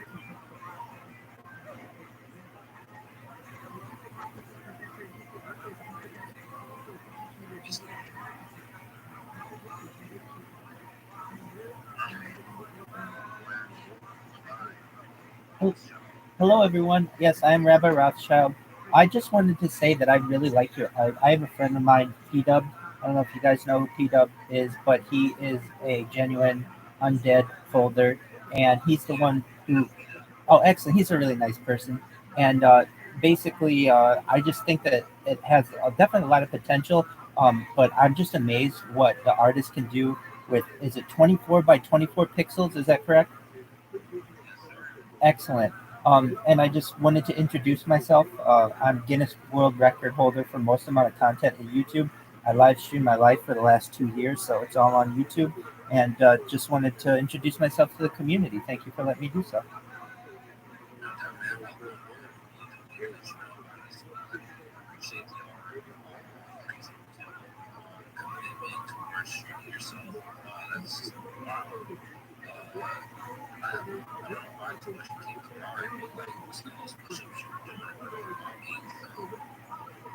While being what while being what?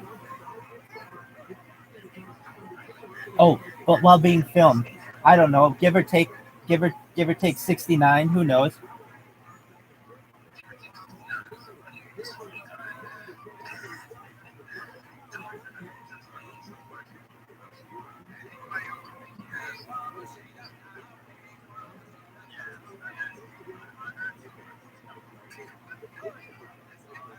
That's why I needed clarification.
have like the community make sure that we're on the same page. Like,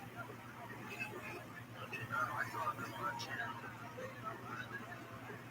the new channel is very weird. Like, the new channel was created in order to give people a place to speak that may not be as positive, but on a Gen chat, like, and just really give a place to push yourself that may not be necessarily positive, but is valid.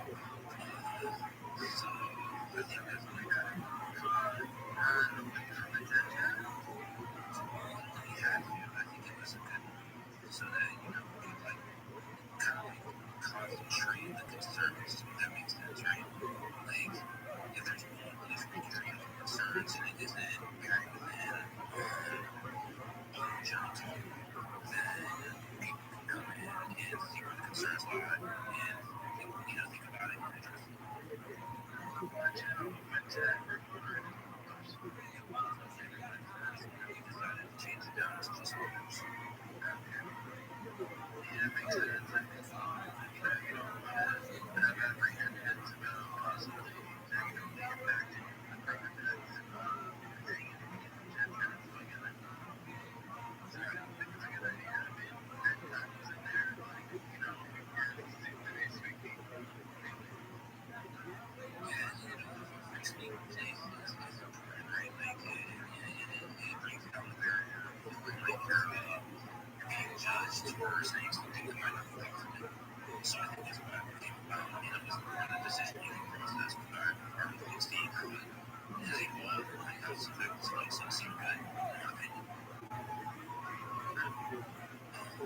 Then we had like the kind of like really long-stop meeting about the future proposal and whether or not to look at NPR,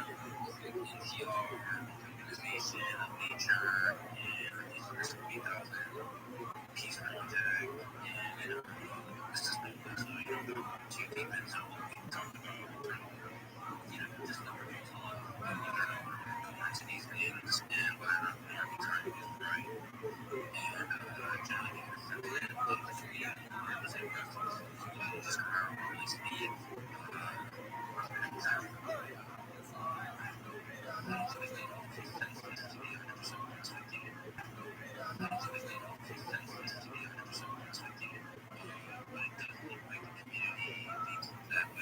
Timing isn't right to do anything huge, and as the kind of leader in our environment like what we already have, I'd appreciate if you jumped in here because you're privy to the internals and you want to speak.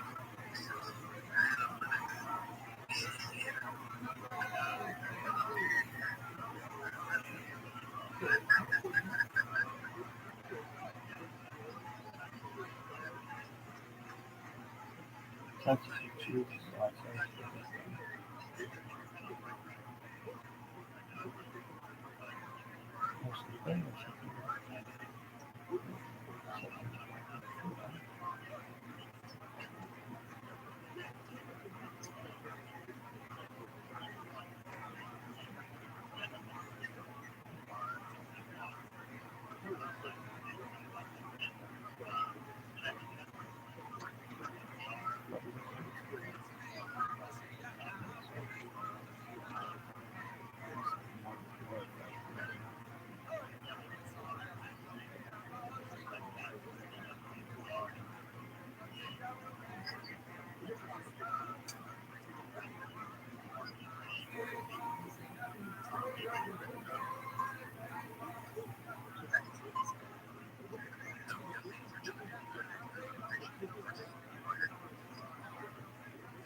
Maybe beat off just for that.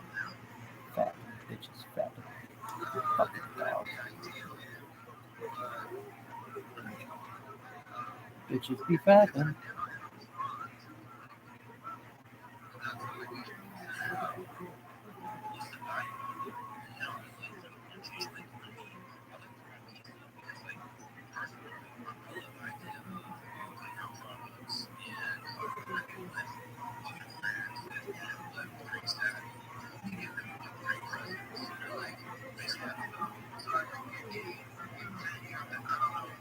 That's true. Is that a voice not good enough for them? What two comments about it? Why not both?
Please. Yeah, the first one.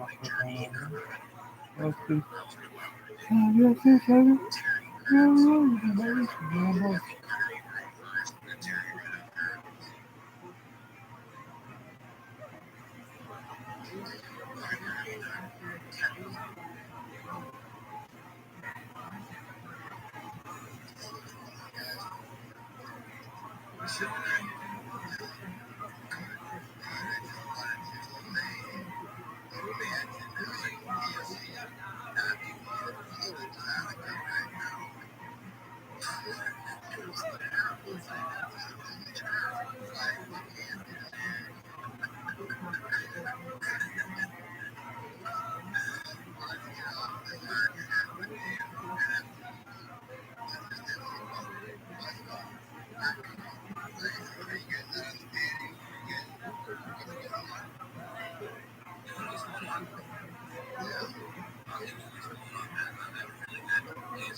Oh. All right.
It's Rabbi Rothschild. I just wanted you guys to know I appreciate the opportunity to vibe with you.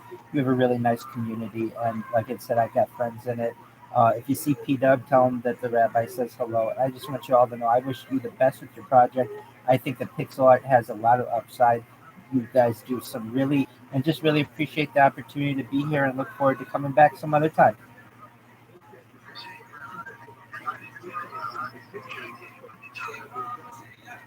I'm sorry, can you repeat that? I think it's very respectful, and I also think that it's very mature. Sometimes I just chill with certain groups, and they're very immature with how they handle each other. You guys are very respectful towards each other, and you should just know, as an outsider, to come here, it's very comfortable, and that's how a visitor should feel.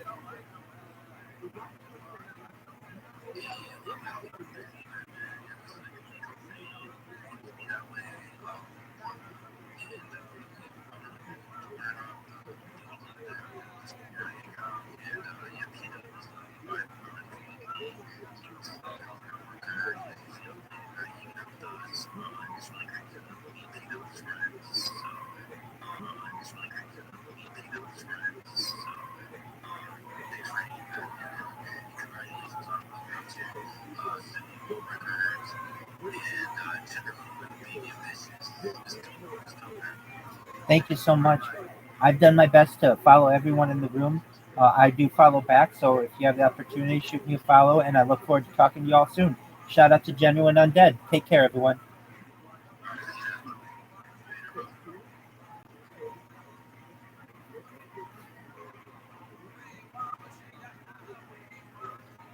That's tight.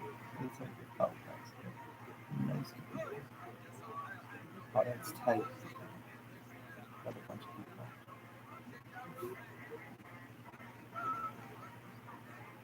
What's his name? Peter.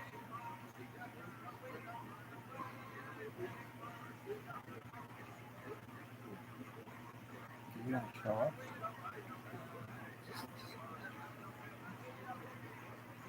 Peter Walker, fucking player from the 467. God, this cat is sick. It's really, oh, my boys sleep back in the day. Oh, dude, fuck. Work on Peter, work on. Disgusting. Tell me this is that motherfucker. I'm sure it is. Oh, one, two, so.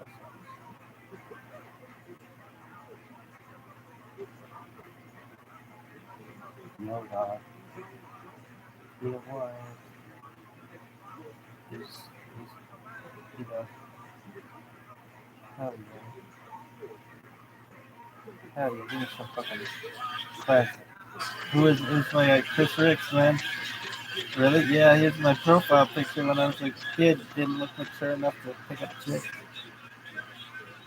I was Chris Ricks. Really? Yeah. What did you about to say? Peter Ward.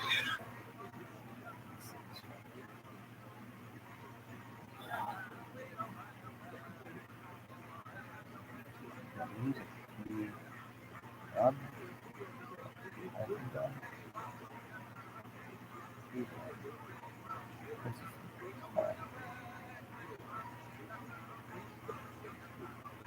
Rob.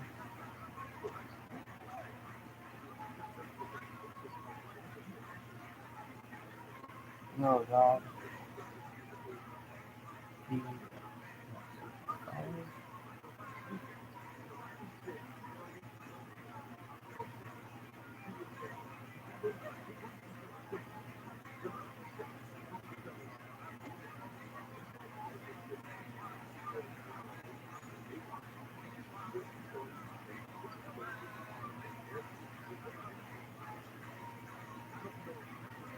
Even one?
How you how you doing, Mike Ruiz? Hello, how are you, Miguel? I hope I'm good vibes. I know we got E Bobber in the house. She has a beautiful voice.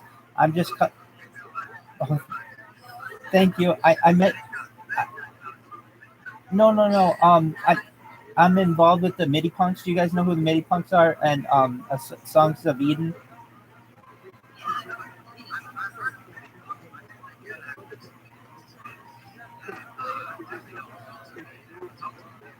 Excellent. Well, I'm Guinness World Record champion for live streaming. More than 666 days on YouTube every single day, 24/7. I stream my life online. I have more content online than any person in global history. It's basically a Truman Show or Big Brother brought to life. I really think that data is the number one resource that we have on Earth, and I'm out here to really create the best time capsule for what we have in society as best I can. We've seen the death of a queen, the birth of AI. We're going to have a coronation of a king. And basically, this is like one long time capsule for what we have for the world.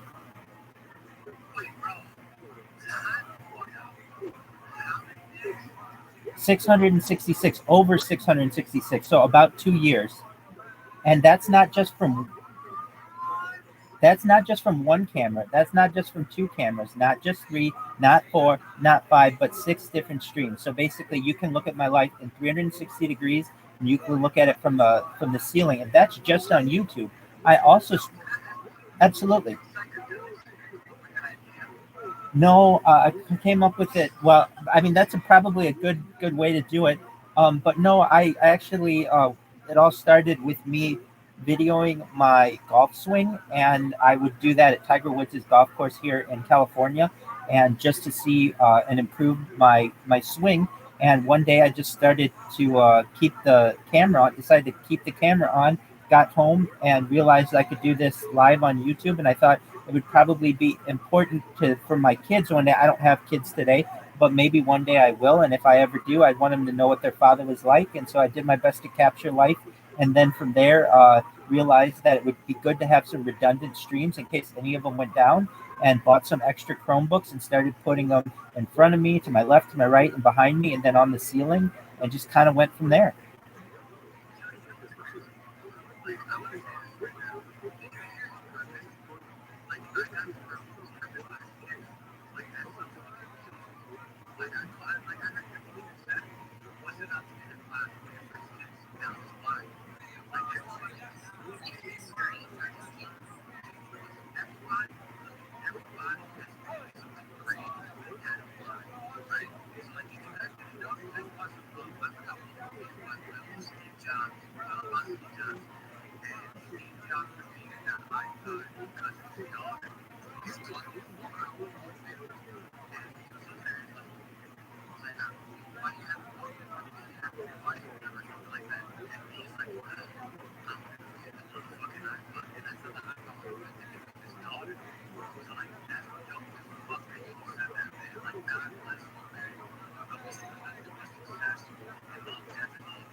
Right? Viral latte.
never entertained.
I just want to say that song was amazing and very talented to be able to do it simultaneously while being in a room. I'm going to get going. I want you to know I really enjoyed the time here with you all. I've done my best to shoot everyone in the room a follow. If you shoot me one back, I'd appreciate it. And look forward to speaking with you all in the future. And Mike Ruiz, you got a great story, and I really hope the best for you in the project. Thank you so much for your kind words.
phone.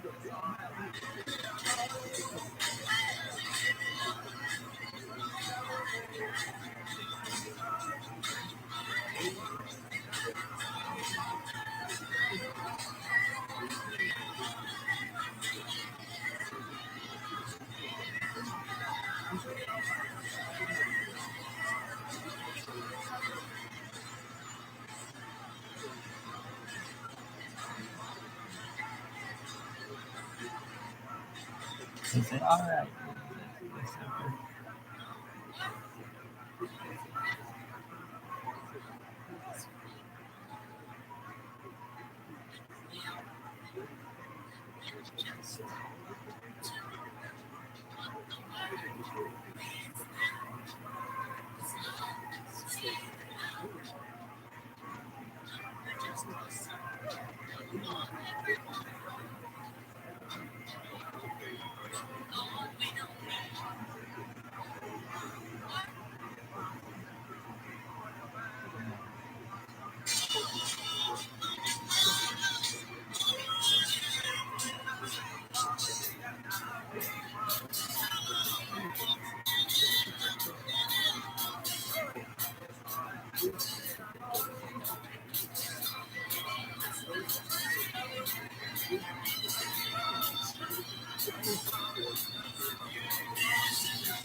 Hey, okay.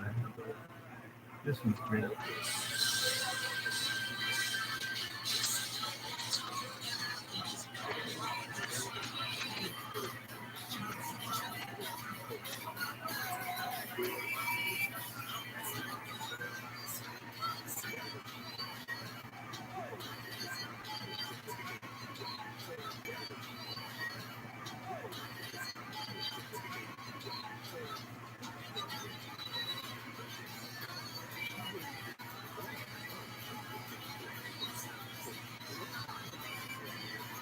You're funny. Yeah, yeah.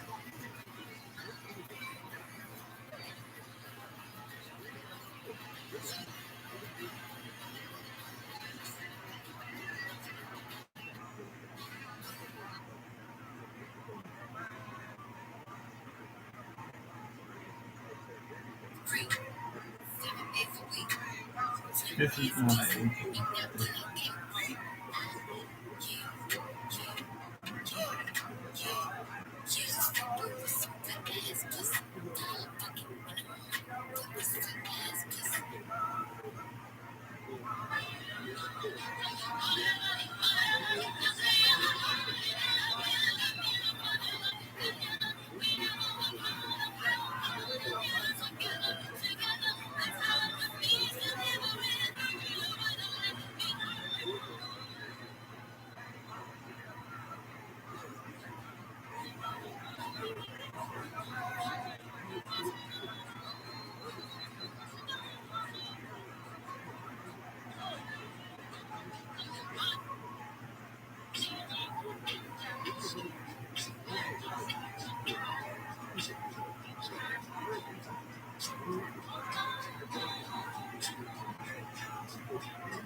There you go.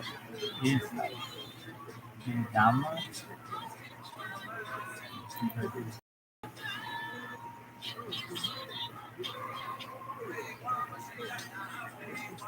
Sound. No, you can always count on me. For sure. That's what comes out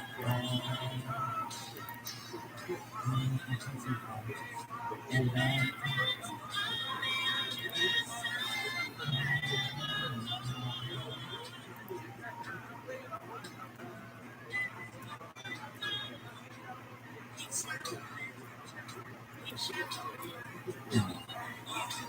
how did that make me feel?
Yo, no. Yo, she'd be like, oh, dog, you gotta hit this one. So sick. Yo, she'd be like, hey.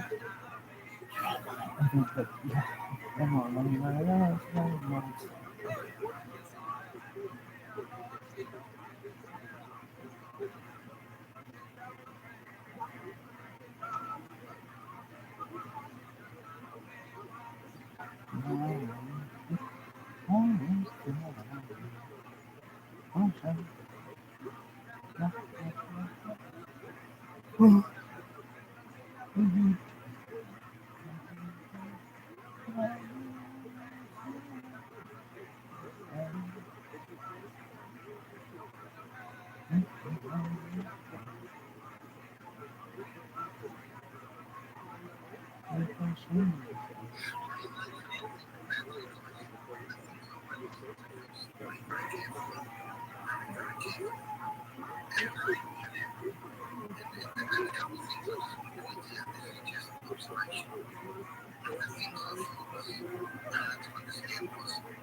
He probably does.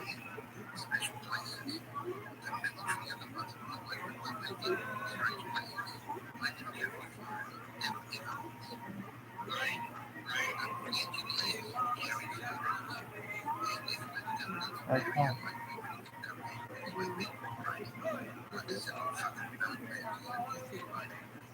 This is the one.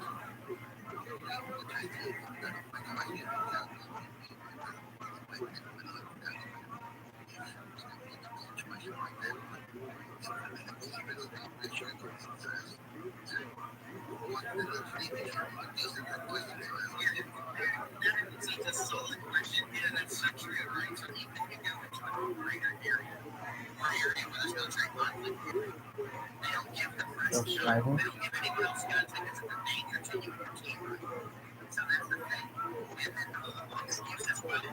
They knew they were raised there. That's why the seals were there in the first place. So the workers on every. If a kid hits on a solid plate, they wouldn't send him down a hole where weird gray smoke and a weird sulfur stench came from, right? He just had an engineer with a 1911 pistol. I mean, when you want to work with that's like your dad's correct. But that's the thing about the whole Snyder story. Yes. Is I think he was suffering from really bad mental instability. And he also knew people who killed him. And he knew people that were involved about them and straight as well. Like, in fact, I think he said his dad had met him, right? And so he knew people in the community, and it goes a lot to what people do in the community. It takes some other people, but the grip with it. But I think Phil, he wasn't really gripped. He was out there trying to get his message. There's something weird going on. And I think he did his best in a short time to get out there. I think what he was saying, I think some of it was true because he was murdered in his apartment. And like if you talk to his wife and everything, like he was murdered. Blood man showed up in his fucking driveway and smelled everything when they ripped the video off of that man. He was 90% complete with a machine that was going to be able to kill you through frequencies. I mean, all this shit, no frequencies, but we're getting these fucking show the frequencies of key. So it's crazy. Again, I fucking killed this man. This fucking man that was just killing this dude. He didn't help. But he wanted to do, he spent 5 years trying to see some sort of thing. I think there was no place to have the storms come right. I don't know if it was the notes, but somebody was saying I just heard.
Yo, dog.